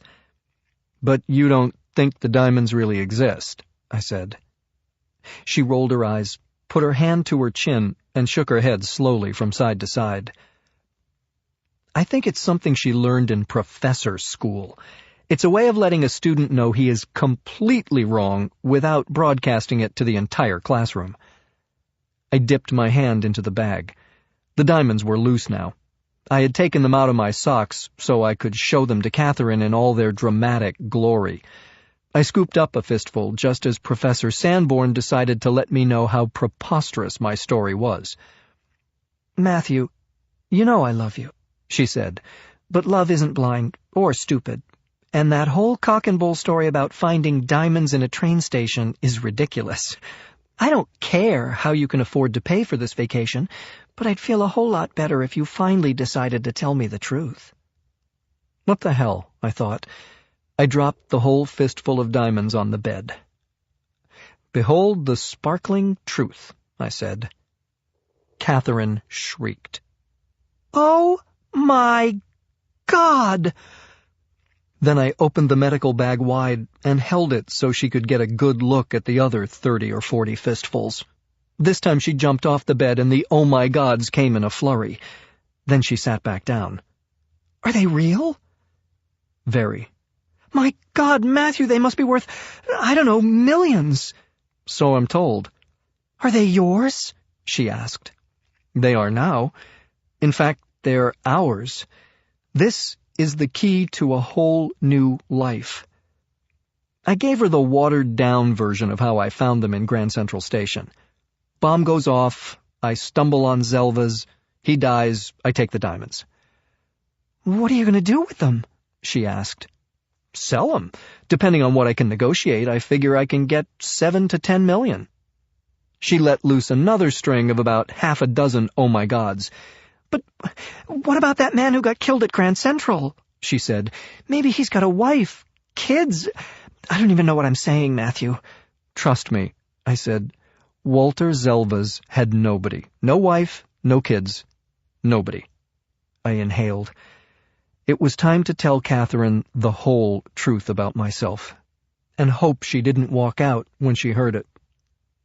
"Catherine," I said, "there's one more little fact about me you really should know. That man, Walter Zelvas, who had the bag of diamonds, I'm the one who—" BAM! A loud cracking sound, and the door to our hotel room flew open. And there she was, Marta Krall, standing in our doorway with a big gun in her hand, pointed at me, then at Catherine, then back at me. "Where do I start?" she said. Chapter 56. "Mr. Bannon, I presume?" she continued. Catherine had gasped at the sight of the gun. Who wouldn't? But now she bombarded me with questions. "Who is this woman? How does she know your name? What does she want, Matthew?" Krall answered the important question for me. "Some of what I want is right there," she said, pointing the gun at the handful of diamonds on the bed. "And I'll bet the rest is in that black bag. Isn't it, Miss Sanborn?" A shiver ran through Catherine's body at the sound of her name. She whispered in my ear, "Give her the diamonds. Okay, Matthew?" Krall heard every word. "Spoken like a woman who doesn't want to die young. I can respect that." If Marta Krall had known I was the ghost, she'd have shot me the second she entered the room. She already had what she came for, Chukhov's diamonds. But Krall wasn't just a killer. She was a sadistic killer. Thinking I was Matthew Bannon, art student, she figured she could take her time. She wasn't satisfied just to recover the diamonds. I had made her work hard to find them. She wanted to play with me now. "So tell me, Mr. Bannon," Krall said, "are you sleeping with all your professors or just the pretty ones?" Then she went after Catherine. "I hope he was good in bed, because your affair is going to cost you your life." The talking was a big mistake. Those extra few seconds were what I needed. I pushed Catherine to the floor and flung the medical bag at Marta. She got off a shot, but the bullet went inches wide, and suddenly diamonds were raining all over the room. The distraction gave me a second, and I barreled into Crawl. Her gun fired again, the bullet smashing into the LCD TV, glass shattering in a spectacular fashion. I threw my body at Marta Crawl, and her gun went flying. I rolled, but she dived on top of me and began punching my face. She could really punch, too. I headbutted my way past a hail of fists and sharp elbows and rammed my skull into her perfect nose. She grunted like a man, toppled backward, and, still stunned, staggered to her feet. I sprang up, and the two of us were standing face to face. No guns, mano a mano, so to speak. I aimed a right jab at her beautiful Aryan face. She ducked, and I drove a left hook into her stomach. She doubled over, gasping. I charged and hit her again with my full body weight. I'm pretty sure she expected to crash into the wall behind her, but that's not what I had in mind. There was no wall behind her, just an oversized, multi-paned arched window, and from what I could see from my vantage point, nothing behind it but blue sky. "Oorah!" I screamed, and Crawl went flying through the hand-crafted Venetian glass window. Arms flailing, she dropped like a stone to the street below. I was sure the fall would kill her, but she never hit the sidewalk. Venice isn't famous for its sidewalks. She hit the water. I picked her gun up off the floor, leaned out the window, and scanned the canal. At least 15 seconds passed before Marta came up to the surface, sputtering. I could have shot her, but I didn't do it. Not in front of Catherine. Chapter 57. Catherine whispered across the room, "Is she dead?" "Unfortunately not," I said. "Matthew, I can't believe it. She tried to kill us. We have to call the police." "No, Catherine, that's one thing we can't do," I said. "What are you talking about? Of course we call the police. That woman is insane. She knows about your diamonds. She knows our names. What if she comes back?" "Listen to me," I said. I put my hands on her cheeks. Her eyes were filled with fear. "Sweetheart, we don't have a lot of time, and I hate to play the do you love me card, but do you love me?" "Of course. Yes, always." "Do you trust me?" She hesitated. Let me rephrase the question. I didn't ask if you understand everything that has happened in the past 3 days, but do you trust me enough to believe that whatever I ask you to do in the next few minutes will be because I love you madly and will do anything to keep you safe? "Absolutely," she said, no hesitation and with a hint of a smile. "We don't have to call the police," I said, "because in a few minutes this place will be crawling with cops. If we're still here, they'll arrest us." "Why? We're innocent."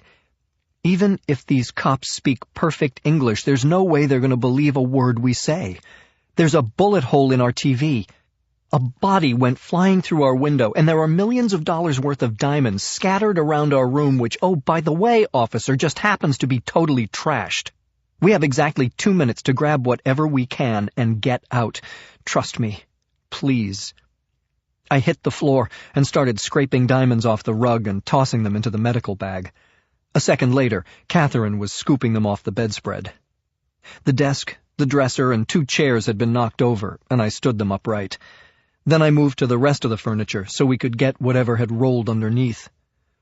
90 seconds and we pop smoke, I said. "Pop smoke?" Catherine asked. "It's Marine speak for get the hell out of this hotel room before we wind up doing some serious time in an Italian prison." We crawled on the floor, scavenging among the broken glass, shattered furniture, and overturned room service cart, grabbing as many loose stones as we could find. A minute later, I pulled the plug. "Time's up," I said. "You have 30 seconds to throw your clothes in a bag or leave them behind." At the 2-minute mark, I grabbed Catherine by the arm and pulled her toward the door. "Over there," Catherine said, pointing to a corner. "Is that diamonds or broken glass?" They were diamonds, and my trained sniper's eye could spot at least 6 spots where the sparkle was definitely not glass, but we didn't have time to get them all. "Leave 'em. There'll be a nice tip for the maid," I said, looking around our formerly glorious room. "Believe me, she'll have earned it." Chapter 58. The best way I can describe what was going on in the lobby of the Danieli was discreet commotion. The manager of the hotel, several of his assistants, 4 desk clerks, and a couple of bellmen were scurrying about, some of them communicating by radio in hushed voices, but I could hear the overtones of panic. I caught the words, "Al quinto piano," repeated several times, on the 5th floor, referring to the location from which Marta Krall had just taken her swan dive. Members of the hotel staff were on their way to the room with the broken window. I figured La Polizia de Venezia couldn't be far behind. The chaos worked in our favor. Catherine and I strolled casually through the lobby and out the front door with our bags. Had anyone been paying attention, it might have been noticed that we hadn't bothered to check out. But everyone was far too busy to notice a chatty couple who were debating whether to visit the Peggy Guggenheim collection at the Museo d'Arte Moderna or spend a few hours at the Galleria dell'Accademia. If this were New York City, we'd have jumped in a cab and tear-assed down the Grand Central Parkway straight to JFK. But there aren't a lot of high-speed getaway options in Venice. A gondola would have been romantic, but not too smart. There was a water taxi parked in front of the hotel, and we got in. It was a 10-seater. We were the only 2 passengers. "Railway station," I said. "Venezia Santa Lucia." "5 minuti," the driver said, not moving the boat. He pointed to the 8 empty seats. "What's going on?" Catherine said. "Why aren't we moving?" "He wants to wait 5 minutes till he gets more passengers." I could see cops storming into the hotel. Catherine and I had registered in our own names, so it wouldn't be long before the local police were looking for us. When they didn't find us, they'd widen the search. We had to get out of Italy before our pictures were posted at every border crossing. "Waiting is not an option," I told Catherine. She clasped her hands together and looked to the heavens. "God, my boyfriend's been a little crazy lately," she said. "Please, don't let him ask me to swim." I kissed her on the forehead and turned to the water taxi driver. "Siamo in ritardo per il nostro treno," I said. Catherine looked at me. I told him we were late for our train. The driver shrugged. "Gli americani sono sempre in ritardo," he said. He says we're always late. "Quanto?" I said. "How much?" €95. 95 euros. "How much for tutto?" I said. "The whole damn boat." "Immediatamente." 600. I dug into my pocket and peeled off 3 200-euro notes. The engine turned over as soon as the bills left my hand. "Siete americani?" our taxi driver said as we cut through the water past the Palazzo Ducale. "No, we're not," I said. He shrugged again. He had all the money he was going to get out of me. No small talk required. Catherine leaned into my chest, and I wrapped my arm around her. "Just in case you were wondering," she said, "I'm petrified." "I'm sorry," I said. "This isn't exactly what I had planned." "Don't apologize," she said. "Paris was amazing. Venice is inspiring. Except for that blonde bitch who shot at us, it's been a heck of a vacation." I kissed her. "Where are we going now?" she asked. "Amsterdam." "What's there?" she said. "Beautiful canals, great nightlife, and incredible art. The Rijksmuseum has all the Dutch masters, Rembrandt, Van Gogh, Vermeer. You'll love it." She stared at me. Her gray eyes were steely now. "Matt, cut the travelogue bullshit. The Italian police are looking for us, and instead of racing back to New York, we're on our way to a museum in the Netherlands? What happened to trust me?" she said. "So let me repeat the question. What's in Amsterdam?" I leaned in close and whispered in her ear, "People who buy diamonds." Chapter 59. It took 15 minutes to get to the train station. I was eager to come clean to Catherine, but just in case our 600-euro captain had a better handle on English than he had let on, we just sat and enjoyed the view. The next train to Milan was leaving in 45 minutes. From there, we could catch the overnight train to Amsterdam. Flying would only take 2 hours, but that meant going through airport security, and I had decided to hang on to Marta Krall's gun. I bought 2 first-class train tickets to Milan and reserved a sleeper car for the second leg of the trip. We sat down to wait at a little coffee bar. I ordered a cappuccino. Catherine had a caffè con panna, which is basically espresso topped with sweet whipped cream. Do you remember what we were talking about in our hotel room before we were so rudely interrupted? I said. Do I remember? First, you nearly gave me a heart attack when you showed me what was inside your little doctor kit. Then you said something like, "But wait, that's not all." You were going to tell me another big secret when the door crashed in. She sipped her espresso. Are you going to tell me now? I nodded. Walter Zelvas, the guy who got killed at Grand Central, was a professional killer, I said. He worked for the Russian mob. Among other things, they run a global diamond smuggling operation, and Zelvas was taking off with a bag full of diamonds that he stole from them. They found out, and they hired another hitman to kill him. Zelvas didn't die from a bomb blast. He was professionally terminated. She put her hand to her mouth. You're telling me the truth, aren't you? Yes, I swear. But how do you know? How did you find out? I'm the person they hired to kill Zelvas. Her body started to shake. No, it can't be possible. No. Catherine, first of all, it's true, I said. I can't expect you to understand, but I love you too much to keep it from you. And after what happened in our hotel room, you have to know. That woman's name is Marta Krall. The people who hired me to kill Zelvas hired her to kill me and get their diamonds back. This can't be happening, Catherine whispered. She was staring at the floor now, not at me. She couldn't look me in the eye. I think I know what you're going through, I said. The night I got out of the Marines, my father told me that he'd been a professional hitman. He made it sound almost all right, logical. He only killed bad people, he said. It was like being an executioner in a prison, a really well-paid executioner. He wanted me to think about doing it too.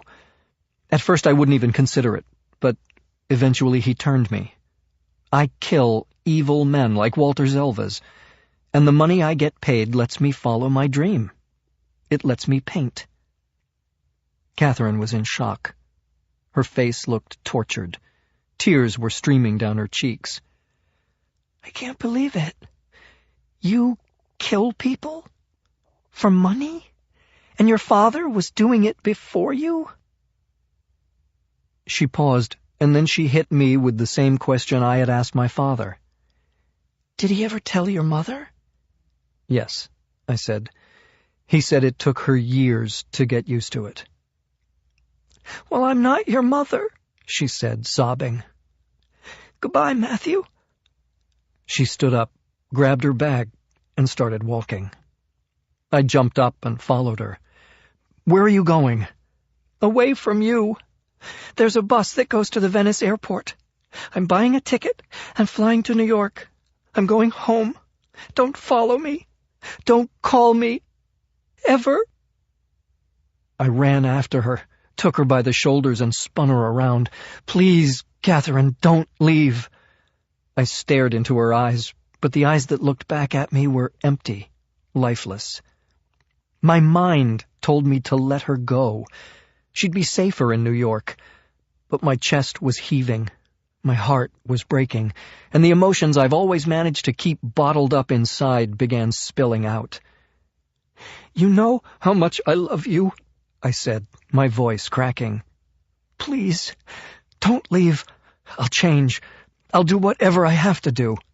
"Take your hands off me," Catherine said, "or I'll scream." My hands dropped to my sides. "Catherine, what I did, it's a job, like being in the Marine Corps was a job, but it's not who I am. You know the real me. Nothing is more important to me than our relationship." "You're wrong, Matthew. I never knew the real you. And our relationship has been built on a mountain of lies. Goodbye."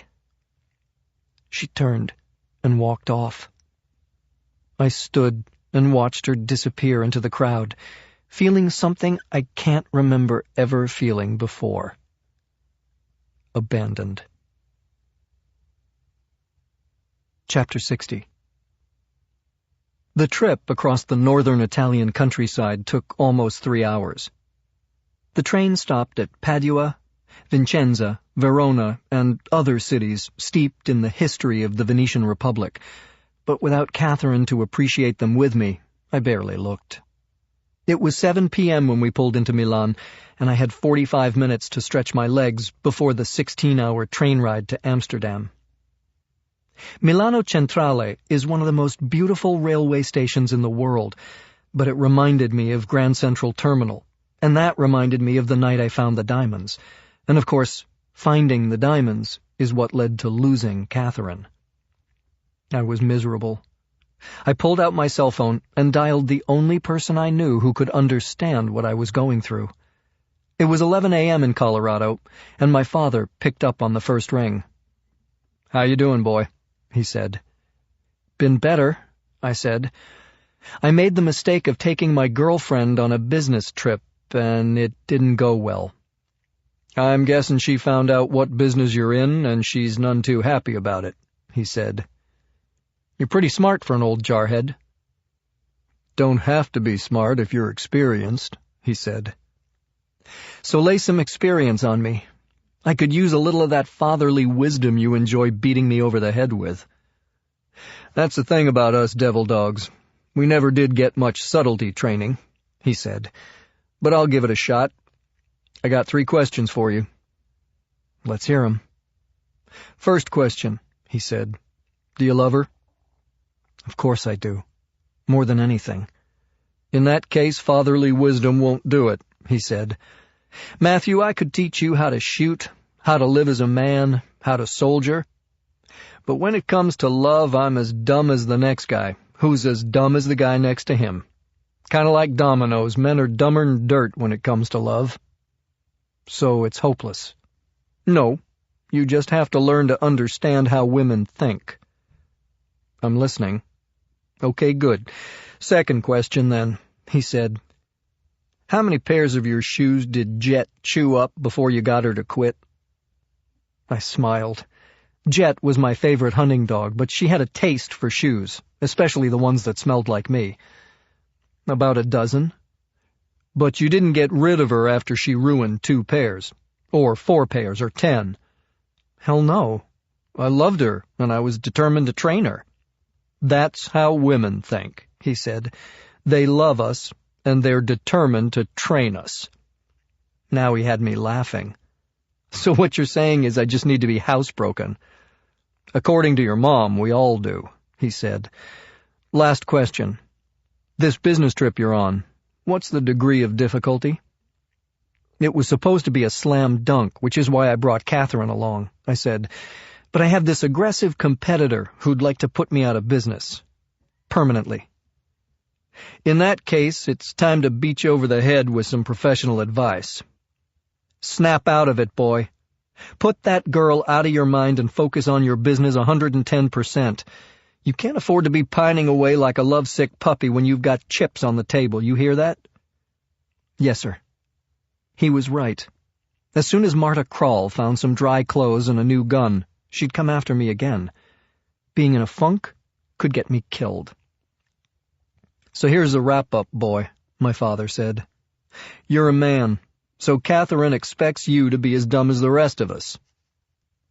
She's a woman, so she's hardwired to fix you, which means you're going to get at least one more chance at redemption. Most important, if you don't watch your ass on this trip, there ain't ever going to be any grandkids. And if that happens, your mama will blame it all on me. Good advice, Dad, I said. I owe you one. You can pay me back right now, he said. I know exactly where you are. I figured he would. The station master's announcements in the background were a dead giveaway. I've been there a dozen times, he said. There's an old nun, Sister Philomena, sitting outside track 7. She used to be a mail drop for me. Put $100 or whatever that new Italian money is in her basket. Tell her it's from Colorado. Will do. I don't want to know where you're going, but is there anybody you want me to give your regards to? He said. That was code for I do want to know where you're going, but don't say it on the phone. Spell it out for me. Yeah, say hi to Adam, Mom, and Sarah, I said. AMS. Airport code for Amsterdam. Safe travels, he said. Thanks. I love you, Dad. Semper Fi, boy. My father is old school. That's as close as he ever gets to I love you. Chapter 61. Just as my father had said, there was an ancient nun outside track 7. She sat on a folding chair with her head bowed, but she looked up to thank anyone who tossed a coin in her basket.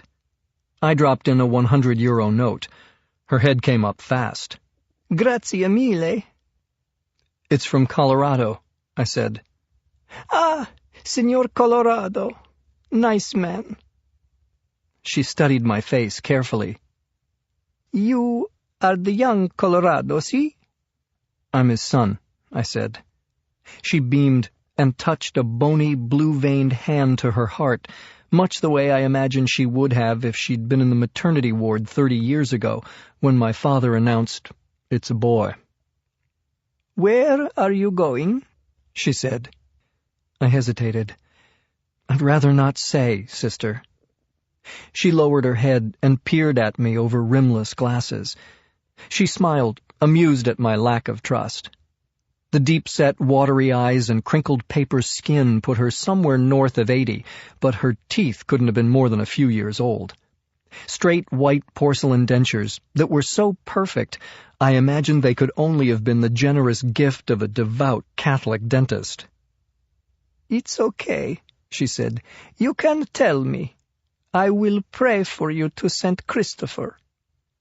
I trusted my father, so I trusted her. "Amsterdam," I said. She took my hand, closed her eyes, and mumbled a prayer. Then she opened her eyes, flashed another dazzling smile, and said, "Vai con Dio." I said goodbye, not sure if my father was paying her back for past kindnesses or buying me some travel insurance. I got my answer when I arrived in Amsterdam. The train ride had been uneventful, but as soon as I stepped up to the taxi stand at the station, a man called out, "Colorado!" I turned, ready to fight. The man held up both hands. "I'm a friend of Sister Philomena's," he said. "You don't want to take a taxi. They remember every passenger and write down every destination. I remember nothing."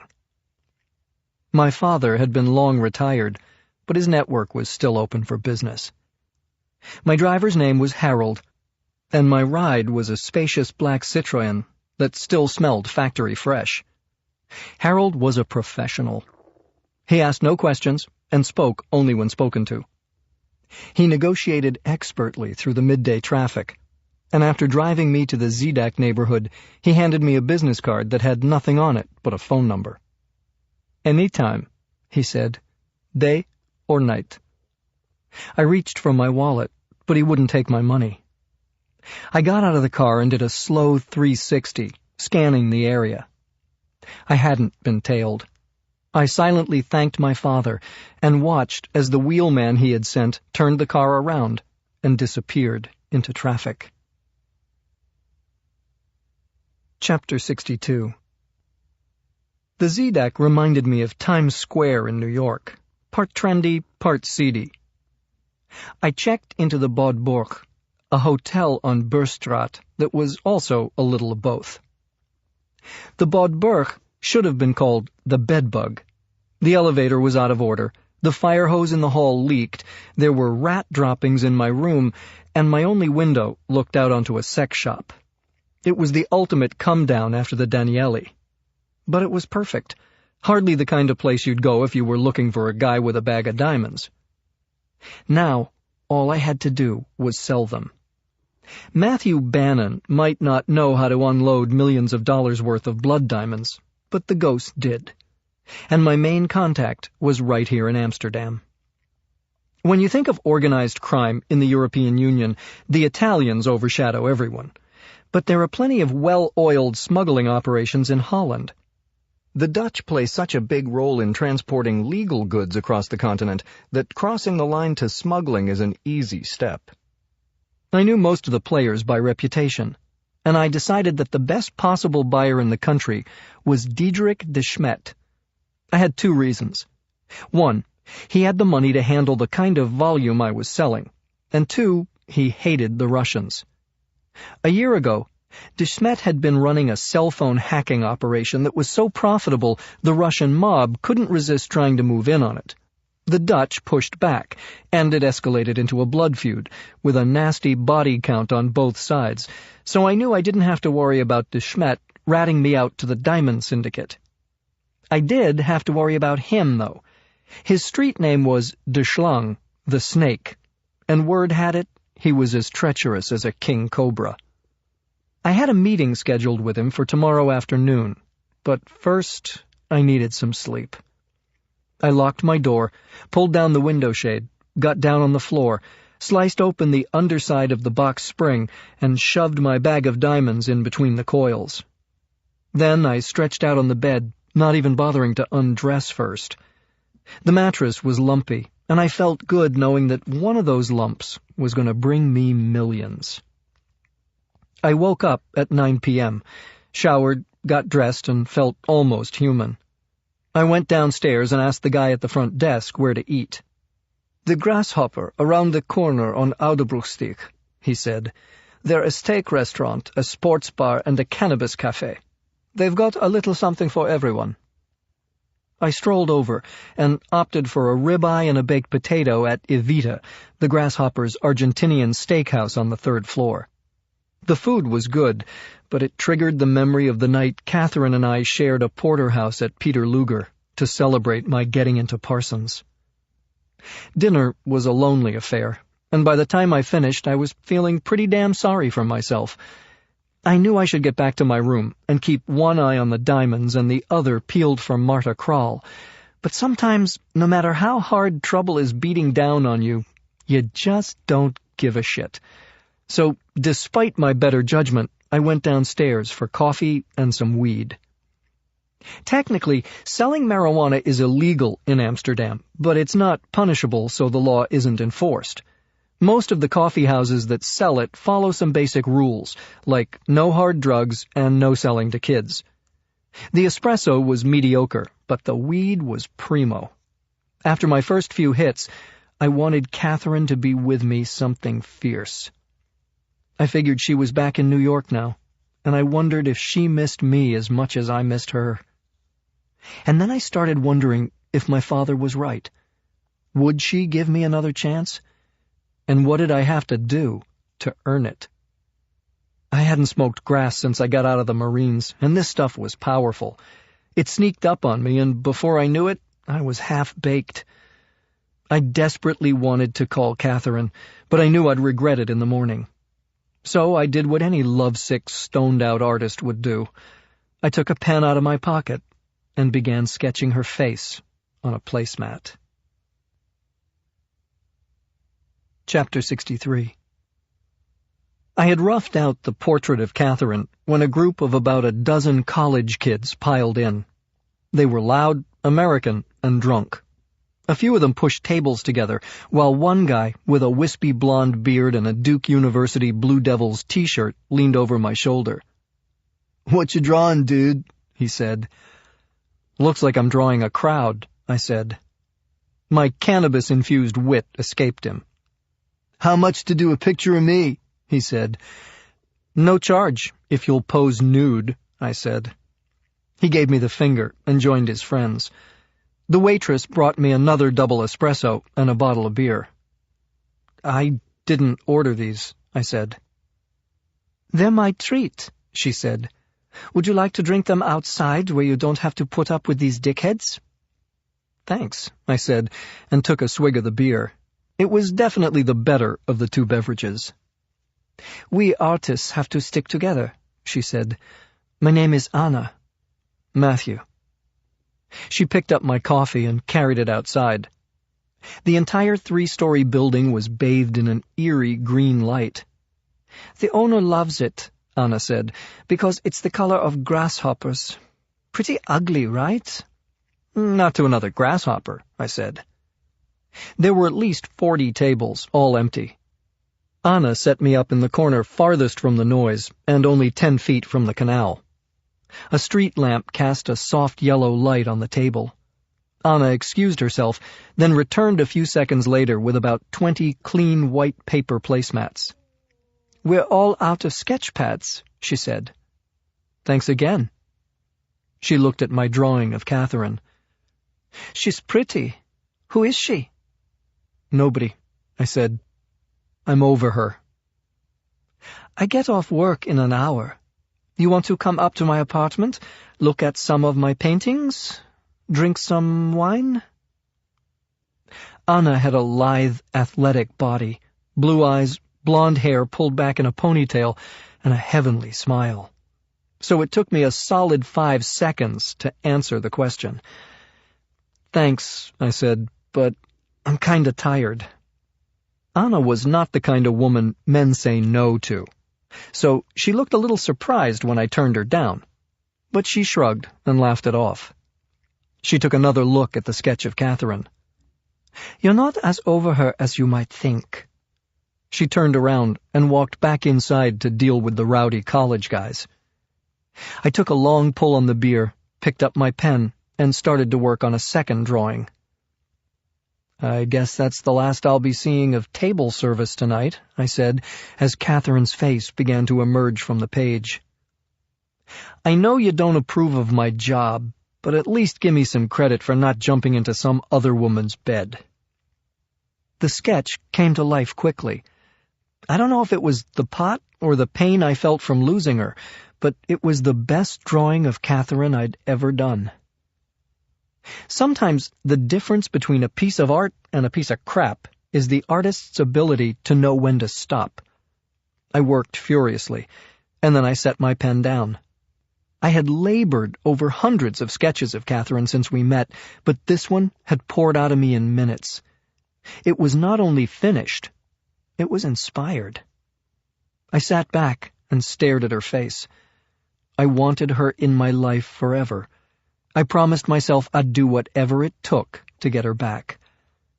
And then I felt the cold steel on the back of my neck. It looks like Miss Sanborn doesn't like this life you lead, does she, Mr. Bannon? A female voice with a thick German accent said. Don't worry, you still have me. I sat there, frozen. The party is over, pretty boy, Kral said. Now, tell me, where are Mr. Chukhov's diamonds? My assassin's playbook of options ran through my head. I'd been in life-or-death situations before. There's always a way out. But at the moment, I couldn't come up with a single one. I was that stoned. Chapter 64. I'll repeat the question, Marta said, digging the muzzle of the gun into the back of my neck. Where are the diamonds? I'm stoned, I said, not stupid. If I tell you where they are, you'll kill me. You're right, but if you give me the diamonds, it will be quick and painless. 1 bullet, she said, pressing the gun directly below my medulla oblongata. What happens if I don't give you the diamonds? "You'll still die fast," Marta said, and I could sense a note of delight creep into her cold robotic delivery. "But Catherine Sanborn won't be so lucky." Hearing Catherine's name was a jolt to my system. "She had nothing to do with this," I said. "I took the diamonds. She didn't even know about them until 10 minutes before you showed up. Keep her out of it." "And when I say a slow death," Kral said, "I'm not talking about 10 minutes." Kral was the Marquis de Sade of assassins. For many of her targets, death was only the beginning. When their hearts stopped, she'd rip the cord out of a lamp, plug it into a wall socket, and jump-start the victims back into consciousness. Then she'd slowly torture and kill them again. She was sicker than Zelva's, and now she was threatening to kill Catherine over the course of days, maybe weeks. My mental faculties had been dulled, but my adrenal gland started firing on all cylinders. I could feel the adrenaline rush as my body went into fight-or-flight mode. I am invincible, I thought. My brain shook off the effects of the marijuana, and I forced myself to think in straight lines. Somewhat straight, anyway. Maybe a little crooked. Marta Kral had a gun, but I had one small advantage. She still had no idea who I really was. If she knew I was the ghost, I'd be dead already. I'd gotten the best of her in Venice, but she probably figured that was my Marine training. I was an amateur who got lucky. It wouldn't happen again. I had to convince her she was right. "I'll take you to the diamonds," I said. "Please don't hurt my girlfriend. You have to promise." "You have my word," she lied through her perfectly white teeth. I hid them." My body started to tremble, and my head shook from side to side. The trick was to look petrified and not let her catch me scanning the area for a weapon, anything I could use against her. But she was one step ahead of me. "Pick up the beer bottle," she said, "and lower it to the ground. Slowly." "Yes, ma'am." I did exactly what she asked. "Where did you hide them?" "Bus station. A locker." "Give me the key." "Sorry," I said. "I hid that too. It's in my hotel room." "Take me to it."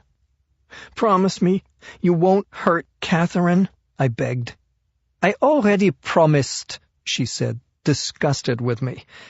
This was not what she expected from a guy who had thrown her out of a fifth-story window. She relaxed. The gun was no longer pressed to the back of my neck.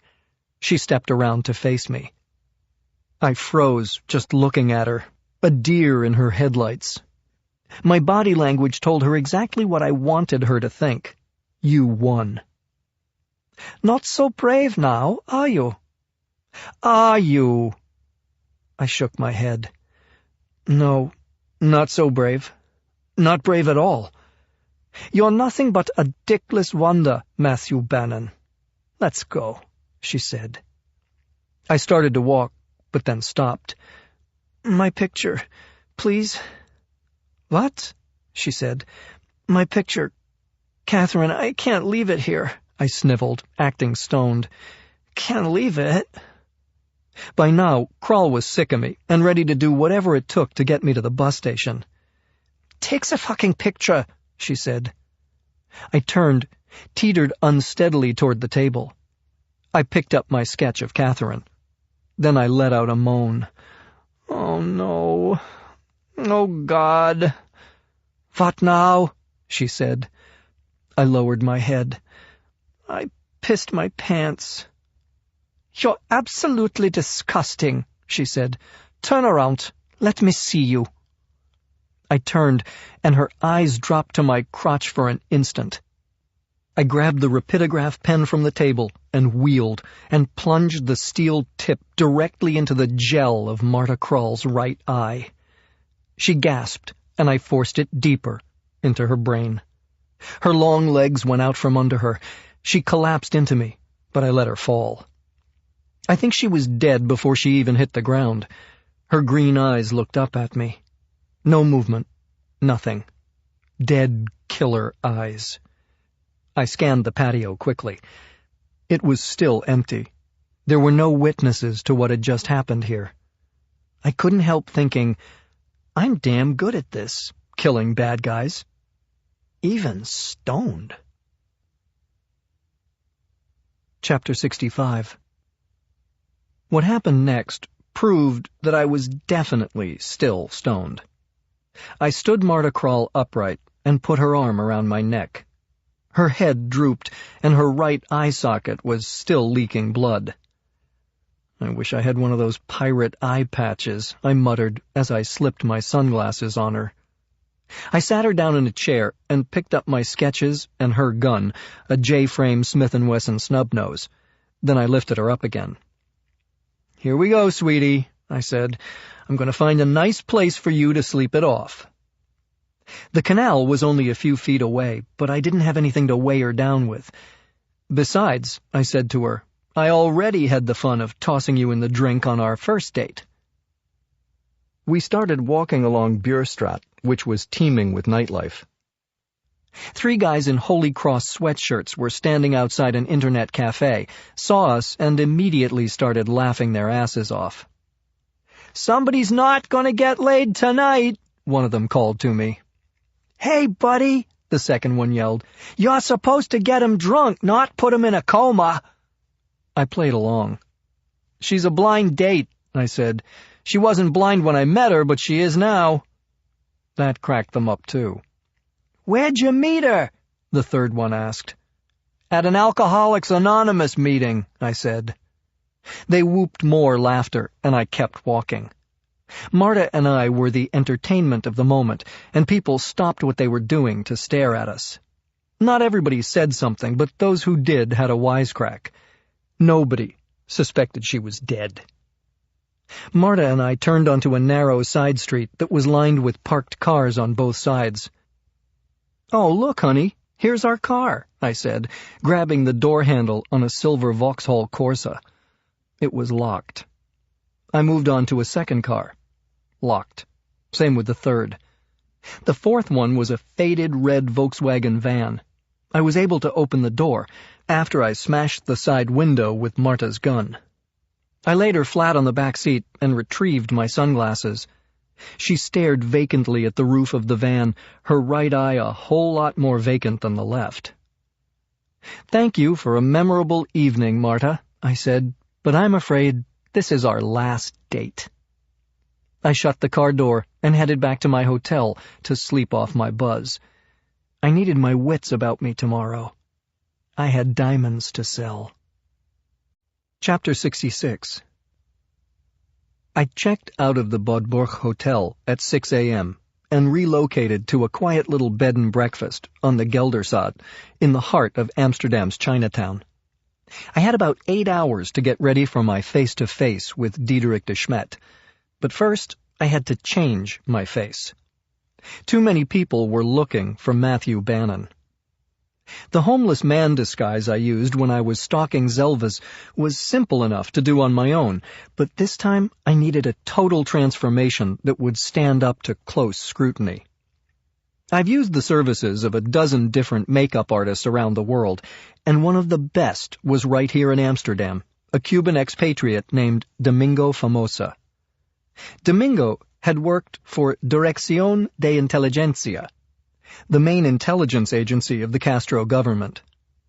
His job was to create special effects makeup, sometimes for the DI agents and sometimes for the face and body doubles who stepped in for Fidel when the assassination threat level on El Jefe was high.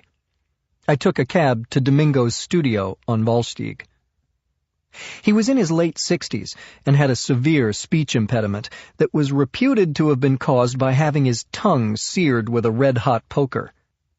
It's not clear whether the punishment was at the hands of the enemy or his own people, but whoever did it made their point. In the 6 hours I spent in the makeup chair, Domingo never uttered a word.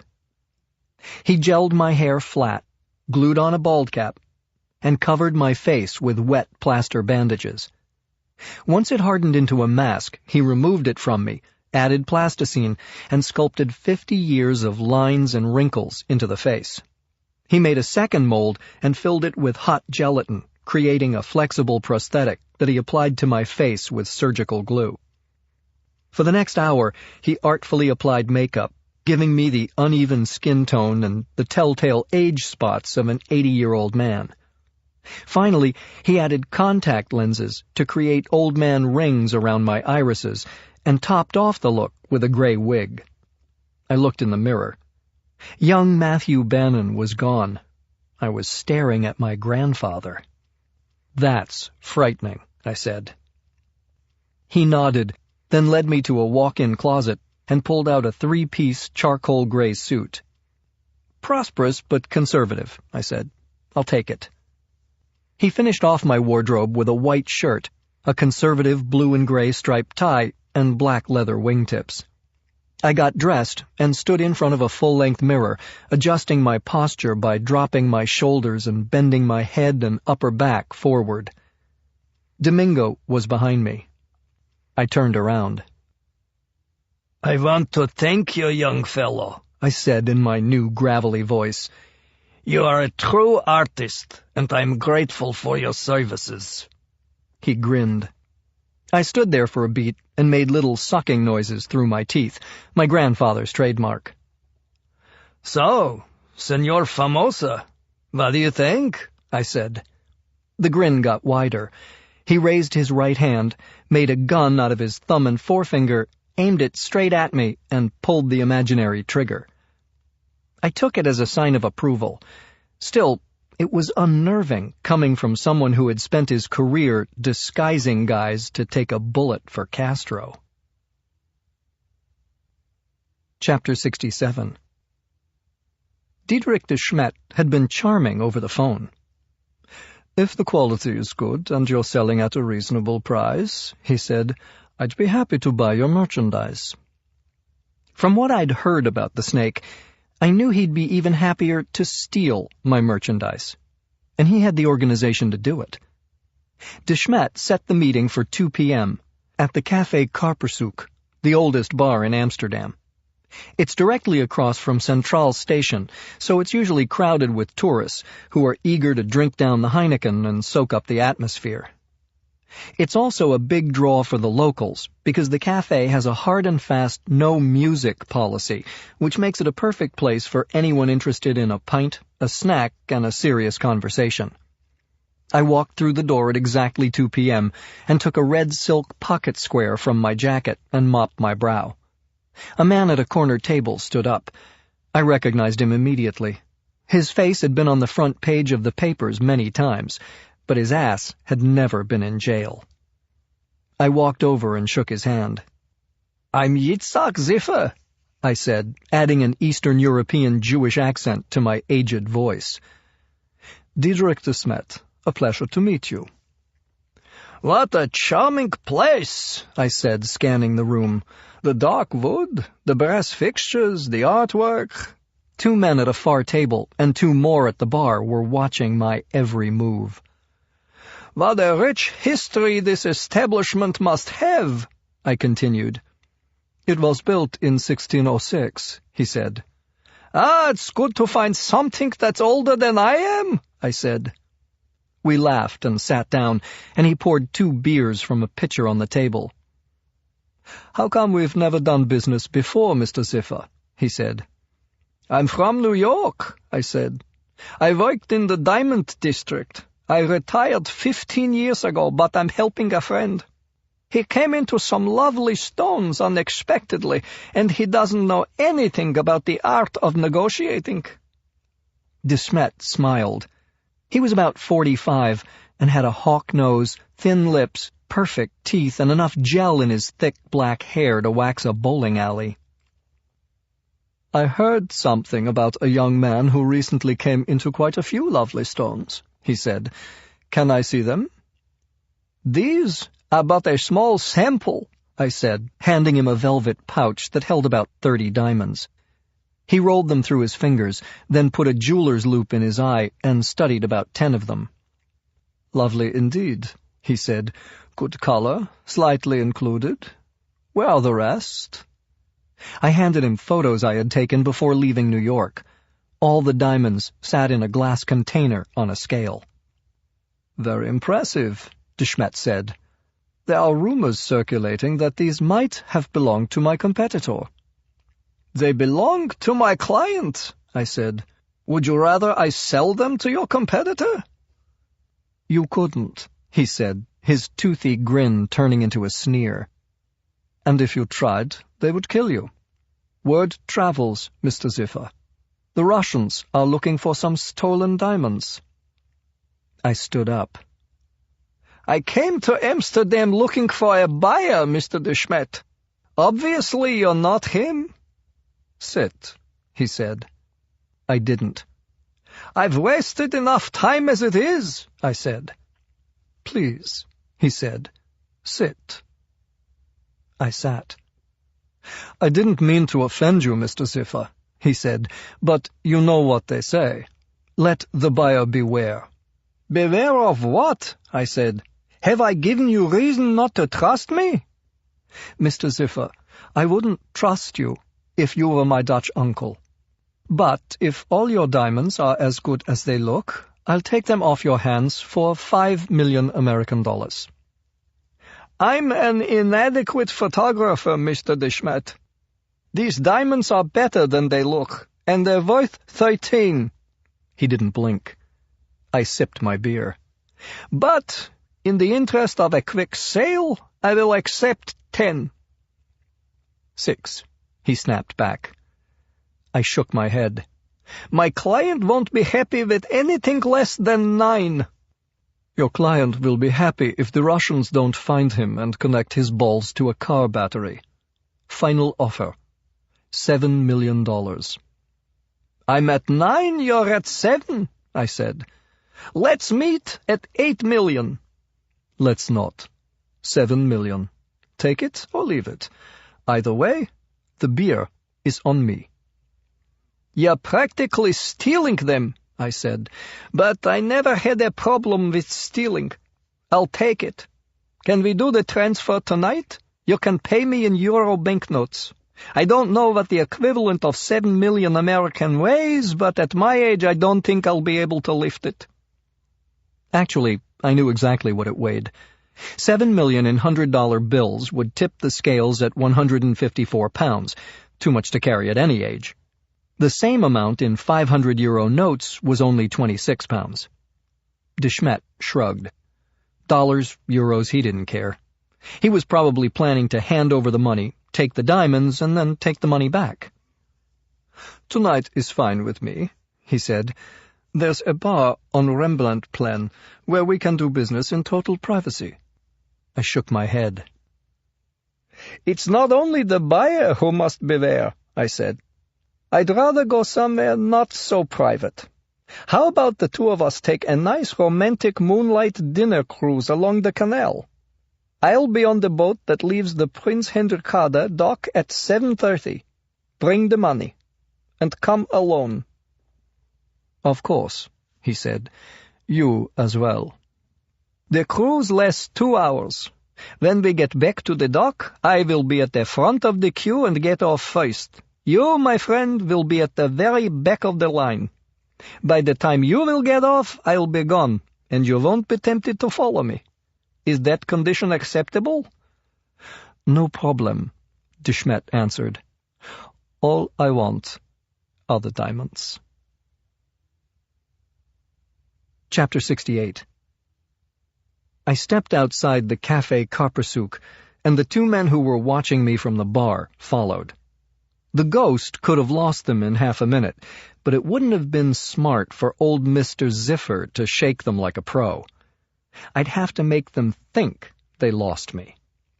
I walked across the street to the cab stand at Central Station. I got into the first taxi and told the driver to take me to the Intercontinental Amstel Hotel. "Drive slowly," I said. "I want to enjoy the view." De Smet's boys caught the cab behind me and had no trouble keeping up. I knew the Amstel well. I had stayed there the last time I had a job in Amsterdam. It's a beautifully restored landmark building, a grand old palace that sits majestically in the heart of the city, overlooking the Amstel River. It's the essence of Dutch charm, elegance, and efficiency. The cab stopped at the entrance, and a burly, uniformed doorman with a handlebar mustache opened the door. I recognized him immediately. "Rutger," I said as he helped me out of the taxi. "My favorite doorman. Do you remember me from last summer?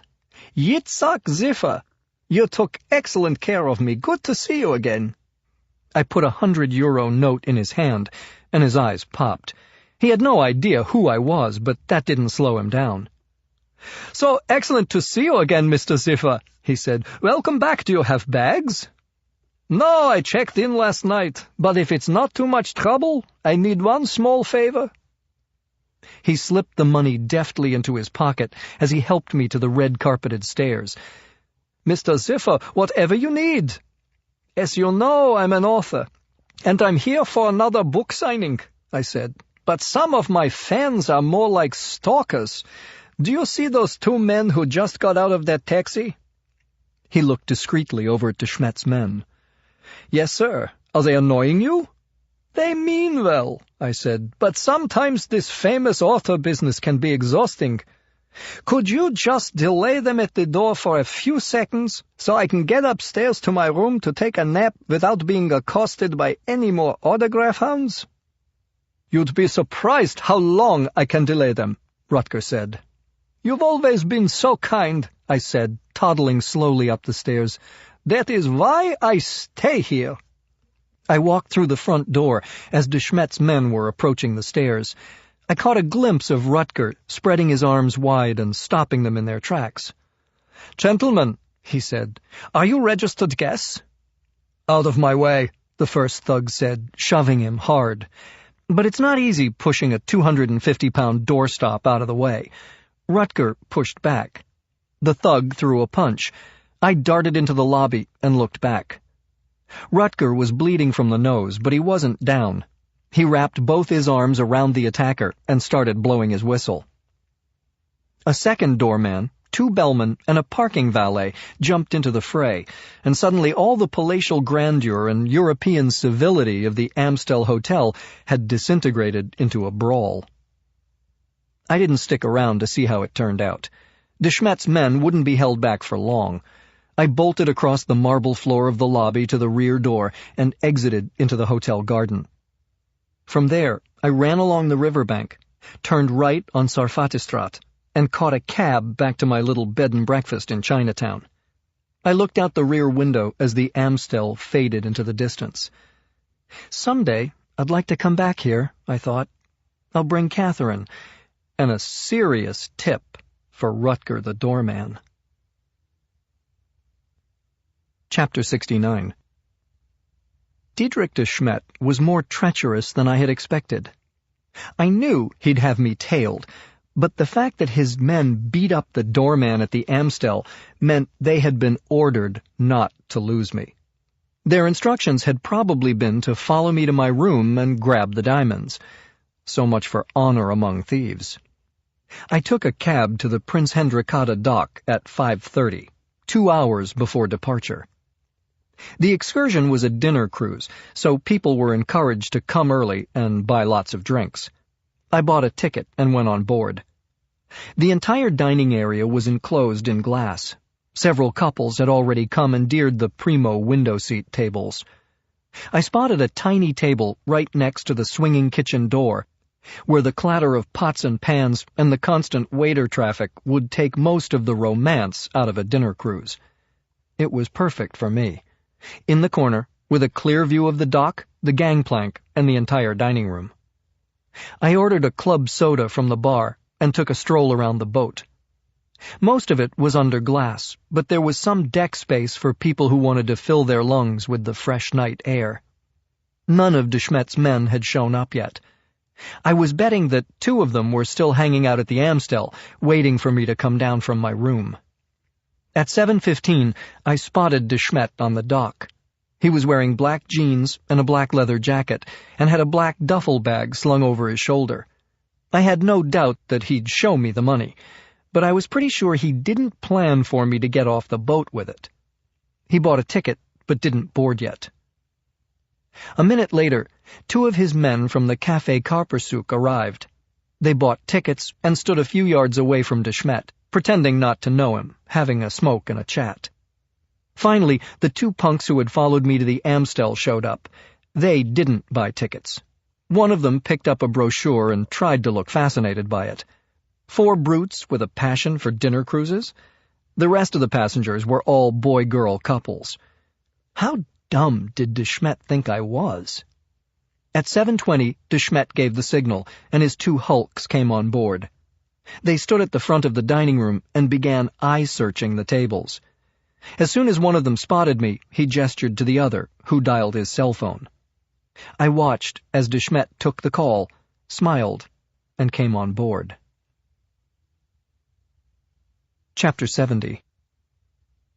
At 7:30 on the dot, the boat pulled away from the dock, and de Smet slithered into the dining room. He caught my eye, then headed directly from my table, all smiles. "Yitzhak," he said, shaking my hand. "Diedrich," I responded. We were obviously now on a first-name basis. He looked around the room. "This is an inspired place to meet," he said. "Crowded, but nobody will bother us, and we can enjoy a nice, leisurely dinner while we do business." "You're so full of shit," I thought. "I'm so glad you like it," I said. "How did you come to think of it?" he asked. "My late wife and I took this same dinner cruise along the canals 50 years ago," I said. "I'm only in Amsterdam for a brief time, and I couldn't leave without coming back here." "A sentimental diamond merchant," he said. "Guilty as charged," I said. It was partly true. In an uncharacteristic fit of sentimentality, I had transferred the diamonds to a small Adidas sports sack. Zelvaz's doctor bag had changed my life, and I wanted to hang on to it as a memento. "But I'm also practical," I said. "Let's get down to business." I set the bag of diamonds on the table. De Smet took it, then passed his much larger duffel to me. I opened it and looked inside. It was filled with purple 500-euro banknotes. "Would you like to count it?" de Smet asked. "Yes," I said, and stood up. "I'll be back in a few minutes. That should give you time to inspect the stones. I won't be far." The men's lavatory was at the opposite end of the dining room, but still easy to see from where de Smet was sitting. He didn't plan on letting me out of his sight. I took the bag into the lav and locked myself in a stall. I had no plans to count the money. Now that de Smet had the diamonds in his hands, I wouldn't have time. I set the duffel bag on the floor and climbed over the divider into the empty stall next to it. I stepped onto the toilet lid and crouched down. 20 seconds later, through the crack between the stall door and the wall, I saw de Smet's 2 heavies walk in. They looked at the 2 stalls, ignored the one that appeared empty, and leveled their guns at the one with the locked door and the duffel bag on the floor. They pumped 6 silenced rounds right where they expected me to be sitting counting the money. One of them kicked open the stall door. I bet he was real surprised to find it empty, but I never got to see his face. I stood up on the toilet lid in the adjacent stall and fired a bullet straight down into his skull. Then I shot his partner. I jumped down and retrieved the duffel bag, which was sticky with blood. I stepped over the bodies and walked to the bathroom door. I opened it a crack. I could see de Smet sitting at his table, waiting for his men to bring back his 7 million. I pulled out my cell and quickly sent a text. I had a partner, and we had a plan. Then I bolted through the bathroom door and ran for the deck. De Smet saw me. He jumped up and followed in a big hurry. Most people were in the dining room, but there were a few couples strolling along the deck, oohing and eyeing at the illuminated bridges and the brightly lit houses along the canal. I crashed into them, knocking down one poor guy. De Smet was right behind me, the bag of diamonds in one hand, a gun in the other. He began firing on the run, not even bothering to aim. Glass shattered and wood splintered. My fellow passengers screamed and ducked for cover. I raced down the deck like a broken-field runner dodging tacklers, only I was avoiding bullets. De Smet was right behind me. "You're way out of your league, old man," he yelled. "Give me the bag." "And then what? Are you going to throw me over the side?" I said as I climbed onto the rail on the port side of the boat. "Why don't I save you the trouble?" And I jumped overboard. I landed on a pile of rafts that a friend of mine named Kino had tied together to break my fall. I had just texted him from the bathroom. He was my partner for this getaway. "Well, look who dropped in," he said as he gunned the engine, and a sleek Stingray Cuddy cruiser barreled down the canal. Within seconds, the lights of the cruise ship and the outraged screams and wild gunshots coming from De Smet faded into the distance. "How'd it go?" Kino yelled over the roar of the 300-horsepower dual prop. "I got paid. He got what he paid for," I said. "Seems incredibly fair to me." "Sounds like a perfect evening," Kino said. "It was, but then it got wet. Very wet," I said. Kino shrugged. "Shit happens." "Yeah, it does," I said. I reminded myself not to explain it quite that way to Catherine when, that was, if, I ever saw her again. Chapter 71. What can I say about Kino? My buddy is an ex-Marine who left the service with a chest full of medals, got engaged to the daughter of a millionaire real estate developer in Hong Kong, and could have spent the rest of his life in Fat City. But he missed getting shot at. So Kino went back into combat, and over the next 8 years got wounded 5 times, each one for a different foreign government. I've never met anyone happier about his work. He's 5'4" and 150 pounds of solid muscle, though he swears that at least 5 pounds of it is shrapnel. "You won't have to bury me when I die," he always says. "Just take me to a salvage yard." He's worked in dozens of hotspots around the world, but decided to live in Holland because it's the most tolerant damn country on the whole damn planet. As soon as the cruise ship was out of sight, he slowed the Stingray down to a safe, respectable canal speed. There was a compact little sleeping cabin below the deck where I shucked my clothes, peeled off my old man face, and washed up. My red Ox Skytrain bag with my clothes was waiting for me, and I put on jeans, a clean shirt, sneakers, and a windbreaker. I went back up on deck. Kino had pulled into a dock and was tying the boat down. "Abandoned ship," he said. I grabbed my red Ox and the duffel bag, and we walked to his car. "Where to?" he asked. "There's a bank on Vegelstraat. I have a deposit to make." "It's almost 9 p.m. Good time to avoid the crowd," he said, laughing, as we headed out. "So, how's your old man?" "I spoke to him the other day," I said. "He said something about wanting grandkids." "Did you explain that's not something you can do on your own?" He made small talk as we drove, never asking me what went down on the cruise boat or what was in my duffel bag. It's something you learn in the Corps. Respect the other guy's personal boundaries. The bank was next door to an Indonesian restaurant on a wide, busy street. Kino parked directly in front. "I'll wait here till you're inside," he said. "You don't need to do that," I said. I thanked him for his help, unzipped the duffel, and pulled out a stack of bills. He waved me off. "What do I look like, a mercenary?" "I came into some serious money," I said. "I want to spread it around." "Put it in a college fund for those grandkids," he said. "Thanks." I opened the car door and got out. "Semper Fi, bro," he said. "Right back at you," I said. The lobby of the bank was well lit, and I walked up to the double glass doors and rang the after-hours bell. A young man in khakis and an open-collar shirt unlocked the door. "I'm Matthew Bannon," I said. "We've been expecting you, Mr. Bannon," he said. "I'm Jan Schonig. Come on in." The bank was 21st-century techno-architecture, mostly steel and glass, and completely devoid of old-world charm. But they still adhered to that old-world banking tradition that states, "We're always open late for a guy who shows up with a shitload of cash."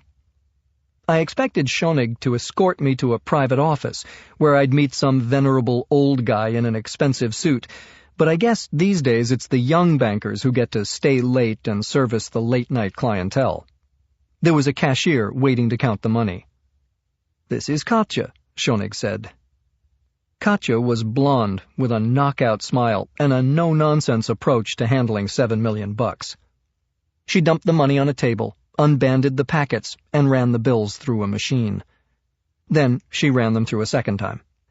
The total came to $7,024,362.18. The exchange rate had shifted a few tenths of a point in my favor. I guess you'd say I was rich.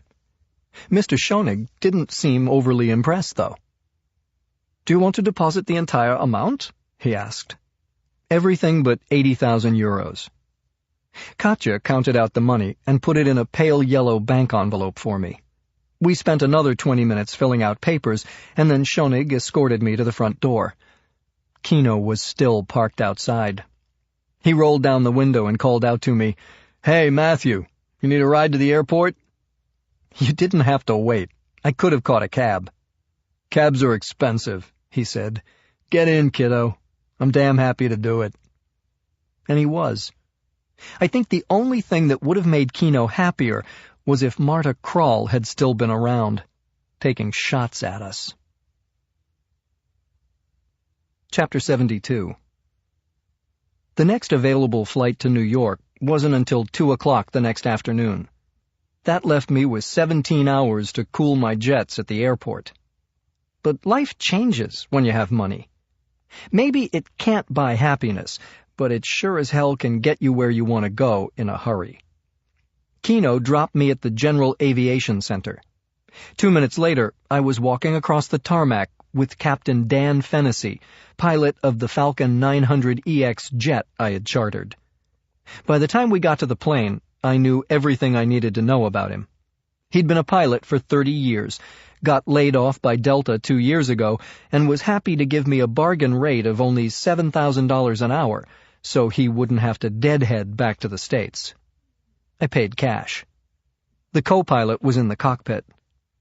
"Where would you like to land?" he asked. "JFK, Newark, or Teterboro?" "For $49,000 I'd like to land on the corner of Bleecker and Perry in the West Village," I said. The two flyboys laughed, and I opted for Teterboro, a small general aviation airport in New Jersey, used mostly by corporate jets and small private planes. "Good choice," Fennessy said. "Much less hassle with customs." He gave me a short tour of the aircraft, pointing out the amenities and explaining emergency procedures. "You have 14 seats to choose from, Mr. Bannon," he said. "Too bad there's only one of you." I'm sure it was his standard icebreaker. I didn't correct him, but as far as I was concerned, he had 2 passengers, Matthew Bannon and the ghost. And Vadim Chukov was determined to kill us both. I sat down in a window seat and buckled up. 5 minutes later, we were wheels up. If the ghost had been calling the shots, we'd have been heading anywhere but New York. The ghost was hardwired to be as emotionally detached as humanly possible. With the Russian mob after him and $7 million in the bank, he'd gladly disappear and start a new life elsewhere. On the other hand, there was Matthew Bannon, the passionate, caring, wannabe artist, whose mission would be to fly home, win back Catherine's heart, and live happily ever after. But there was a third choice, and after a lot of soul-searching, that's the one I finally made. I was going back because I had screwed up the best relationship I'd ever had, and I needed to apologize. I was going back because, even though Chukov would be gunning for Matthew Bannon, I had put Catherine's life in danger, and I had to make sure that she was okay, and that she stayed that way. The old me never would have been on that plane. I was always so careful, so self-involved. But something had changed me. Actually, someone had changed me. Catherine. I loved her desperately. I didn't want to lose her. I wanted to set things right and then maybe, just maybe, start my life over again. Was that too much to ask? Probably, yeah. Chapter 73. The Falcon touched down at Teterboro at a few minutes after 10 p.m. The customs and immigration agent who met our plane checked my passport and asked me why I went to Paris, Venice, and Amsterdam. I'm an artist on tour, I said. He stifled a yawn. My name wasn't on his watch list, so he stamped my passport and sent me on my way. A customs agent asked me if I had anything to declare. Only that I'm happy to be back in the good old US of A, I said. He nodded like he'd heard it before. Welcome home, he mumbled. And that was it. Maybe in these times of young rock stars and baby-faced Hollywood celebrities, nobody wonders why a 30-year-old in jeans and sneakers flies in from Europe on his own chartered jet. Or maybe it was the end of a long day and nobody gave a shit. Captain Fennessy had ordered a town car for me, and the driver took the Jersey Turnpike to the Lincoln Tunnel, then went down 9th Avenue to Bleecker. I got out 3 blocks from my apartment and walked south toward Perry. I checked the cars and the windows along Bleecker. Nobody was staked out, waiting for me to come home. I unlocked the front door and climbed the stairs to my apartment. It was exactly as I'd left it. I dropped my bag and stashed what was left of the 80,000 euros I had taken from the bank in Amsterdam. Then I dug Marta Krall's Ruger out of my bag. I had been ready to ditch it, but there had been no security at Amsterdam and even less at Teterboro. It was a nifty gun, a definite keeper. And then I heard the scratching at the door. It was followed by a long, drawn-out meow. My cat was home. I opened the door a crack, and Hopper strolled in, looking well-fed. "What's new, pussycat?" I said. I pushed the door shut, but it wouldn't close. I swung it open wide to see what was holding it back. And there they were, 3 men, armed to the teeth. "Welcome back," one of them said. Then they shoved their way into my apartment and shut the door. Chapter 74. "Boy, am I glad to see you guys," I said. Zach Stevens, Ty Warren, and Adam Benjamin are Marine Corps, to the core. We met in boot camp, trained together, and fought side by side against ruthless fanatics in the mountains of Afghanistan and the streets of Iraq. Once I decided to become the Ghost, I knew I couldn't do it on my own. And there was nobody I trusted more than these 3. They were my best friends in the world. So I had hired them to be my backup and my bodyguards, and they've been living in apartment 1 ever since. They are loyal, lethal, and while you'd never know it to look at them, kinda lovable. We exchanged bro hugs all around. "You're lucky you didn't get shot sneaking in here," Adam said. "Why didn't you tell us you were coming back?" "I was going to knock on your door at a more civilized hour. How did you guys know I was home?" "You tripped the silent alarm," Zach said.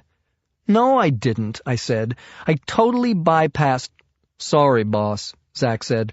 "I'm talking about the new silent alarm. I installed it on the 3rd step below the 5th floor landing." "You had a nasty-ass visitor the other day," Ty said. "We figured she'd be coming back." "What did she look like?" I said. Zach took a picture out of his pocket and handed it to me. It was a black-and-white screen grab from the closed-circuit camera at the front door.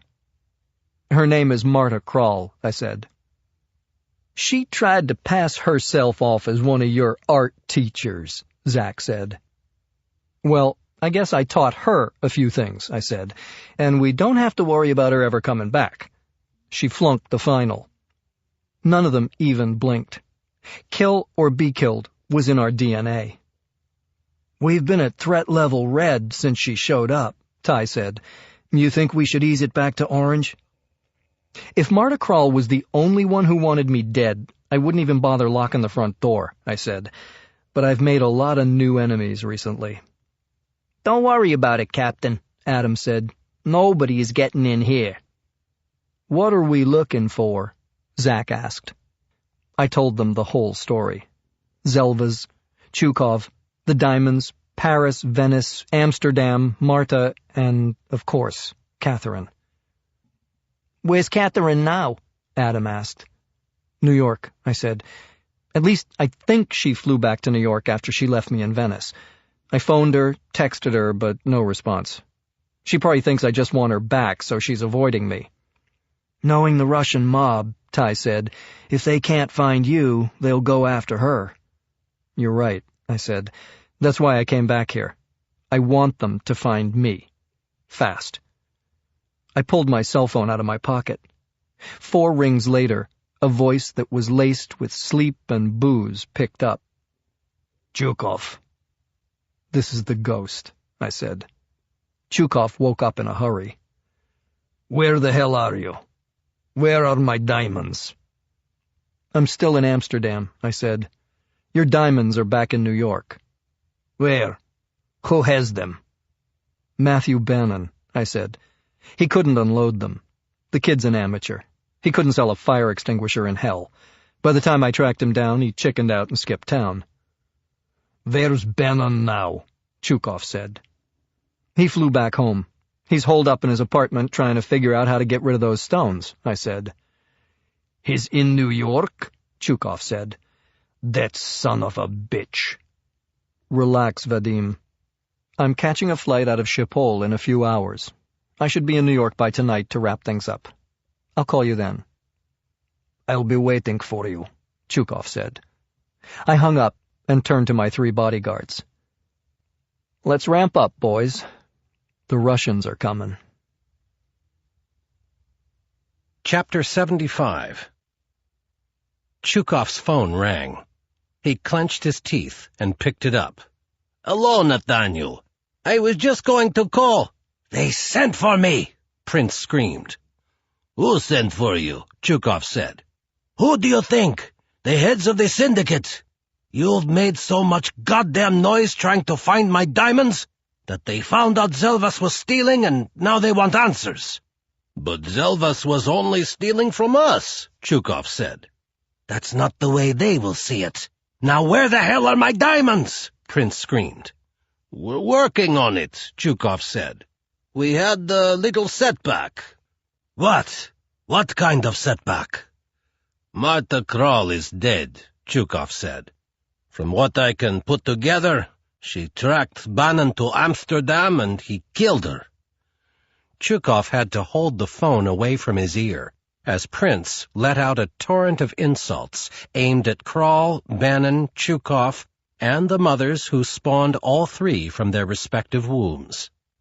"Nathaniel, I know it sounds bad, but it's under control," Chukov said. "I just heard from the ghost. Bannon couldn't sell the diamonds, so he brought them back to New York. I swear, I'll have them in another few hours." "Natalia and I are at the airport now," Nathaniel shouted. "In another few hours I'll be in Nassau, and the syndicate will have my balls in a vice. I want those diamonds back, and if Bannon already sold them, I want the money." "I'll take care of it," Chukov said. "That's what you told me when you hired Krall, may she rot in hell," Prince said.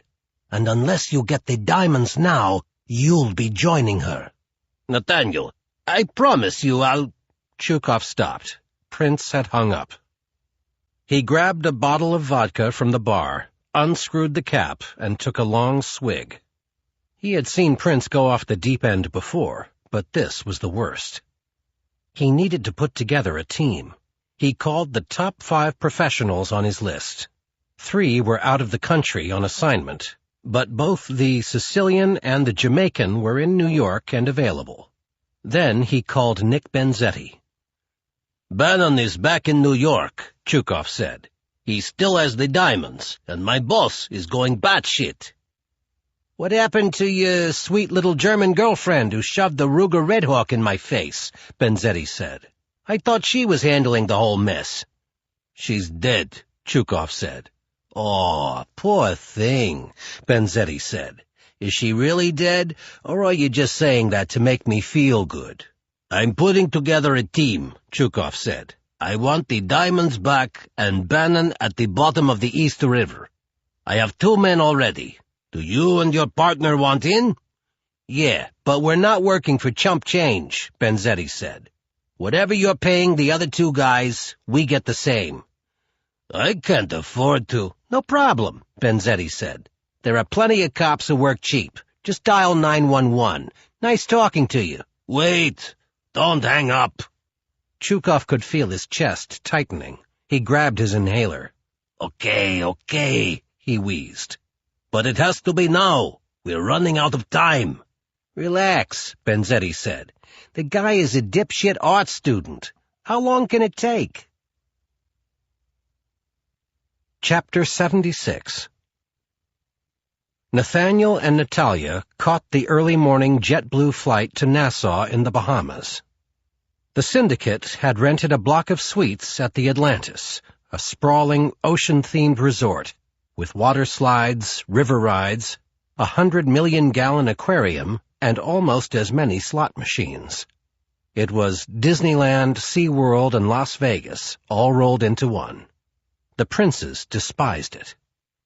A limo picked them up at the airport and took them to the one and only Ocean Club on the eastern end of Paradise Island. Once a private estate, it was now a gated community of oceanfront guest rooms, garden cottages, and luxurious villas. "You've hardly spoken a word since we left New York," Nathaniel said, as soon as they were alone in their room. "What is there to say?" Natalia said. "We're here for an inquisition, not a vacation." "The inquisition doesn't start for 5 hours. Till then, let us enjoy life." By noon, Natalia was swimming laps in the pool, ignoring the stares of strangers who were trying to figure out the relationship between the voluptuous woman in the white bikini and the silver-haired man who looked old enough to be her father. She toweled off and slipped on a pair of sandals. "I'm tired of giving those muddocks something to gawk at," she said. "Let's walk in the garden." Directly behind the pool were the lush, multi-terraced Versailles Gardens, the 35-acre centerpiece of the Ocean Club. They walked hand in hand past tropical trees, bronze and marble statuary, and a pond whose surface was graced with water lilies and lotus blossoms, until they reached the final terrace, the cloisters, a 12th-century monastery that had been shipped stone by stone from France, and now stood overlooking Nassau Harbor.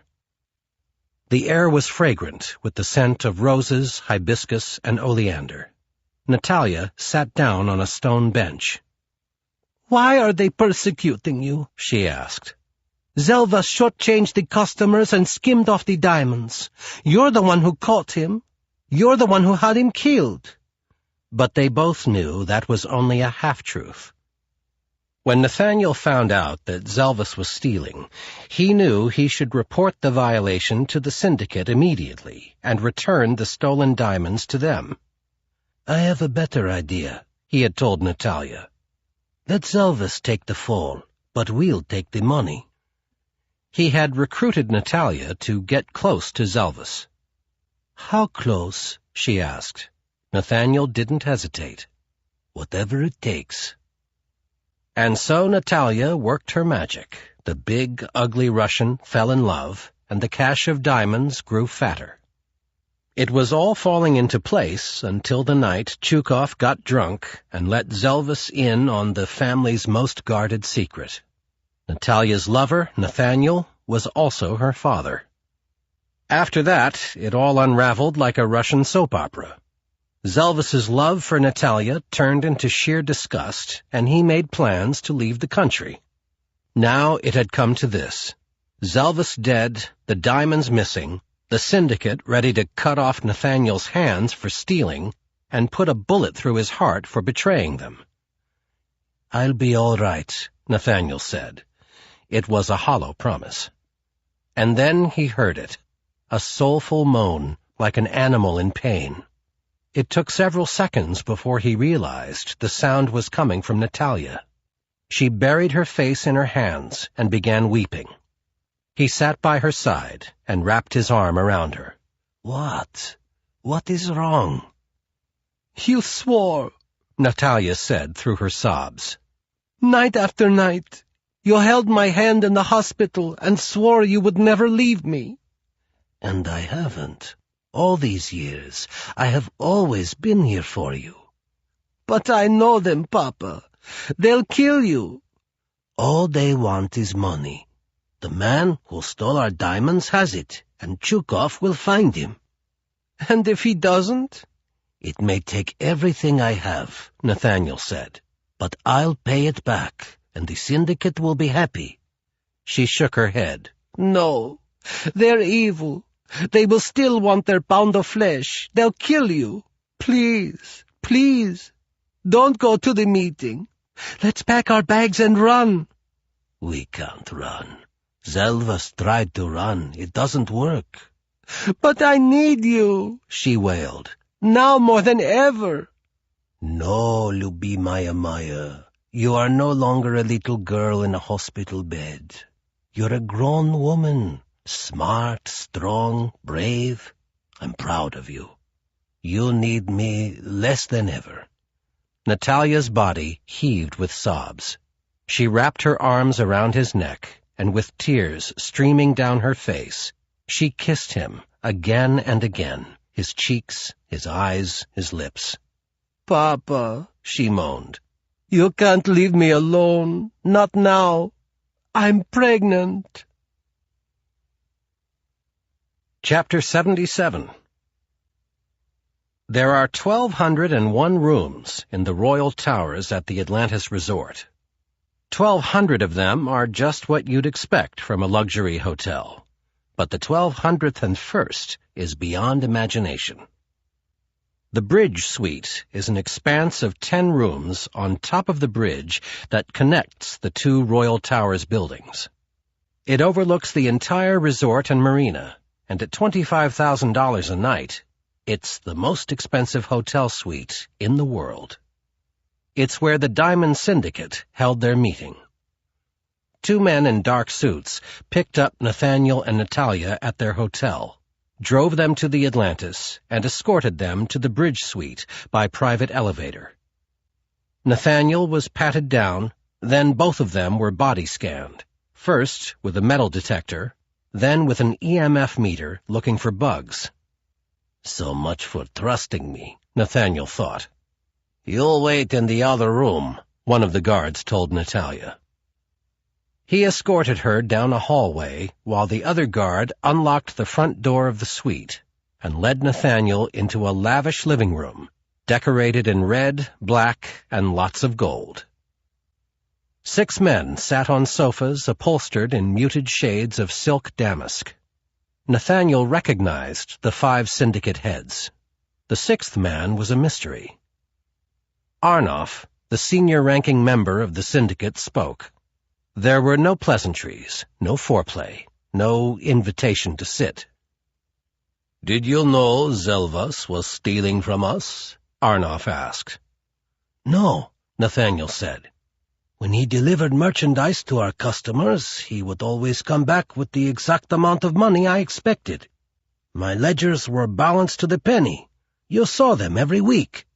It was months before I finally found out he was shortchanging the diamond merchants a few stones on every shipment.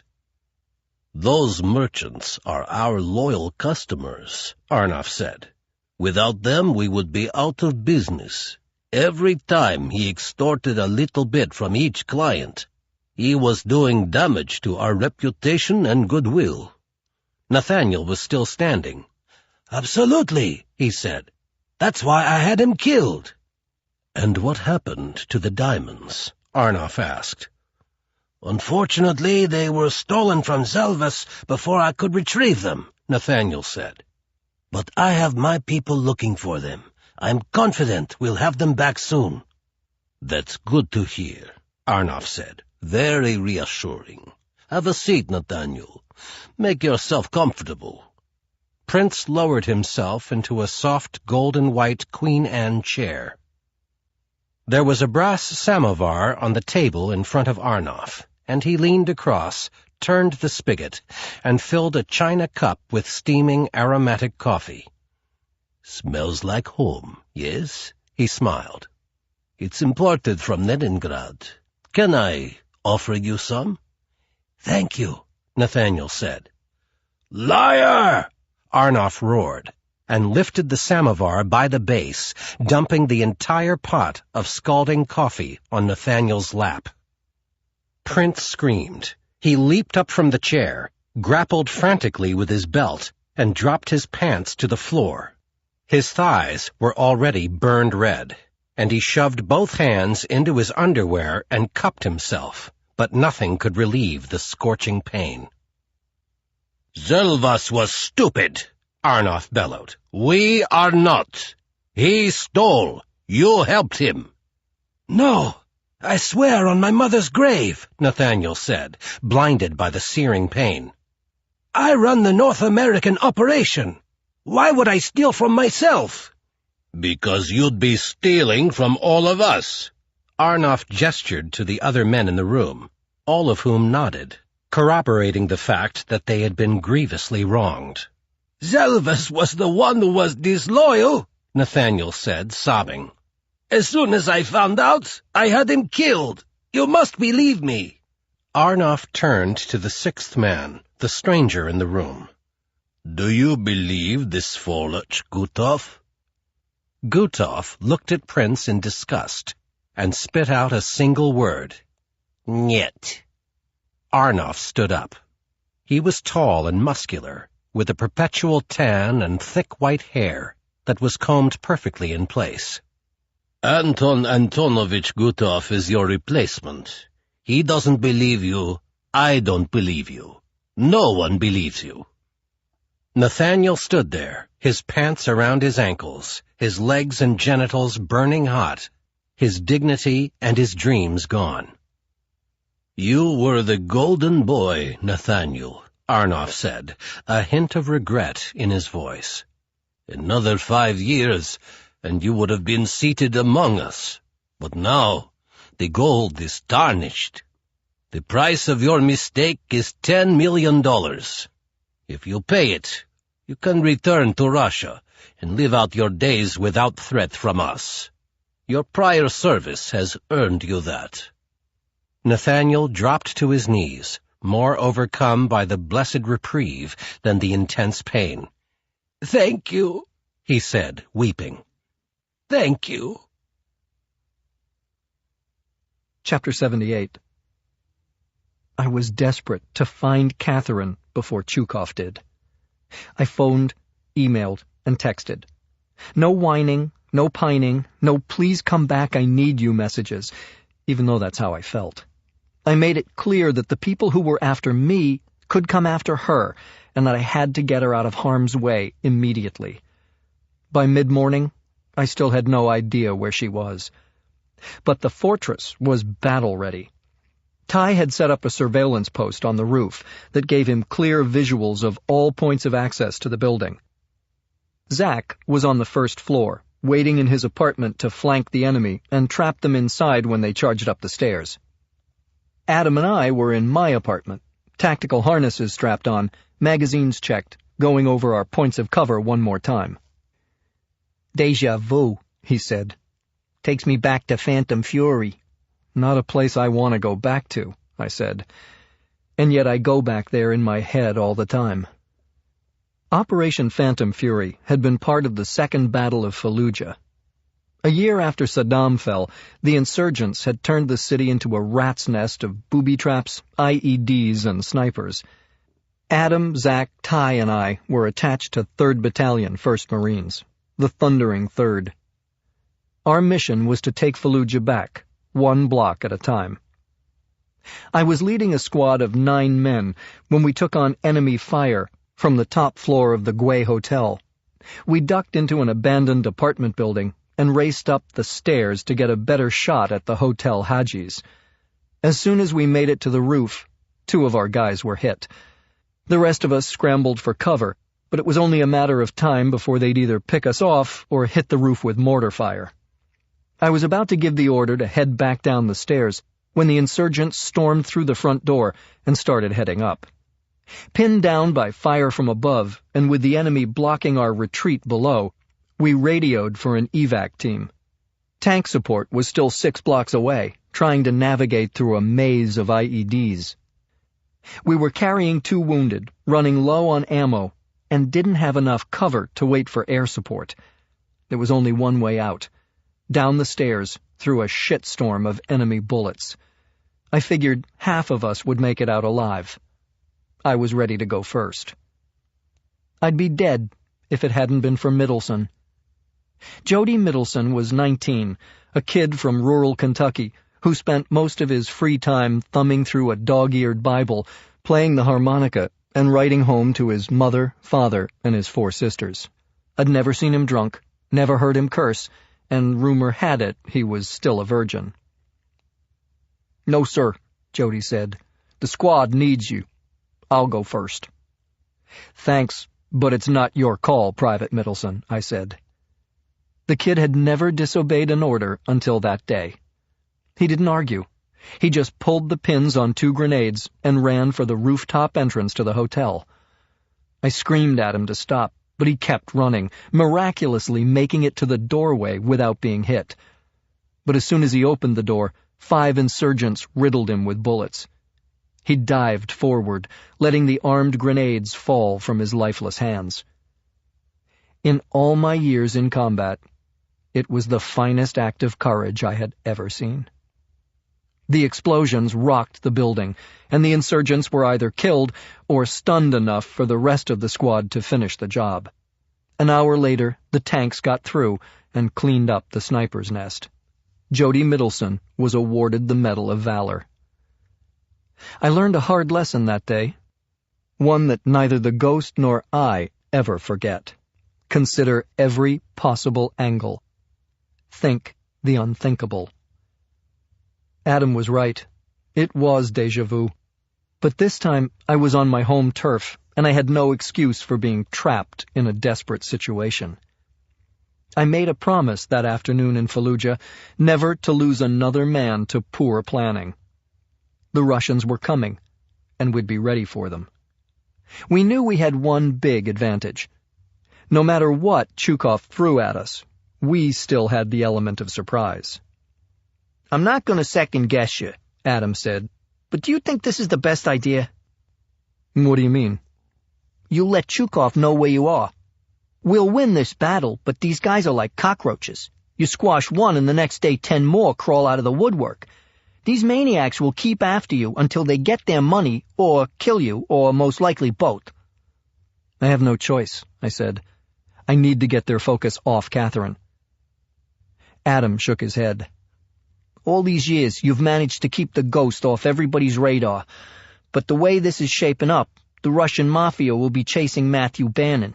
You'll be running for the rest of your life." "I'm not running anywhere. Not until I can convince the woman I love to run with me." "And if she says yes?" I smiled at the thought. "They'll never catch me. I've got plenty of money and the 3 best bodyguards on the planet." Adam put both hands to his heart and fluttered his eyes at me. "And the woman you love." I punched him in the shoulder. It was like hitting granite. I'm sure I felt it more than he did. "Are you making fun of the guy who signs your paycheck?" I said. "No, sir. Just let me and the guys know if you decide to change your handle from the ghost to the hopeless romantic." My cell phone rang. I checked the caller ID. It was Catherine. I grabbed it. "Hello." I heard her say my name, but it was a terrible cell connection, and she was sobbing uncontrollably. "Catherine, what happened?" Leonard Carnes. They shot him. He's dead." This was no coincidence. Carnes was about 1 degree of separation from me, the same as Catherine. I had to get to her. "Where are you now?" I said. "Subway station. I just got off the—" And then the phone went dead. Damn it. I turned to Adam. "They killed one of the guys in my art class. An asshole, but still. We've got to find Catherine. We've got to find her right now." I started to dial again when my walkie-talkie crackled. "Bartender to DJ, over." It was Ty on the roof. Adam answered. "This is DJ. Go ahead, bartender." "I've got 5 dancers headed our way, looking to tango. They've come to the right place." "Roger that. We'll start the music. Have doorman let them in. Let's do what we do best, over and out." Chapter 79. They arrived in 3 cars. An Escalade, a Crown Vic, and a Mercedes S550, all black. They parked a block away, out of sight, but not out of camera range. Ty had a top-of-the-line Pelco surveillance camera pointed down onto Perry Street. Adam and I went to the video monitor. "Let's see couple number 1, Adam said.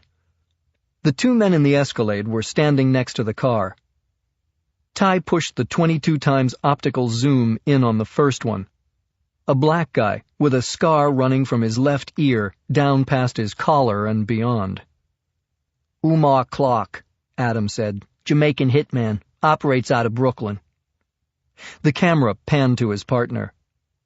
"Rosario Virzi," Adam said. "Complete scumbag. And from what I hear, racist. Chukov must be desperate if he threw those 2 together." "I'm pretty sure he's desperate," I said. "He owes somebody a lot of diamonds." "Couple number 2, Adam said. "Chukov likes to hire dirty cops," I said as Ty panned to the 2 men in the Crown Vic. The one in the FedEx getup is Nick Benzetti, partner is John Rice. "That's their play," Adam said. "Knock knock, who's there, FedEx? That's a goddamn insult. Do they think you're a complete idiot?"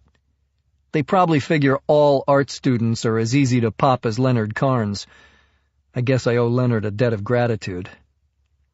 The driver of the Mercedes stayed behind the wheel. The camera zoomed through the windshield, and I saw a familiar face. "Chukov," I said. "He must have the entire Russian mob up his ass to show up, but he's not going to storm the castle.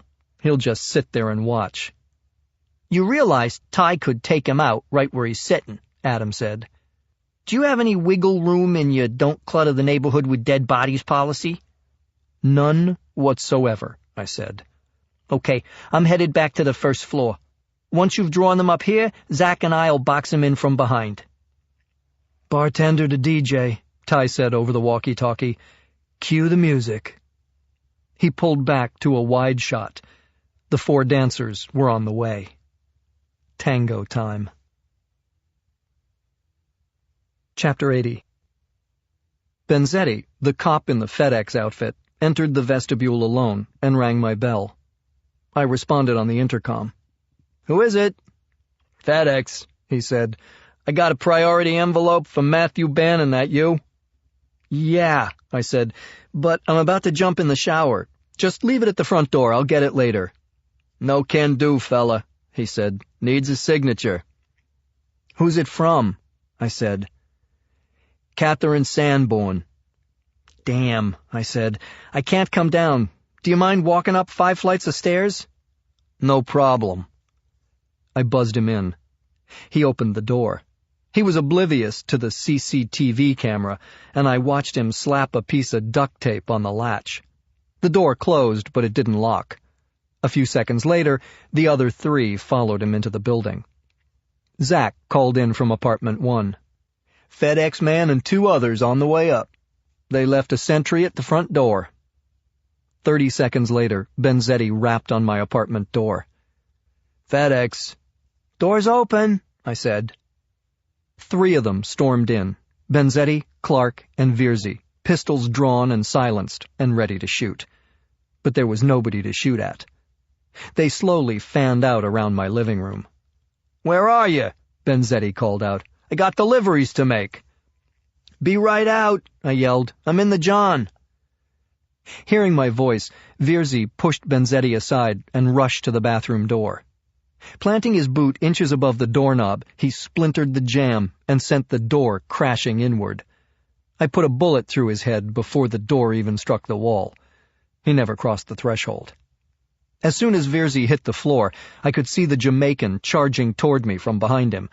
I fired, but the bastard was quick. He lunged straight at me, his body going horizontal, narrowly ducking my shot. He plowed into my midsection, and we both went down in a heap on my bathroom floor. Benzetti, more accustomed to shakedowns than shootouts, began firing in our direction. I'm sure he didn't care if he killed the Jamaican too, as long as he kept himself alive. But Umar Clark cared. When a bullet shattered the tile an inch above both our heads, his eyes grew wide, and the scar on his face seemed to flush. He turned his attention away from me and fired a pinpoint shot at Benzetti. The bullet passed through Benzetti's thigh, and the cop fell back against the wall. Benzetti staggered toward the door, and the Jamaican turned to me. We had both held onto our guns, but his knee was pressing mine to the floor. I desperately grabbed his wrist, twisting the barrel of his gun away from my face. He pressed so hard I felt the trigger guard of his Beretta jammed under my nose. He strained to turn the barrel a few more inches so he could fire a 9mm slug through my left eye. If he had been smart, he would have hauled back and pistol-whipped me. It might have stunned me and given him the edge he needed to get off a shot. But he wasn't smart. He was strong. Stronger than I was, and he knew it. And as he forced the barrel of the gun closer and closer to my face, he grabbed me by the jaw and twisted my head, trying to angle it for a better shot. I could see he was determined to win this one on brute strength alone. Macho bullshit. Not my style. Certainly not my father's style. Rule number 1, according to Dad, was, there are no rules. Do whatever you have to win. Kick him, pull his hair, gouge his eyes out, fight like a girl, bite him. I bit him. With his giant palm pressed under my jaw, his fingers digging into my face, I got my teeth around the first joint of his thumb and clamped down hard. Real hard. They passed through the skin, through the flesh, and right between the joint of his first knuckle. I spit the end of his thumb straight in his eye. The Jamaican yanked his bloody hand to his chest, and as his body lurched backward, his knee lifted off my gun hand. I shoved my gun under his nose and fired. At point-blank range, one bullet was more than enough. Covered with blood and bits of gray matter, I reeled out of the bathroom and toward the door in pursuit of Benzetti. His leg was bleeding, and he was limping toward the top of the steps. Adam was standing directly below him on the fourth-floor landing, a 9mm Glock in his hand. Benzetti fired his gun. Adam fired his. The only difference was that Adam took the time to aim. Benzetti toppled forward and bounced noisily down the stairs. Rice yelled up from the first floor. "Nick! Nick, you okay?" Then I heard him running toward us. I counted 10 frantic steps before I heard the whispered pop of Zach's gun. It was over. And since everybody used silencers, there was almost no noise. Just death. The walkie-talkie sprang to life. "Bartender to DJ. Chukov knows there's trouble. One of his guys must have entered the building with a wire or an open cell connection. He jumped in the Benz and drove up. He's right in front of the building. I can drop him." "Stand down, bartender," Adam said. "Hold your fire." I expected Ty to say, "Roger that," but instead he came back with, "Oh shit. Matt, it's Catherine." I grabbed the walkie. "What do you mean, it's Catherine?" "Big as life," Ty said. "She's walking down Perry, headed straight for us." Zach's voice came on. "Matt, I'm going out there to get her." "Stand down! Stand down!" Ty yelled. "Chukov has a gun trained on the door. He'll drop you before you get to the top step." "Where's Catherine now?" I said. 30 feet from the building," he said. "Oh, shit! He sees her. No question, he recognizes her." So much for my good neighbor policy. I keyed the walkie. "Take him down," I said. "Now." "I don't have a shot," Ty yelled. "He grabbed her." Zach jumped in. "I'm going after him. Cover me." "Oh, shit! He has her, Matthew! He took Catherine in his car. She's gone." Chapter 81. "Matt, I'm really sorry," Zach said. and my friend looked incredibly sad. I should have... I held up my hand. No apologies. You couldn't have seen this coming. I should have, though. Oh, man. Catherine is Chukov's negotiating tool. He'll trade her for the diamonds.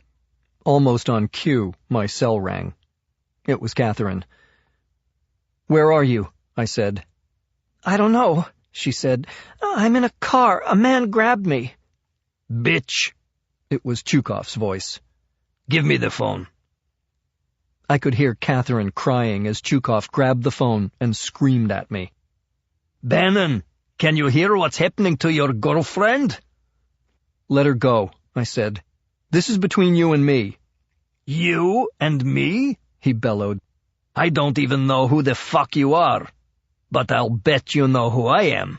I'm Chukov, the man whose diamonds you stole, and I want them back." Okay, just don't hurt her."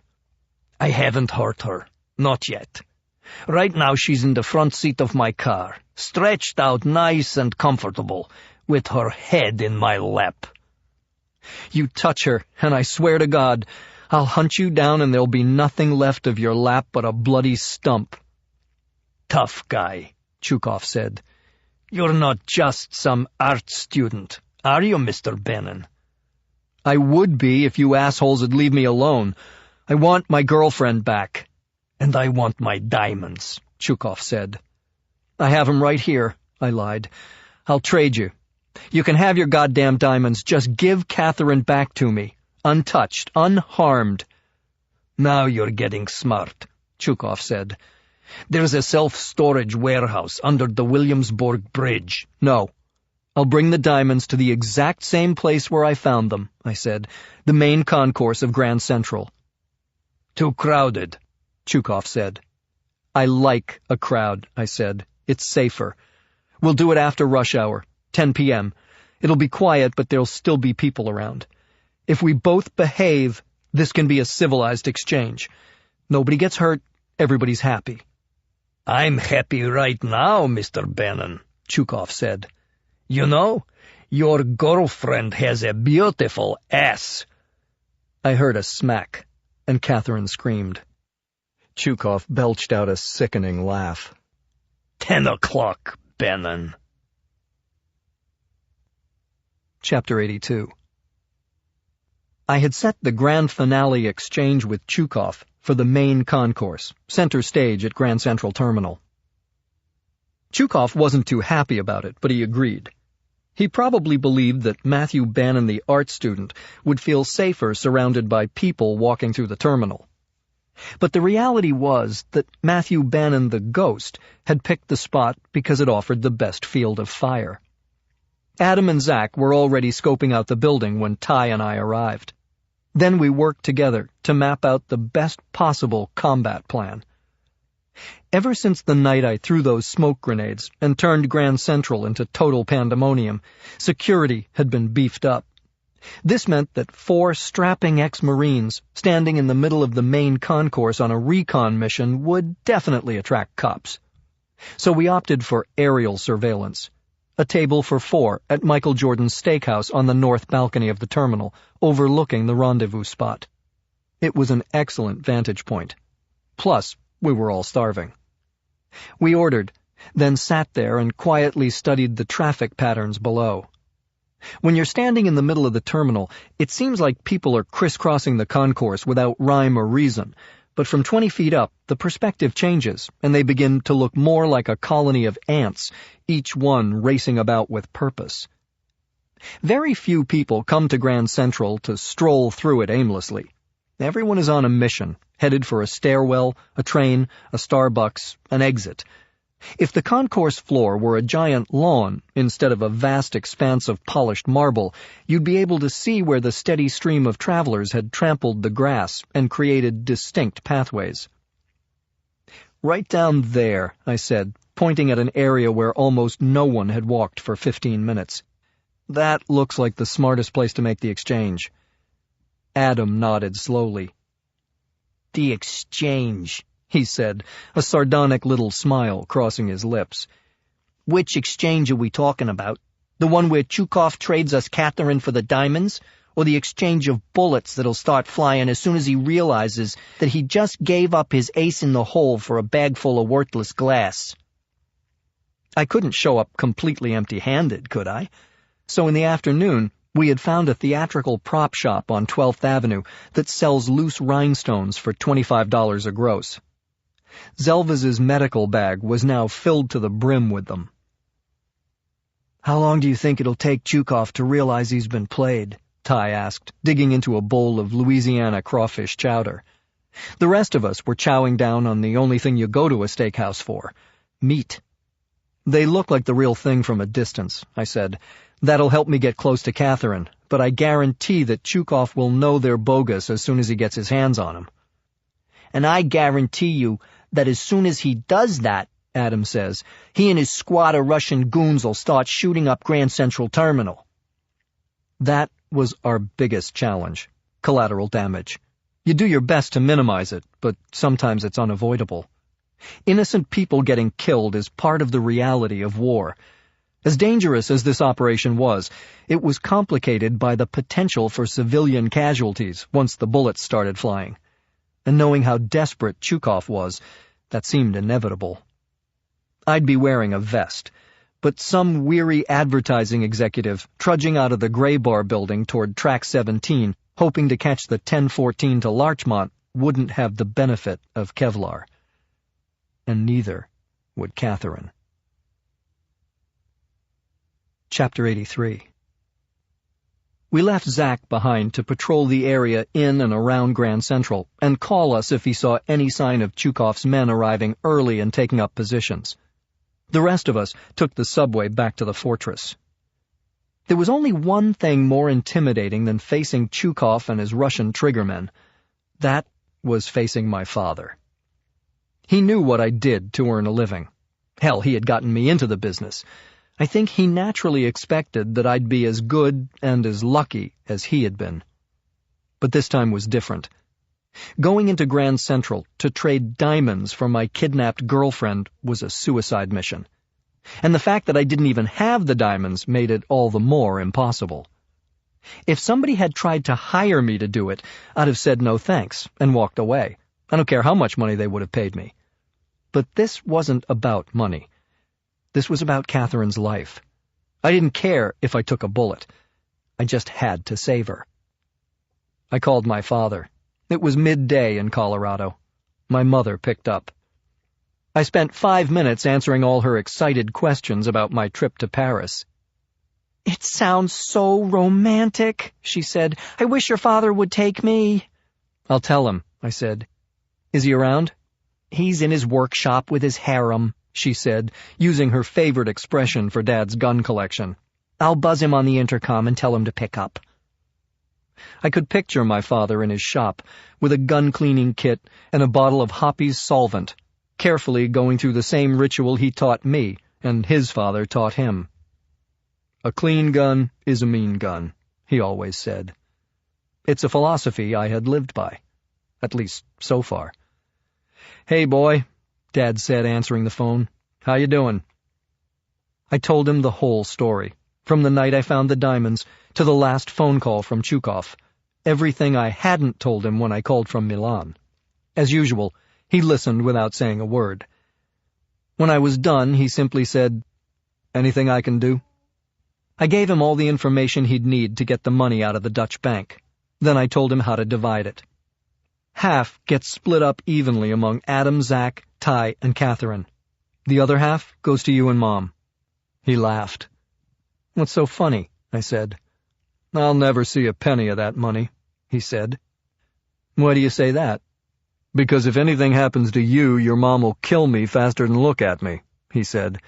"So listen up and listen good, boy. You're going to get through this. You're going to get through this because you know that not only is your life and Catherine's life on the line, but so's your old man's. Hoorah!" "Thanks," I said. "I love you, Dad." "Love you too, boy."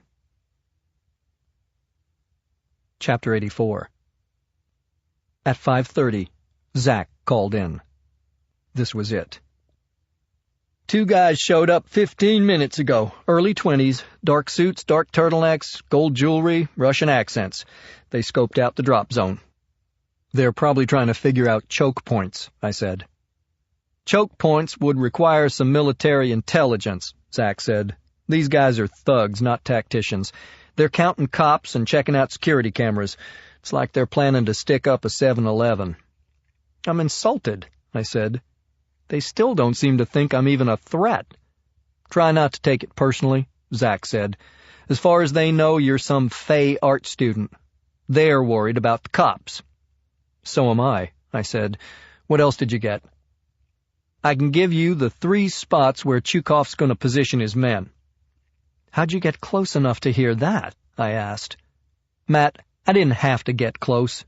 These idiots were broadcasting. They were pointing there, and there.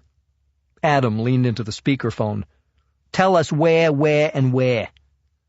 I had sketched a map of the main concourse while I was wolfing down my ribeye at Michael Jordan's. Zach rattled off 3 locations, and Adam marked them on the map. Where are they now? I asked. The Oyster Bar, getting primed for the showdown with a few vodkas. You want me to follow them when they leave? Zach is tough and confident. Sometimes too confident, sometimes too tough. Even if he could follow Chukov's men without getting caught, I didn't want him to even think about rescuing Catherine on his own. No, I said. Let's just stick to the plan. Did you find a good spot for the rabbit? Best place is across the street from the Vanderbilt Avenue entrance, Zach said. I counted 6 uniforms who circulate between the main concourse and the lower level. When they're not on patrol, they cluster upstairs near the Vanderbilt door on the north balcony. 1 rabbit ought to take care of most of the cops. What about K-9? I asked. Oh, they got dogs. I haven't seen any so far, but I chatted up the counter guy at Starbucks, and he told me there are cops with bomb-sniffing dogs who patrol the main concourse randomly. Seems like another reason why the rabbit is better outside the terminal. Good job, I said. Call us if anything pops. Otherwise, we'll meet you at 1900 hours. I hung up. The feeling I had in the pit of my stomach was all too familiar. Pre-combat butterflies. Anyone who tells you it doesn't happen to him is lying to you. Or to himself. It sounds like we took out Chukov's best men, and he called in a bunch of amateurs, Adam said. I think that works against us, I said. Amateurs tend to panic and go trigger-happy. I don't want civilian casualties. Matt's right, Ty said. We signed up for this. The people who'll be walking through Grand Central tonight didn't. Catherine didn't. Our job is to make sure none of them gets hurt. Oh, they won't get hurt, Adam said. But when those T-471s go off, they'll wish they'd never gotten out of bed this morning. You only have a narrow window before the Russians shake off the T-471s and start shooting, I said. As soon as Catherine is out of the field of fire, take them out, every one of them, fast. Don't worry, Matt, Ty said. We're going to kill the bastards who took Catherine, and we're going to bring her home safe. We had gone into battle before, but this time I swore to myself would be different. No matter what the outcome, this battle would be my last. Chapter 85. By 7 p.m., the 4 of us were in position Alpha. We had 3 hours to wait for Chukov to arrive, which in our line of work we could do standing on one leg with a full bladder. Waiting in complete silence, barely breathing for hours, even days at a stretch, is what we're trained to do. Ty was on East 43rd, outside the entrance to the Lexington Avenue subway. Adam was on 42nd, covering the south side of the terminal. Zach was at 45th and Vanderbilt, with the rabbit. I was inside, my hand clutching the medical bag, my eyes scanning the commuters who poured out of the MetLife building to take the escalator down to the main concourse. The 4 of us were fitted with the same wireless communication system the Secret Service uses, micro earbuds, transmitter necklaces under our collars, and invisible microphones in our lapels. The protocol was for each of us to check in with an update every quarter hour. 10 o'clock came and went. 10:15, 10:30, 10:45. No sign of Chukov. At 11 o'clock, Adam was the first to check in. Cab 42 to dispatch. Our passenger is still MIA. What do you make of it? I radioed back. Dispatch to 42. He'll be here. He just wants to see me sweat. It isn't working. One of the most critical skills a combat Marine has to hone is patience.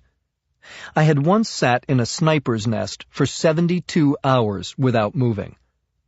This assignment was much harder. Knowing that Catherine was in the hands of a sadistic maniac like Chukov made every minute drag and every quarter hour endless. I paced from one end of the waiting area to the other. The escalator from the MetLife building whirred quietly. No one had set foot on it for 20 minutes. The traffic in Grand Central had thinned out dramatically. That, at least, was a plus. Fewer people, less chance of hitting an innocent bystander. I was ready. My team was ready.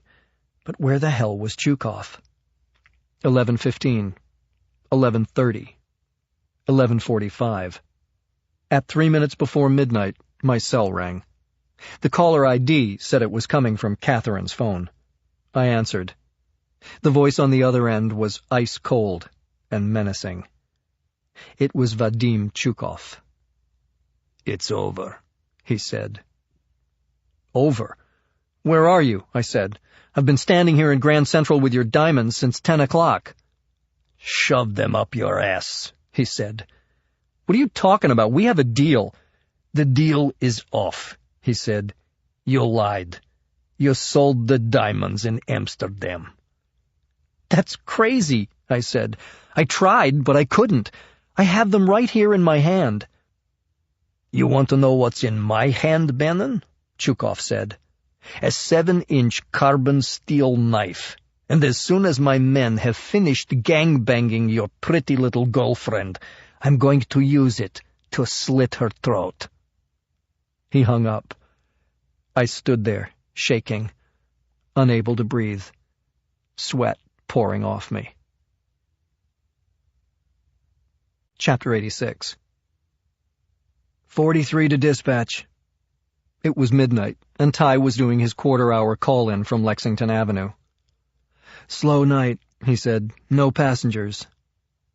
This is dispatch to all cabs, I said. I just got a call. The Russian isn't coming. He's backing out of the deal. None of us said a word as each man on the team let the bad news penetrate. And then Adam broke the silence. 42 to dispatch. We may have some signals crossed. You said the Russian isn't coming, but his Benz just pulled into the loading zone at the Grand Hyatt. The Hyatt was next door to Grand Central. There are a lot of Benzes in this city, I said. Are you sure it's his? Hold on, Adam said. Let me put on my reading glasses. Adam's reading glasses were a $3,000 pair of 13 times Steiner sniper-grade binoculars. Affirmative, he said. He's in the front seat, passenger side. There were people in the back seat, but I can't get an angle on them. 45 to dispatch. It was Zach calling in from Vanderbilt. I have 3 men looking for a taxi. I recognized 2 of them from this afternoon. You should see them in a few seconds. Even as he spoke, 3 men in dark suits walked through the Vanderbilt entrance and down the stairs. One of them pointed to the 3 spots we had targeted on the map, and each headed for his assigned place. I tried to process the new information. Chukov was outside the terminal. His men were taking their positions inside. I was trying to make sense of it all when my cell rang. It was Chukov. "So, Mr. Bannon," he said, "do I have your attention?" "Undivided," I said. "It's painful when you think that something you love is gone forever, isn't it?" He didn't wait for an answer. "That's how I felt when you ran off with my diamonds. You have experienced only a moment of pain, but I have the power to make your pain last a lifetime. Do you understand?" "Perfectly," I said. "I want to see Catherine." and I want to run my blade from her perky little nipples to her creamy white thighs. Let's see which one of us gets what he wants. Where are my diamonds? Right here in my hand, I said. I didn't sell them. I didn't think you did, Chukov said. I don't think you could. You know why? Because you don't have the brains and you don't have the balls. Where are you now, Bannon? I gave him my exact location. He hung up. A few seconds later, Adam reported in. The Russian just got out of the bends. The back doors are both opening. People are getting out. One man, a second man. I held my breath. Finally, Adam came back on. And a woman. Matt, it's Catherine. She's headed your way. I exhaled and gave the command I had been waiting to give all night. Dispatch to all cabs. Go to position Bravo right now. Let's do this. Chapter 87. The next thing I saw made me want to throw up.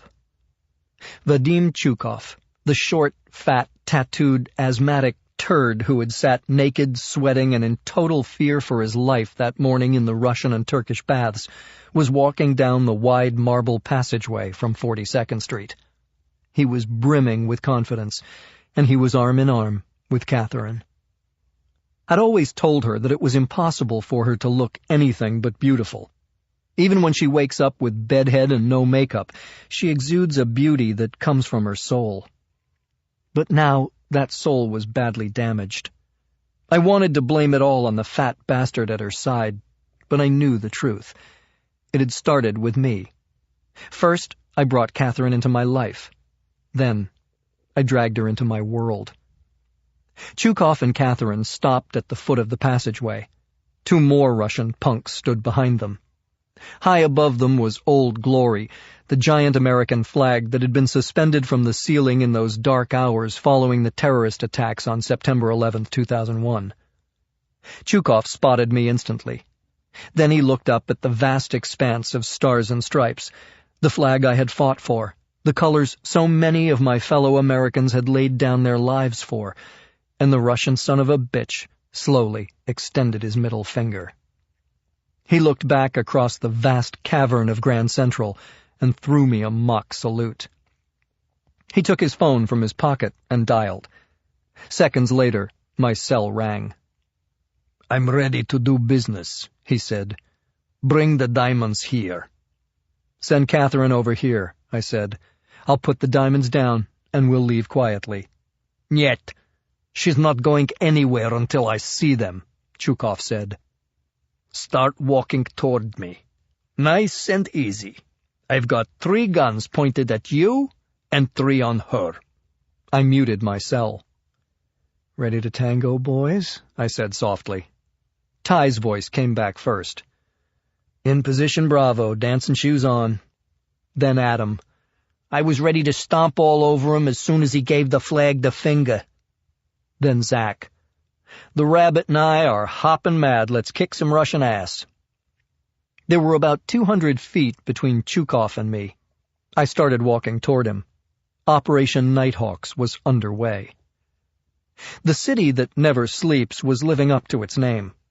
Even though the crowds had thinned, there were still hundreds of people all around us, some chattering away upstairs in the restaurant, some waiting for a late-night Metro North commuter train, and a steady stream of strap-hangers on their way to catch a Lexington Avenue subway or the shuttle to Times Square. Lots of foot traffic, Adam said. We've got a pair of eyes on the Vanderbilt balcony checking out the main floor, Zach said. A cop. Can't tell if he's focused on you or just staring into space. I was halfway there, 100 feet to go. I didn't look up at the cop. I just kept walking. I could see Catherine clearly now. Her tan pants were stained with dirt and grease, her hair was matted from sweat, and her eyes were red, puffy, and filled with dread. When I got 30 feet away, I stopped and unmuted my cell phone.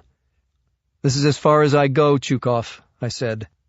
I put the phone down, unlatched the medical bag, tipped it forward, scooped up a fistful of rhinestones, and let them trickle through my fingers and run back into the bag. A smile spread across his jowly mug, and I knew that the worthless glass had passed for the real thing. I closed the bag and picked up the phone. "You wanted to see them?" I said. "You've seen them. Now send one of your men over here with Catherine, and he can have the diamonds." Chukov hesitated. "Don't take too long," I said.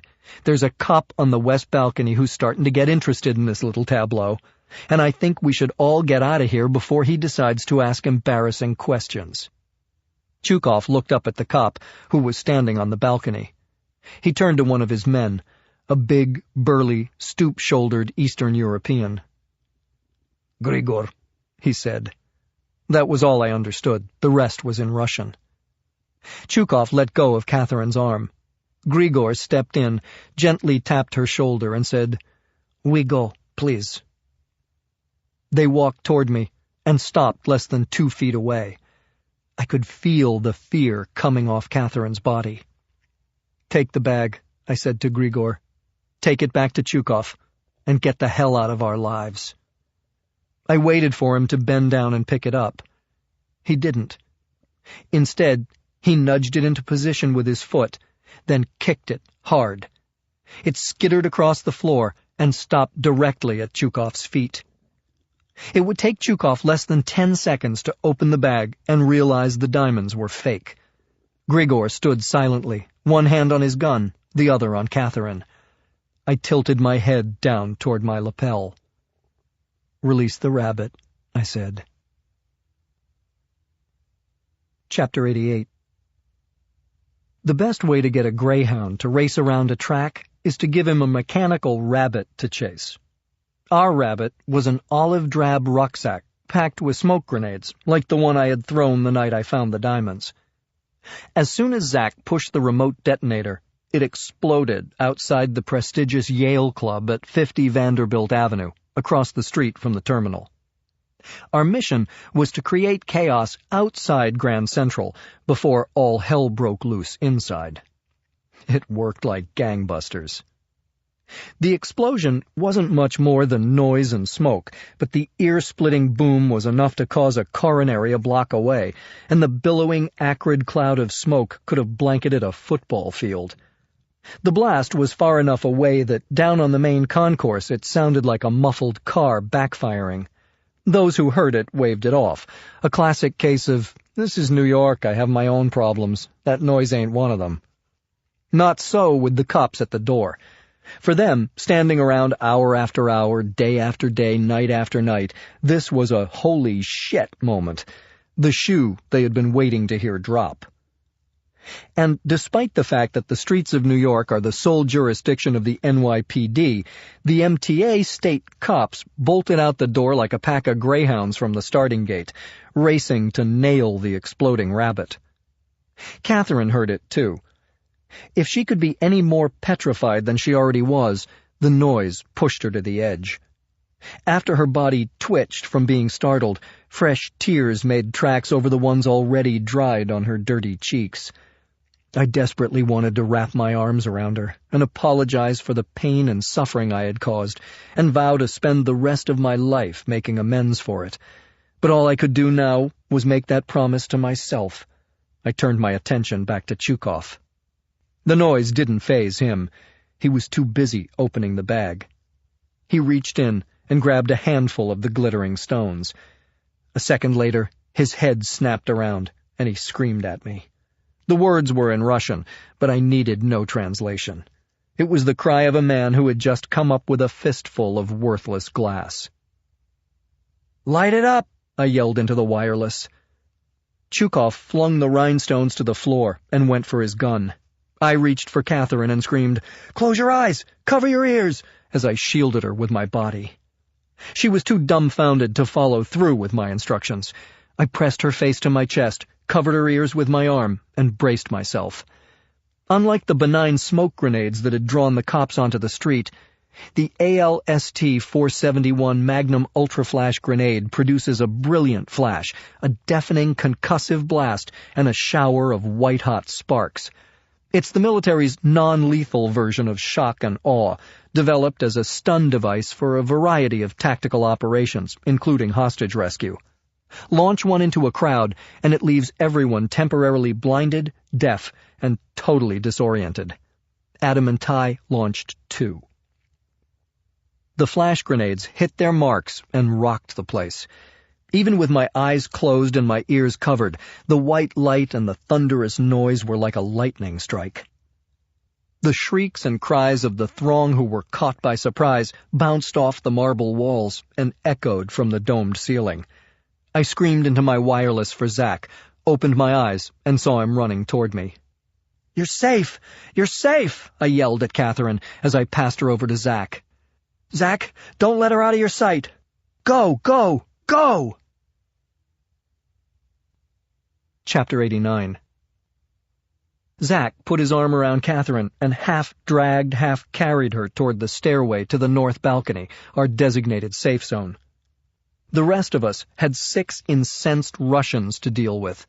Like everyone around them, they were still stunned, unable to fight back. First, Grigor. He was flailing, still blinded, trying to get his bearings. I gave him a vicious chop to the larynx with the blade of my hand. The blow drove quantities of blood into his lungs. He dropped to his knees, gasping for air and coughing up thick red puddles. I grabbed his jaw with one hand, put my other hand behind his neck, and twisted. Hard. Harder than I would if I were trying to get a stuck lug nut off a wheel. Even over the screams echoing through the cavernous train station with its high ceilings, I was close enough to hear the wet pop, and I let him fall to the floor. "Tango down," I told my team. A volley of gunfire reverberated through Grand Central. It was coming from above. Adam and Ty had raced up the stairs into Michael Jordan's steakhouse. They'd taken positions on the north balcony. One of Chukov's young punks had parked himself under the New Haven Line departures board. He was still dazed from the flash grenade when Adam fired. The man's chest tore open like a pumpkin that's been hurled off a rooftop. His shirt turned red, and he dropped in a heap. "Tango 3 is on the west balcony," I said. Ty came back. "I don't see him." "He hit the ground when the grenades went off. He's hiding behind the marble balustrades." Ty kept talking. "Chicken shit bastard is socked in good. I can see a sliver of his punk ass between the 6th and 7th column." The balustrades were only inches apart, and Ty was at least 200 feet away. Hitting the target would be like driving a golf ball through a chain-link fence. "Do you have a shot?" I asked. "No." Then there was a loud crack. "But I took one anyway," he added. "Tango 3 is down." I watched as a trail of blood flowed through the marble balustrades on the west balcony and dripped to the floor below. "Nice work," Adam said. The place was sheer bedlam. I had used flash grenades in combat and seen the effect it had on the enemy, but this was 100 times worse. The people around us had no training. Many of them were suddenly blind, deaf, or both. It was temporary, but they didn't know that. And now bullets were flying too. Random screams filled the air. People calling out to God. People cursing out the unseen enemy. People proclaiming their love for parents, spouses, and children they thought they would never see again. I could smell the fear. In the midst of all the insanity, the Russians were reeling and unable to find a target. Ty and Adam had excellent vantage points, but they had to be careful not to shoot innocent bystanders, helplessly stumbling through the mob. One of Chukov's men, who still didn't have his vision completely back, began firing wildly up toward Adam and Ty, riddling the marble railing, shattering glassware, and popping the overhead lights. "We've got a loose cannon down there," Adam yelled. Ty stood away from his cover. Just for a second. One of the Russians spotted him and fired. The round caught Ty square in the chest. He went down hard, and I moaned. "Son of a bitch, that smarts," he said, pulling his 6'6" frame off the floor. He tapped the body armor that had stopped the bullet. "God bless you, Mr. Kevlar." He got back in position and opened fire on the shooter. Not just one shot, 3. A double tap to the chest, 1 through the forehead. A perfect Mozambique drill. Tango 4 is down and out, I said. Talk about overkill. Yeah, well, that's what happens to people who piss me off. You okay? I asked. Fine. Vest is a little torn up. For the record, I said, there's no Mr. Kevlar. You should be thanking Mr. DuPont. Noted, Ty said. There were 2 shooters left, Chukov and his number 2. They were coming out of their daze, and Chukov, his gun now in his hand, screamed, "Shoot the bitch! Kill her!" Then Chukov turned his gun on me. I dived as bullets chewed up chunks of marble behind me. I rolled and pulled my own gun. The Russian going after Catherine was already 30 feet away from her, moving fast. I had 1 shot, maybe. I drew a quick bead, exhaled, squeezed the trigger lightly. The bullet drilled straight through the back of his neck. He pitched forward, driving his face into the marble staircase. "Matt! Behind you!" I spun around, and Chukov's first bullet caught me in the chest. The second one ripped a hole in my left shoulder. The pain was immediate and excruciating. I hit the floor hard. Truth was, I'd never been shot before. Chapter 90. Even over the mayhem, I could hear Catherine scream when I got shot. Then I heard Adam's voice in my earpiece. "Junkyard 6 is down!" That was me. I hadn't been Junkyard 6 since we left Iraq, but in the heat of battle, Adam reverted to familiar territory. "Cover him! Cover him!" Adam yelled. There was a hailstorm of bullets. My guys were laying down suppressive fire at Chukov, forcing him to take cover and stop shooting at me. I was in pain, but I was grateful. The bullet that Chukov fired at my chest was lodged in my body armor and not in my body. But the force of the concussion had knocked the wind out of me, and I felt like I had a couple of cracked ribs. The bullet in my shoulder was what the medics casually refer to as a flesh wound, but it's impossible to be casual when it's your flesh that's wounded. I struggled to get up.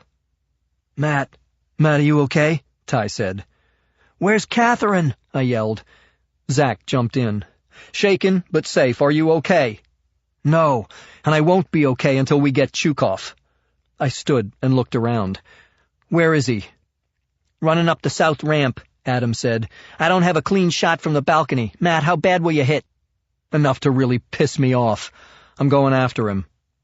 I could see Chukov barreling his way up the ramp, through the frenzied crowd toward the 42nd Street exit. My shoulder was burning as I headed toward the ramp. Chukov looked back and saw me.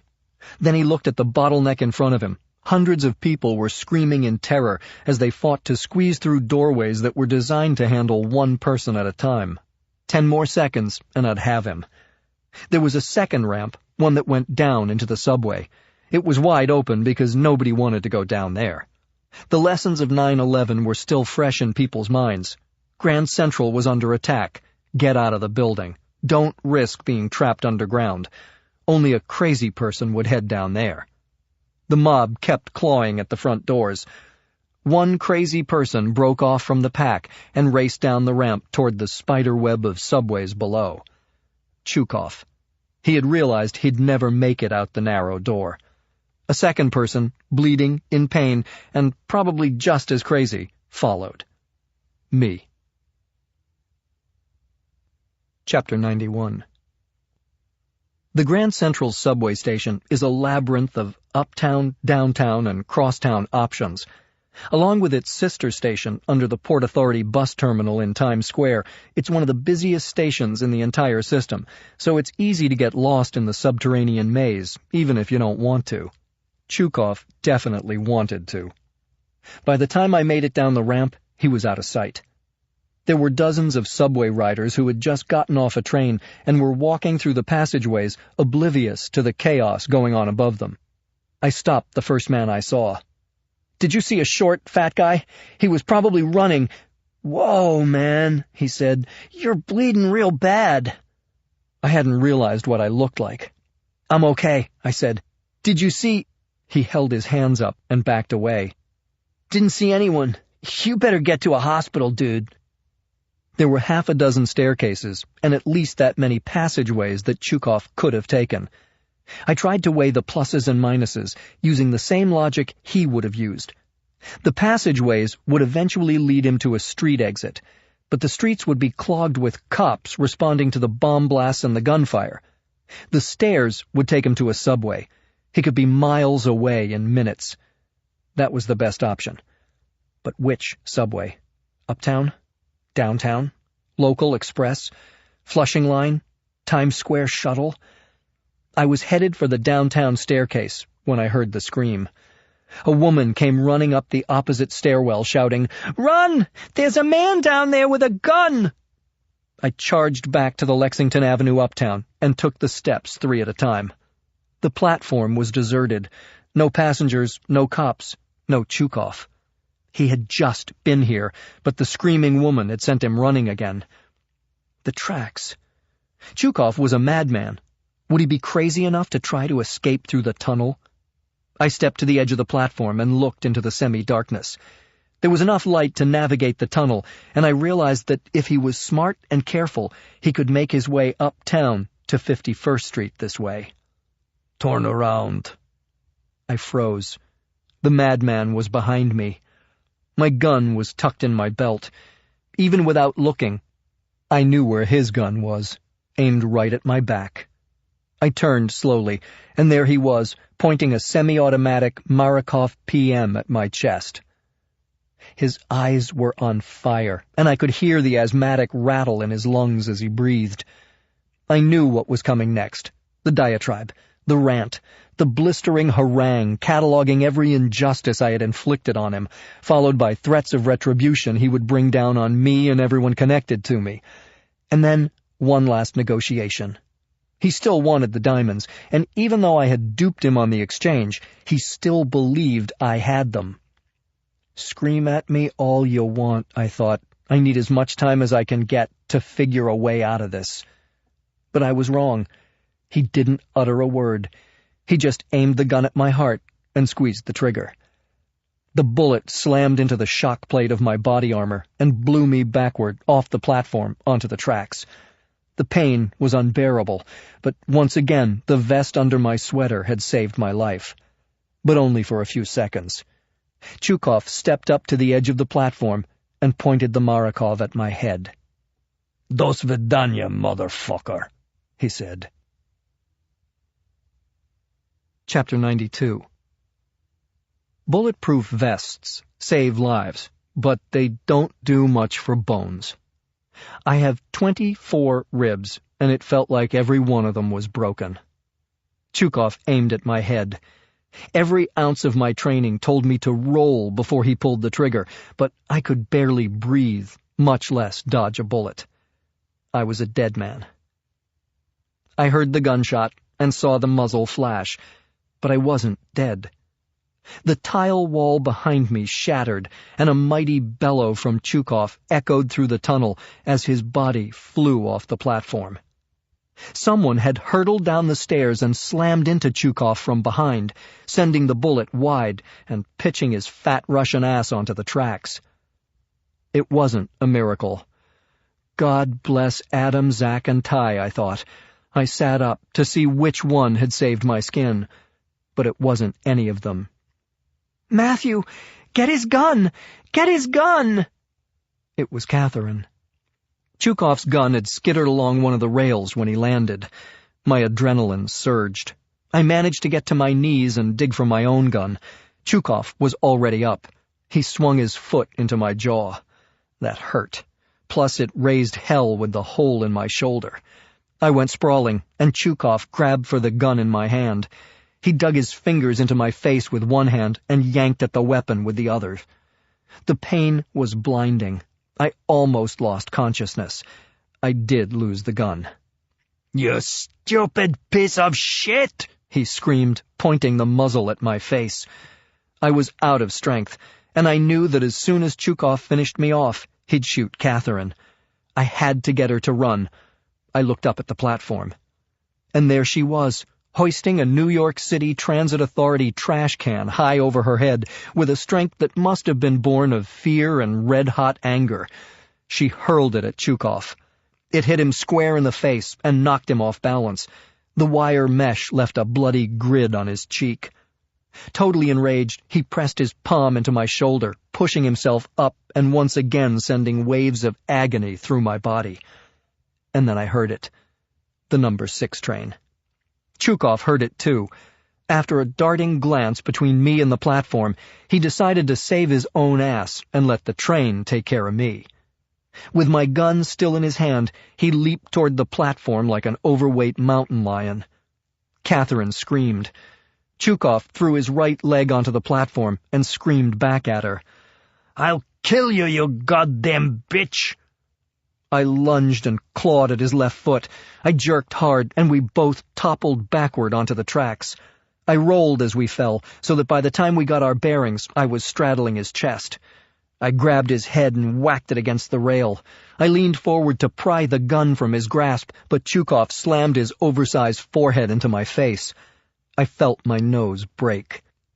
Down the track, the headlights of the Bronx-bound subway were bearing down on us fast. The whistle screamed. I bet the motorman screamed too. He, of all people, would know that no matter how hard he applied his brakes, he wouldn't be able to stop in time. I heard the squeal of metal on metal as the train's wheels skidded along the track. Chukov and I had been engaged in a battle to the death. In a matter of seconds, the battle would be over. Chapter 93. Chukov and I had our hands wrapped around the gun. The way we were going, there could only be one winner, the number 6 train. I knew I was out of time, so I let go of the gun. I threw my good shoulder back and drove my right elbow into his left eye. I think I heard bone crack as I drilled down into the socket. Then I jumped up, kicked the gun out of his hand, planted the other foot on his throat. Catherine leaned over the platform. She peered down the tunnel at the oncoming train. "Matthew," she yelled, "get off the tracks now!" I looked into the darkness. The train's headlights, which had been pin dots only seconds ago, were brighter and looming larger. Chukov struggled to get up, but I had weight and leverage on my side. "Matthew, please, he's not worth it," she begged. "Please, please run!" I couldn't. If I took my foot off Chukov's throat, he'd still have enough time to vault the platform. I had to finish this. And then I remembered. I pictured Chukov sitting in the steam room with the bronchodilator on his lap. Chukov, the asthmatic. I lifted my foot off his throat and slammed it down on his chest. The compression was more than his lungs could take. He began gasping for air. I reached down and scooped up a fistful of the black dirt and subway soot that lay between the ties. And just as Chukov inhaled deeply, struggling to breathe, I flung it in his face. He sucked it all in. I grabbed another handful of the powdery filth and threw it at his nose and mouth. He was now in a full-blown asthma attack, choking, spitting, screaming half-gurgled Russian. His eyes bulged with fear. I leaned in close to his face. "What's the matter, Vadim? You look like you've seen a ghost." Chukov's eyes grew even wider as the truth sank in, and he realized whom he had been up against all along. I took one final look into the face of evil and drove both fists into his failing lungs. "Dos Vidania, motherfucker," I said. I started to run. Chukov didn't follow. "Matthew, hurry!" Catherine yelled. "The train is coming!" As if I needed a reminder. The whistle screamed and screamed and screamed. I turned as best as I could. I could see sparks flying off the wheels as they scraped the metal rails. I could even make out the outline of the motorman in the front cab. I could only imagine the sheer horror in his eyes. The front of the station was maybe 500 feet away. I'd never make it. I couldn't get out of this. I was going to die. Chapter 94. I ran for my life anyway. Catherine ran right alongside me on the platform. "Take my hand," she screamed down. "I'll pull you up, Matthew." "No," I shouted. "I'd pull you down." "I don't care," she said. Her words rushed over me, and if they were the last ones I'd ever hear, I'd die happy. Well, maybe not happy, but a little more at peace with the world. "I'm sorry for everything," I yelled, hoping she could still hear me over the roar of the number 6 train. "I love you." And then I broke into a sprint, or as much of a sprint as I could muster with multiple fractures and heavy blood loss. Grand Central is a 4-track subway station. 2 single tracks on each side and a double set of tracks in the middle. If I had been on the center set of tracks, I could have stood between them and let the train pass me. But the outer track is a death trap. A platform on one side and a wall on the other. The only possible escape was a service door set in the wall. I could see one, 20 feet ahead. I looked back. The train had just entered the station, sparks flying, whistle blowing, and now I could see the motorman's face. Absolute panic when he saw one man lying on the tracks and another running down the tunnel. And then I heard the thump. If Chukov had any air left in his lungs, he might have screamed when the train hit him, but he didn't. All I heard was a flat, dull whoomp, like a tennis racket slapping a mattress. It was unmistakable. Chukov was dead. I reached the service door that was tucked into the tunnel wall. I pulled the handle. Locked. Another 100 feet still lay between me and safety. The train was slowing down. Maybe I could outrun it after all. And then my foot caught a railroad tie, and I fell face first into the bed of debris and muck between the tracks. It was over. I took comfort in knowing that the most evil son of a bitch in the world was dead, and the most wonderful woman in the world was alive and safe, which was what I had set out to do. Mission accomplished. The squeal of the brakes was deafening now. Even an art student knows a little physics. The train couldn't stop in time. Inertia wins. I lose, and die on the train tracks. Chapter 95. Zack heard the crying before he reached the platform. He raced down the stairs. It was Catherine. She had her face buried in Ty's shoulder and was sobbing uncontrollably. "Ty, am I glad you found Catherine," Zack said. "Matt would kick my ass if I let anything happen to her. Let's round everybody up and get the hell out of here." "Zack," Ty hesitated. "What?" Zack snapped back. "What's going on?" "Matt's dead," Catherine said. "Matt and Chukov went head-to-head down on the tracks," Ty said. "The train took them both out."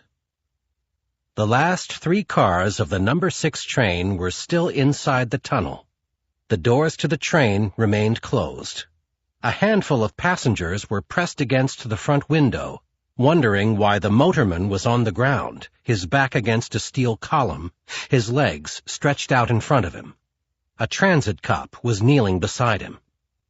"Oh, God," the motorman said, breathing hard. "Oh, God, I can't believe it."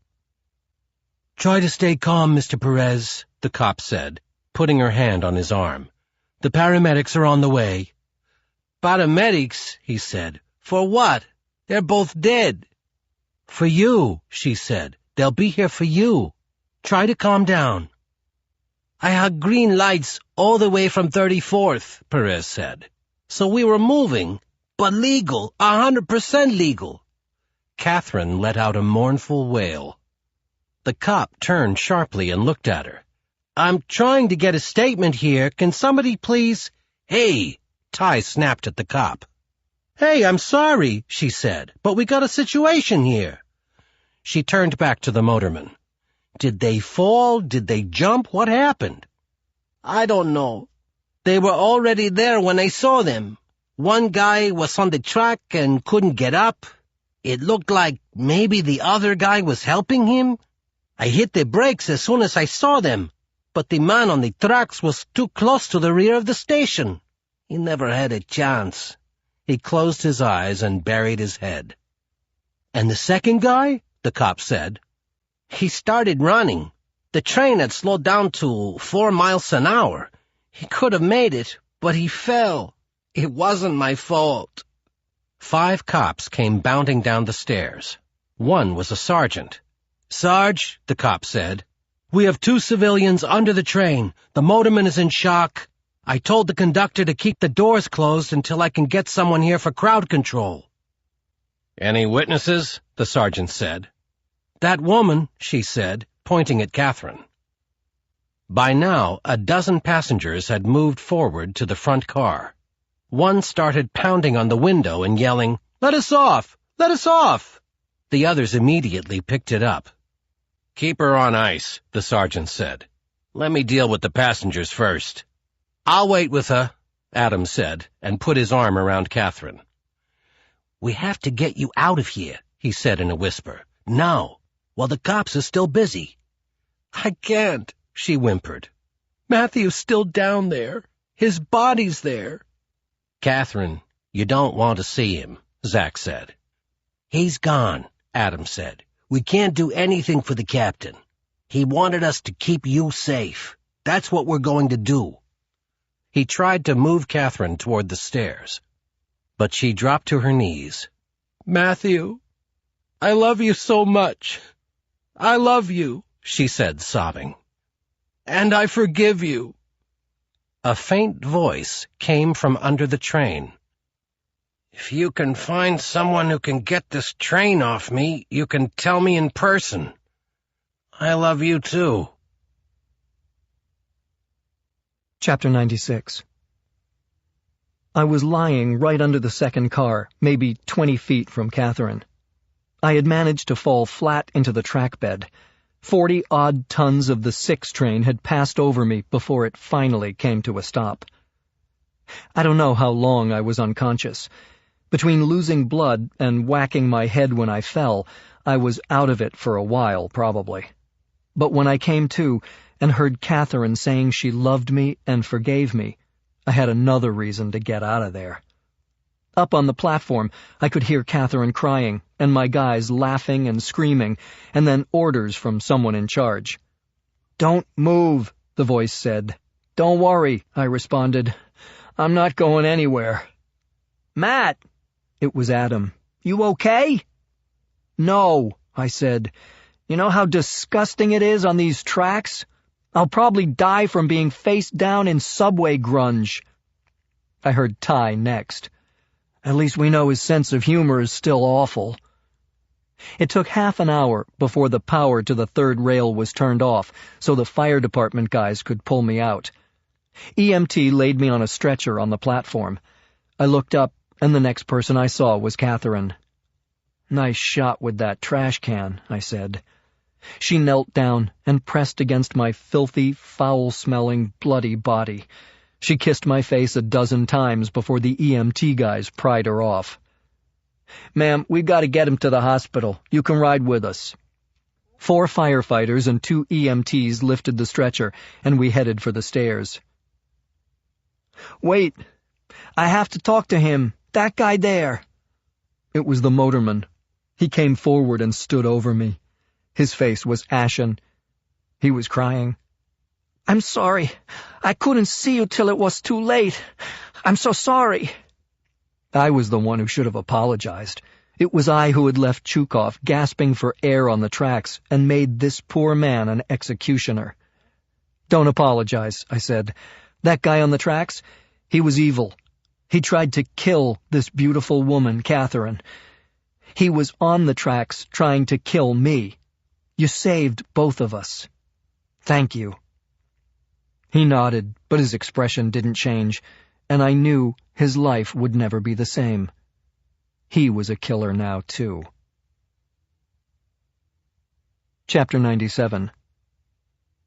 They took me to Bellevue Hospital, where the ER docs removed the bullet from my shoulder, gave me a blood transfusion, and told me that my broken nose and 3 cracked ribs would heal on their own in about 6 weeks.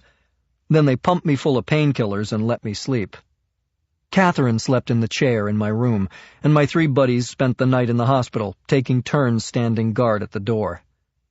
At 4 p.m, I had my first visitors. Detectives Steve Garber and Nathan Watt, NYPD. "We're trying to piece together what happened last night," Watt said. "Do you mind if I ask you both a few questions?" "It's all a blur," I said. This crazy man attacked me and my girlfriend. I tried to fend him off, but the New York subway finished the fight. Catherine nodded in total agreement. Did either of you know this guy? Watt said. No. Watt smiled.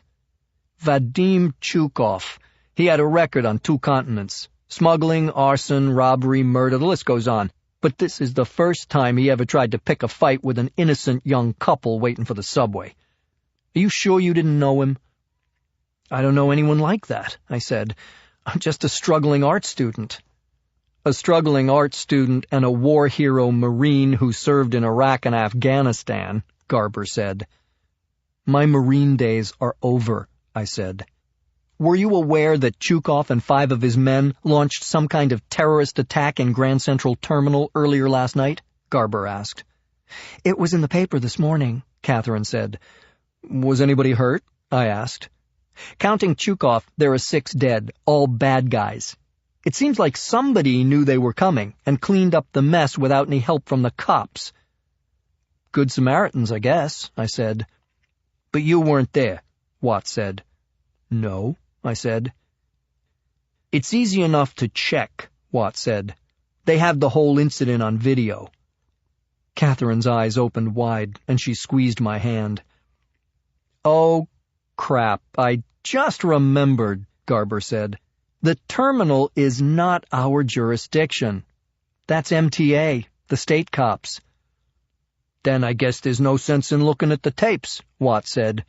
We're just here to ask questions about the incident down in the subway.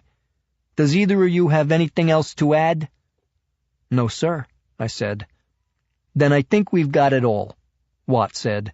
Detective Garber, why don't we let this young war hero and his girlfriend get some rest? They headed to the door. Watt stopped and turned around. Mr. Bannon, I have to take issue with just one thing you told us. What's that? You said your Marine days were over, Watt said. Yes, sir. They're never over. My partner and I both served in Desert Storm. He grinned. Semper Fi, bro. He threw me a wink and a salute, and the 2 of them walked out the door and never came back. Chapter 98. We flew to Paris and rented a funky studio on the 4th floor of an Art Deco building in the Quartier Saint-Germain-des-Prés. The mattress was too soft and the toilet was temperamental, but the northern light that streamed through the floor-to-ceiling windows made it an artist's dream. My broken nose healed. My cracked ribs healed. And 3 months after that night in the subway tunnel, my relationship with Catherine was also mending rather nicely. She had told me she loved me in the heat of the moment, but I wanted to make sure that she could forgive me for the life I had led and for dragging her into it. It was a Sunday morning in September. I woke to the aroma of fresh-brewed French roast, the sounds of Coldplay on the stereo, and the sight of Catherine in jeans and a paint-spattered tank top sitting on the sofa. There was sunlight on her bare shoulders, and my cat, Hopper, was curled on her lap, purring gratefully. Hold that pose, I said. I'll get some coffee and a paintbrush. You don't do portraits, she said. I do nudes, I said with a smile. You know where I can find one? I just happen to have one under here, she said. Then she peeled off the tank top. She scrambled out of her jeans. Lord, she was good at undressing. The coffee can wait, I said. Morning sex for us was usually fast, urgent, kind of like an asteroid is heading for the planet and we only have a few minutes left fast. That morning, we took the better part of an hour. I hate to be practical, especially at a time like this, but we should shower and get dressed, Catherine finally said.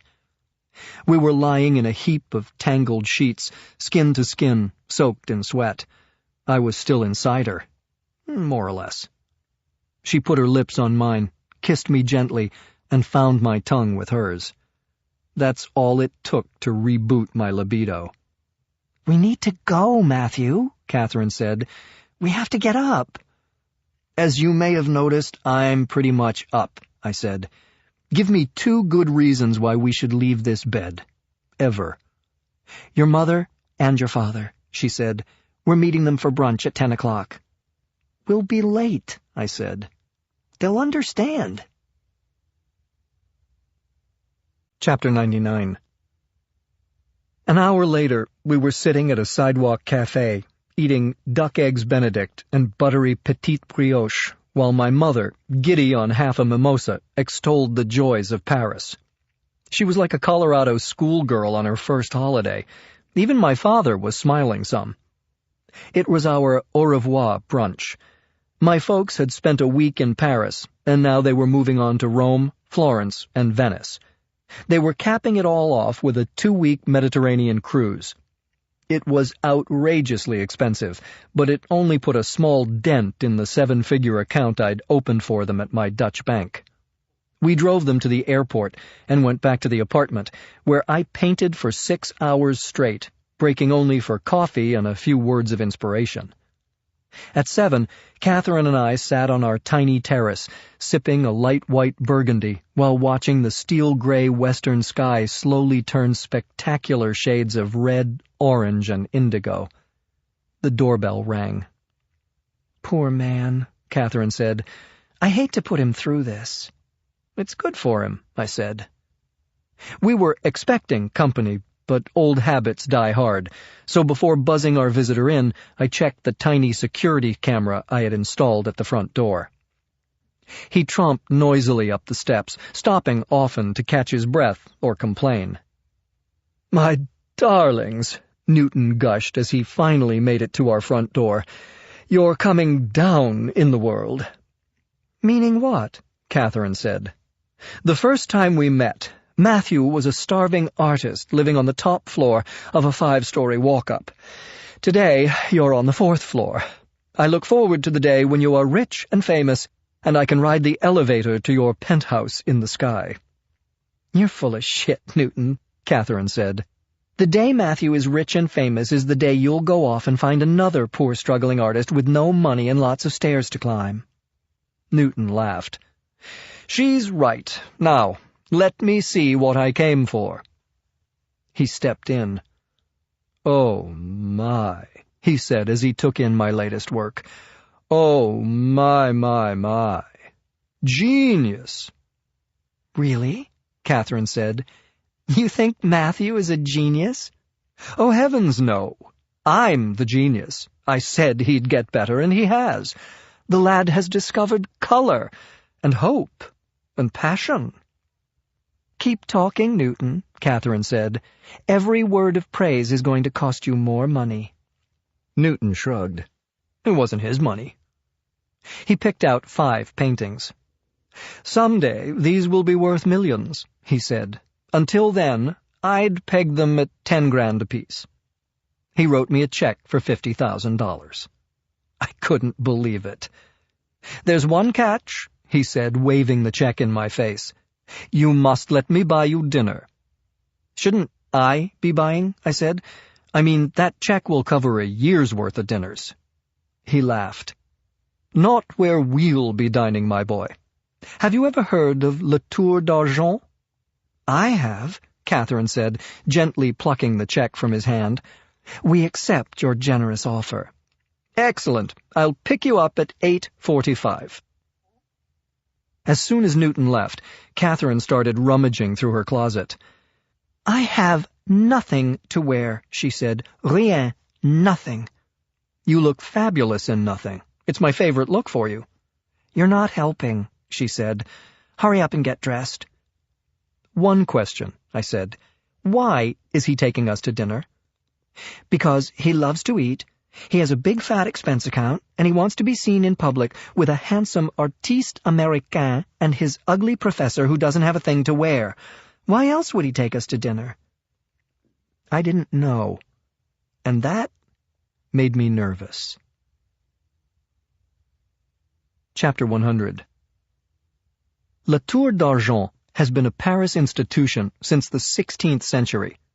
Perched on the River Seine, in the heart of Old Paris, it's a mecca for people who live to eat. Not exactly the kind of place where you pop in and ask for a table for 3. And not just any table. Ours had a sweeping view of the river and Notre Dame Cathedral. How'd you manage to get such a good table at the last minute? I asked. All it takes is charm and money, Newton said. I supply the former, and my employer has oodles of the latter. Voila, we're in. The sommelier handed him a wine list. This is the manageable version, Newton said, handing it to me. They have 500,000 bottles of wine in their cellar, and the complete wine list is 400 pages. He ordered a bottle of 1990 Louis Roederer Champagne Crystal Brut that cost more than my first car. A toast, Newton said once our glasses were filled, to our blossoming young artist, Matthew Bannon. And to the beautiful woman who made it all possible, I said, Catherine Sanborn. And to Matthew's generous new patron, Catherine said. She looked innocently at Newton. What's his name, anyway? I'm afraid I can't say, Newton said. He's a lovely man, but rather secretive. He smiled at me. I'm sure you understand, don't you, Matthew? We all have our little secrets. But we're toasting him, Catherine said. He has to have a name. Newton grinned. In that case, feel free to give him one. Copernicus, Catherine said. Newton and Copernicus, both drawn to the stars. We all drank to Copernicus. So, Newton, I said, are you as secretive as your boss, or can you tell us a little bit about yourself? Secretive? Moi? Heavens no, my life is an open book. In fact, I plan to write one someday.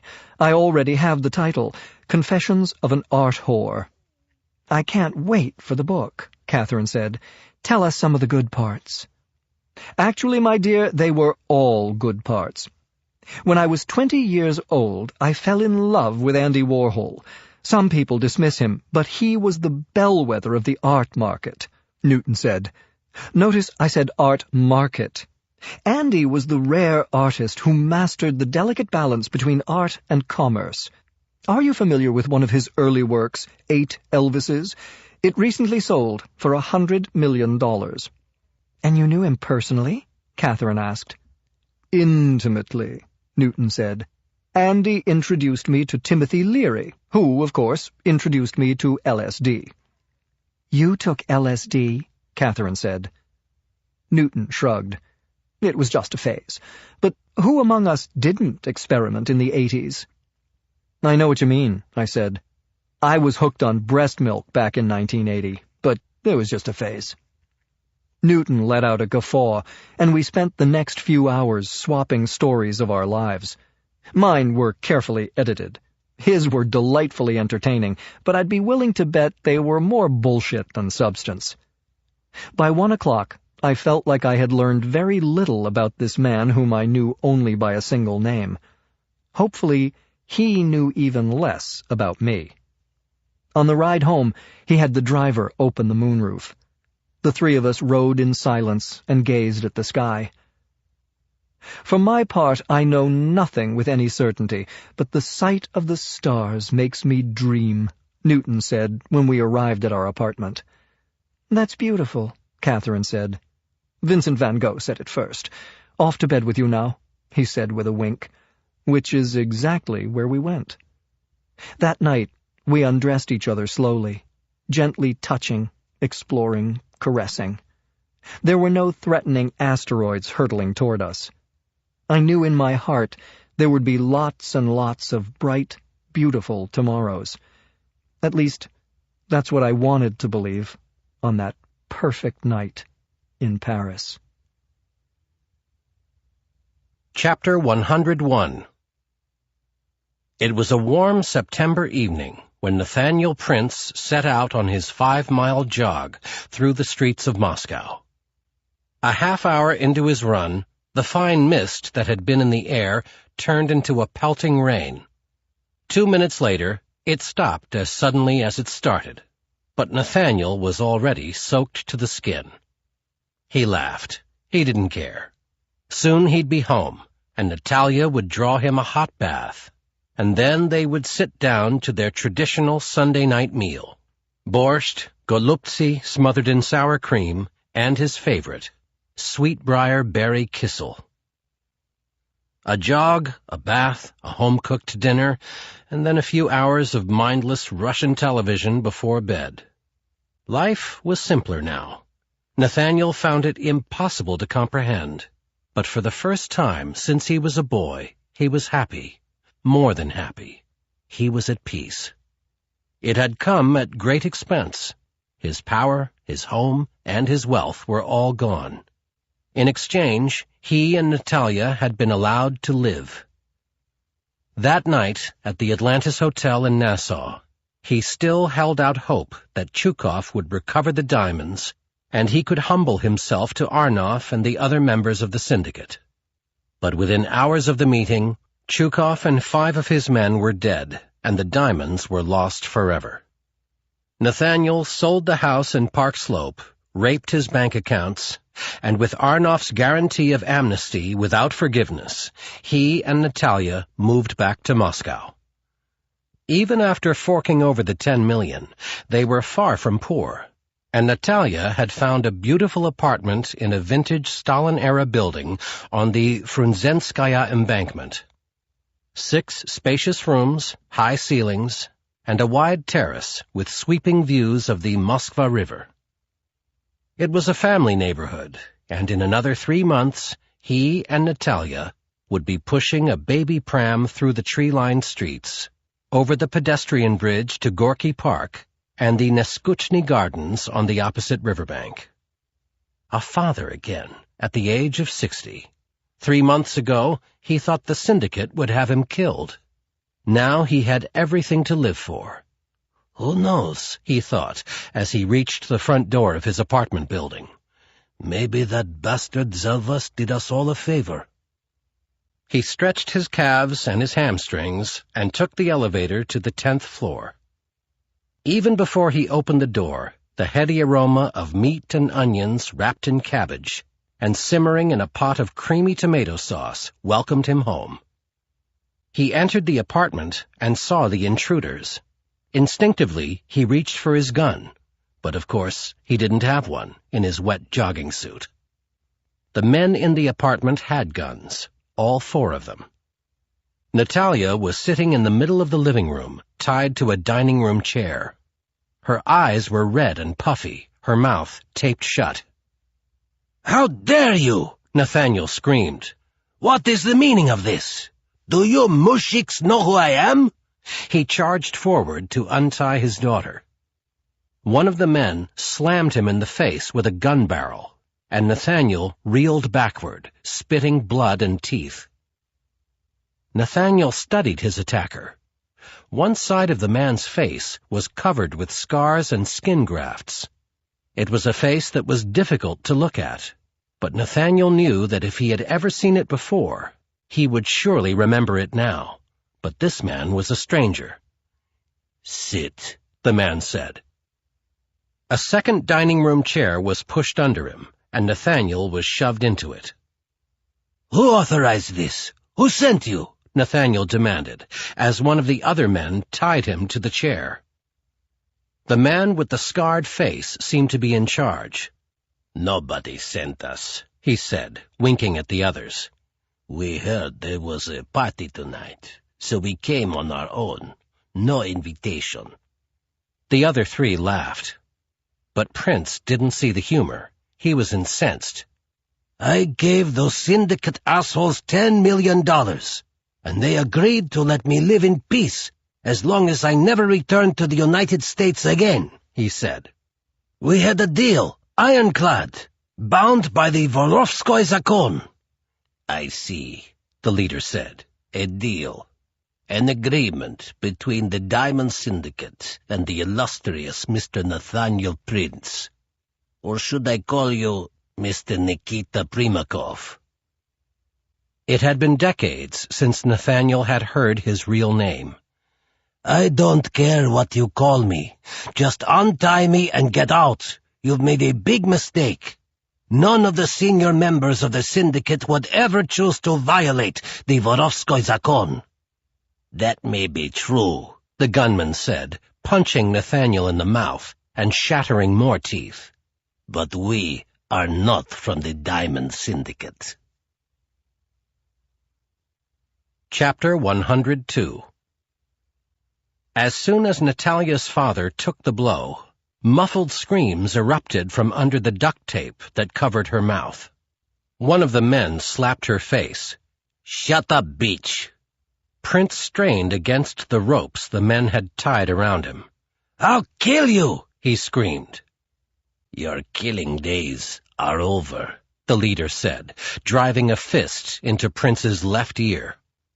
Nathaniel could feel the vital, tiny bones in his ear splinter. But he couldn't hear them break. His left ear could no longer hear anything. The punch perforated his eardrum. Fluid leaked from his inner ear, and he became dizzy and nauseous. He tried to focus. "Not from the Diamond Syndicate?" For a moment he felt a flash of justified anger. His gut feeling had been right. The Syndicate would never do this to him. But who would? "Who are you?" he asked, the bloody shards of his 2 front teeth flying out as he spoke. The leader pointed to his men, and each one answered in turn. "Fyodor Dmitriev." "Kostya Dmitriev." "Leonid Dmitriev." "And I am Maxim Dmitriev," the leader said. "We are what remains of the Dmitriev Cab Company. You murdered my father and my uncles. You killed our brothers, our cousins. And my son," Kostya growled. "My only son, Alexei. He was 18, and he died in the fire that morning in the garage." "I was late for work that day," Maxim said. "By the time I arrived, the garage was an inferno. 27 of my friends and family were locked in a storeroom. I tried to get to them, and this is all I got for my efforts." He rolled up his shirt sleeves. Covered in skin grafts, his arms looked even more gruesome than his face. "My bride-to-be was locked in that storeroom," Maxim said. "She didn't even work there. She came to show me photos of our wedding cake. We were going to be married in 2 more days. You killed her." "Not me," Nathaniel said. "It was Chukov. Vadim Chukov." A swift cuff to the right eye silenced him. "Chukov was your puppet," Maxim said. "You pulled the strings. You lit the match." "What happened was not my fault," Nathaniel said. "I swear, I was in the hospital. My own family had just been run down by one of your drivers." "One!" Maxim screamed. "Not 27. Not 3 generations of an entire family." "I know your pain," Nathaniel said. "We were both injured parties. Let me try to make it up to you. I have money. Not a lot, but some. I could make restitution for Chukov's evil deeds." "Money? You think we're here for money?" "Everybody needs money," Nathaniel reasoned. "Tell me what you want." "You took what we want. You murdered what we need. Now, like they say in America, you have to face some music." He took a cassette player from his pocket and pressed a button. "Wedding music," Maxim cried out. Even with only one good ear, Nathaniel could make out the fiddle, the mandolin, and the garmoshka playing the joyful sounds of his homeland's traditional folk music. "Everyone," Maxim said, "a toast to the bride." The 4 men lifted their imaginary glasses. "Na zdarovye," they shouted. Then they began to dance around the bride, Natalia. "This is the wedding dance you stole from me," Maxim shouted. Fluid was seeping out of Nathaniel's inner ear. The room was spinning, and watching the 4 men dance in a circle around Natalia made him even dizzier. Maxim ripped the tape from Natalia's mouth, and she gasped for air. "Raise the bride up high," he bellowed. The 4 men each grabbed a leg of the chair and hoisted it almost to the top of the 10-foot ceiling. Natalia screamed in terror. "Papa!" And in that moment, Nathaniel knew. "Please," he begged. "I'll give you everything I have. $3 million. You can have every penny." "This will be payment enough," Maxim said, as the 4 men danced toward the terrace door. Leonid kicked it open, and now Natalia, too, realized her fate. "Please," she screamed. "You can see I'm pregnant." "I hope," Kostya Dmitriev said, "with a son." "Death to the whore!" Maxim yelled, and they heaved the chair, the woman, and her unborn child over the balcony rail. Natalia's screams were loud and piercing, but Nathaniel couldn't hear them. He was vomiting.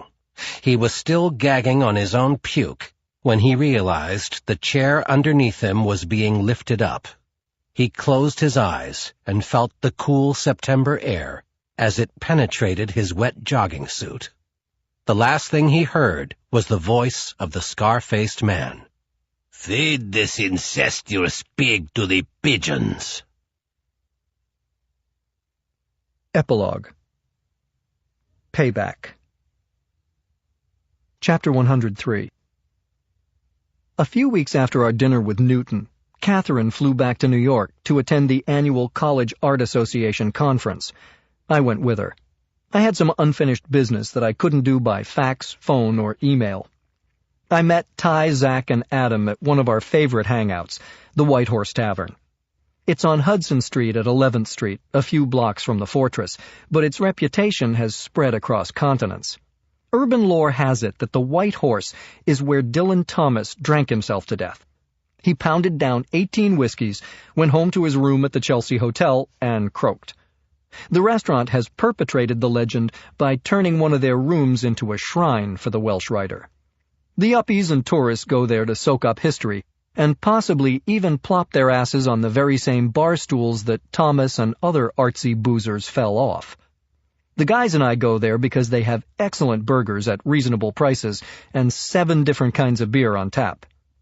We found a quiet 4-top under a red and white umbrella on the Hudson Street side.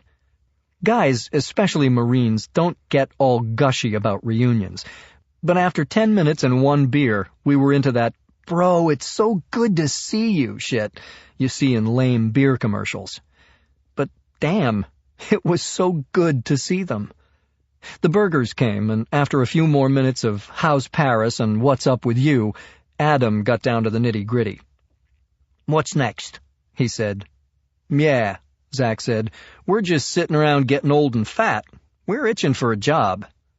"That's why I'm here," I said. "I've got one for you guys. A big one." "Lay it on us," Ty said. "We have to eliminate someone," I said. "Who?" Adam asked. "First, let's do this," I said. I had 3 envelopes and handed one to each of them. "I'm paying you up front."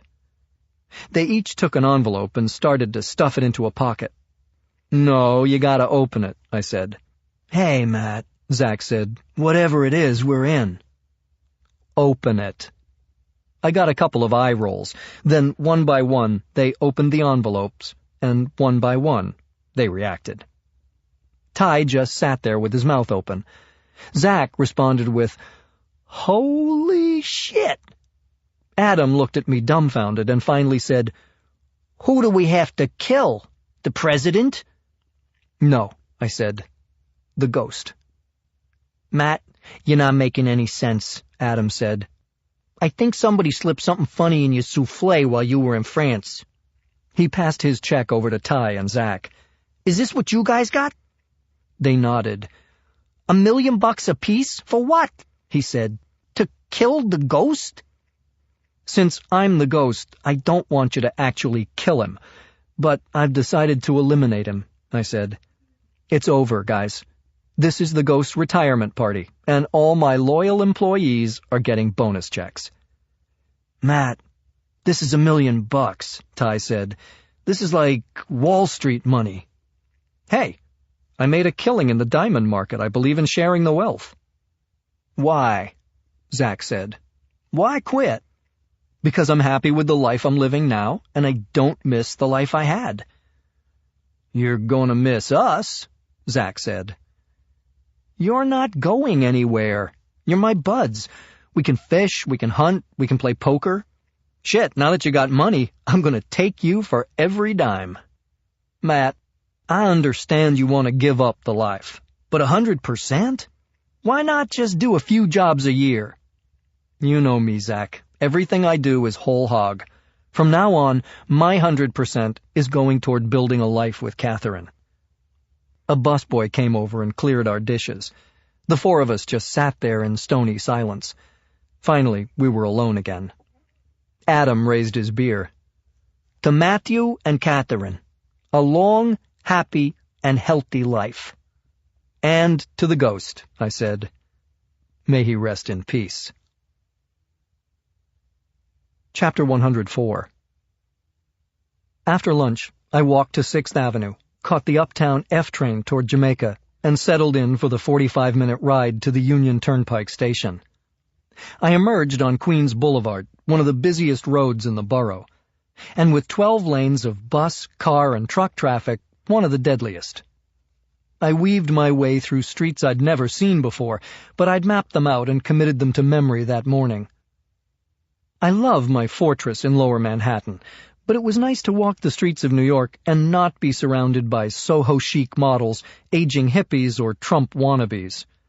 I walked along Metropolitan Avenue, past a United Nations of food options that in one block alone offered up Mexican, Chinese, Korean, Italian, Caribbean, and glot kosher. The only thing missing was a sign that said, "Real people live here." I turned right at the Yeshiva Tiferet Moshe onto 118th Street and saw him, the person I was looking for. He was wearing cutoffs and a Mets t-shirt and raking up the few leaves that had fallen onto his tiny plot of grass. He saw me and dropped the rake. "Matthew Bannon," I said. "Remember me?" "Until the day I die," he said, wrapping his brown arms around me. "It's good to see you vertical. I'm sorry I didn't visit you in the hospital. I was just too... I don't know. I was kind of messed up for a while." "Hey, Mr. Perez, Manny." "Manny. No apologies necessary," I said. "How are you doing now?" "I'm on disability. The unions said they can't fire me, but I'm not sure when I'll be ready to go back to driving a subway. Maybe never." "You getting any help?" "The transit gods sent me to a lady shrink. She's young and cute, and she gave me some antidepressant pills for the PTSD, but I never took them. How about you?" "I decided to take my broken bones and my girlfriend to Paris for a while." "Sweet. Manny, do you know anything about the other guy who was on the track that day?" "On the track? I like that. You mean the guy I killed? They said he was some kind of a Russian businessman. No family. That was the good part." "There are no good parts to that man. He was a murderer, a thief, a smuggler, an arsonist, you name it. Vadim Chukov lived a life of crime, and the only thing you did was help put it to an end." "I'll remember that when I wake in a cold sweat at 2 a.m. "I was in the Marines," I said. 3 combat tours, so I know what you're going through. Middle of the night is when a guy can really get self-destructive." He looked away, and I knew I'd hit a hot button. The good Catholic had been wrestling with thoughts of suicide. "But you can get better. It won't happen overnight. You need a good therapist, one who's experienced and smart, not young and cute. You need to stop standing on your front lawn in the middle of September waiting for leaves that won't fall off the tree till October." "You sound like my wife. She thinks I'll feel better if we take a vacation." "She's right," I said. "Not so easy when you're living off disability checks." "Then live off this for a while." I handed him an envelope exactly like the one I had given Adam, Zach, and Ty. He opened it, put one hand to his mouth, and lowered himself to the ground. I sat down next to him. "Is this a joke?" he said. "No, it's real." "Where does a kid like you get $1 million?" Chukov owed me some money. I settled with his estate. I figured you deserve a piece. "A piece?" He took another look at the check. "Why are you doing this?" "You got kids?" I asked. "2 daughters, a son, and 4 grandkids." "I'm doing it because your wife and your family need you. I'm partly responsible for taking you away from them. I want to be responsible for helping you get back." He waved the check at me. "If this can't do it, I don't know what will." His brown eyes glistened. "Matthew, you're changing my life." "It's a two-way street, Manny," I said, finally standing up. He stood up next to me. "You tired of French food? Stay for dinner. My wife Nilda makes a mean arroz con pollo." "That'd be great," I said. My cell phone rang. "Excuse me," I said. "Probably Catherine, my girlfriend." "She's invited too," he said. I answered the phone. "Matthew?" It wasn't Catherine. It was somebody I didn't expect. "This is Newton. Matthew, I'm calling to tell you my employer is very impressed with your work." "Your employer? You mean the guy we call Copernicus?" He laughed. "Yes, Copernicus is a big fan. Actually, he wants to hire you." "You're kidding," I said. "He wants to commission a painting?" "No," Newton said. "He has a job for you, though. You and your 3 Marine buddies, Zach Stevens, Ty Warren, and Adam Benjamin. Are you interested?" I was standing right there on the lawn, but my legs were feeling unreal. So was the rest of me. Manny Perez had moved away to give me some privacy. He was up on the front steps, waiting for me to come in. His face was radiant.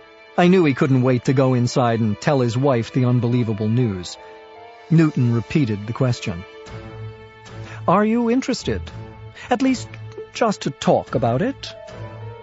I hesitated a few more seconds. "No," I said. "Not today." This has been an Hachette audio production of Kill Me If You Can. Written by James Patterson and Marshall Karp. Read by Jeff Woodman and Jason Culp.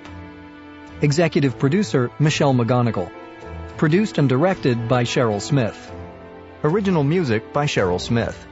Kill Me If You Can is also available in print and as an e-book from Little Brown and Company, a division of Hachette Book Group. Text copyright 2011 by James Patterson. Audio production copyright 2011 Hachette Audio. All rights reserved. Except as permitted under the U.S. Copyright Act of 1976, no part of this publication may be reproduced, distributed, or transmitted in any form or by any means, or stored in a database or retrieval system without the written permission of the publisher. This audiobook is a work of fiction. Names, characters, places, and incidents are either the product of the author's imagination or are used fictitiously, and any resemblance to actual persons, living or dead, events, or locales is entirely coincidental.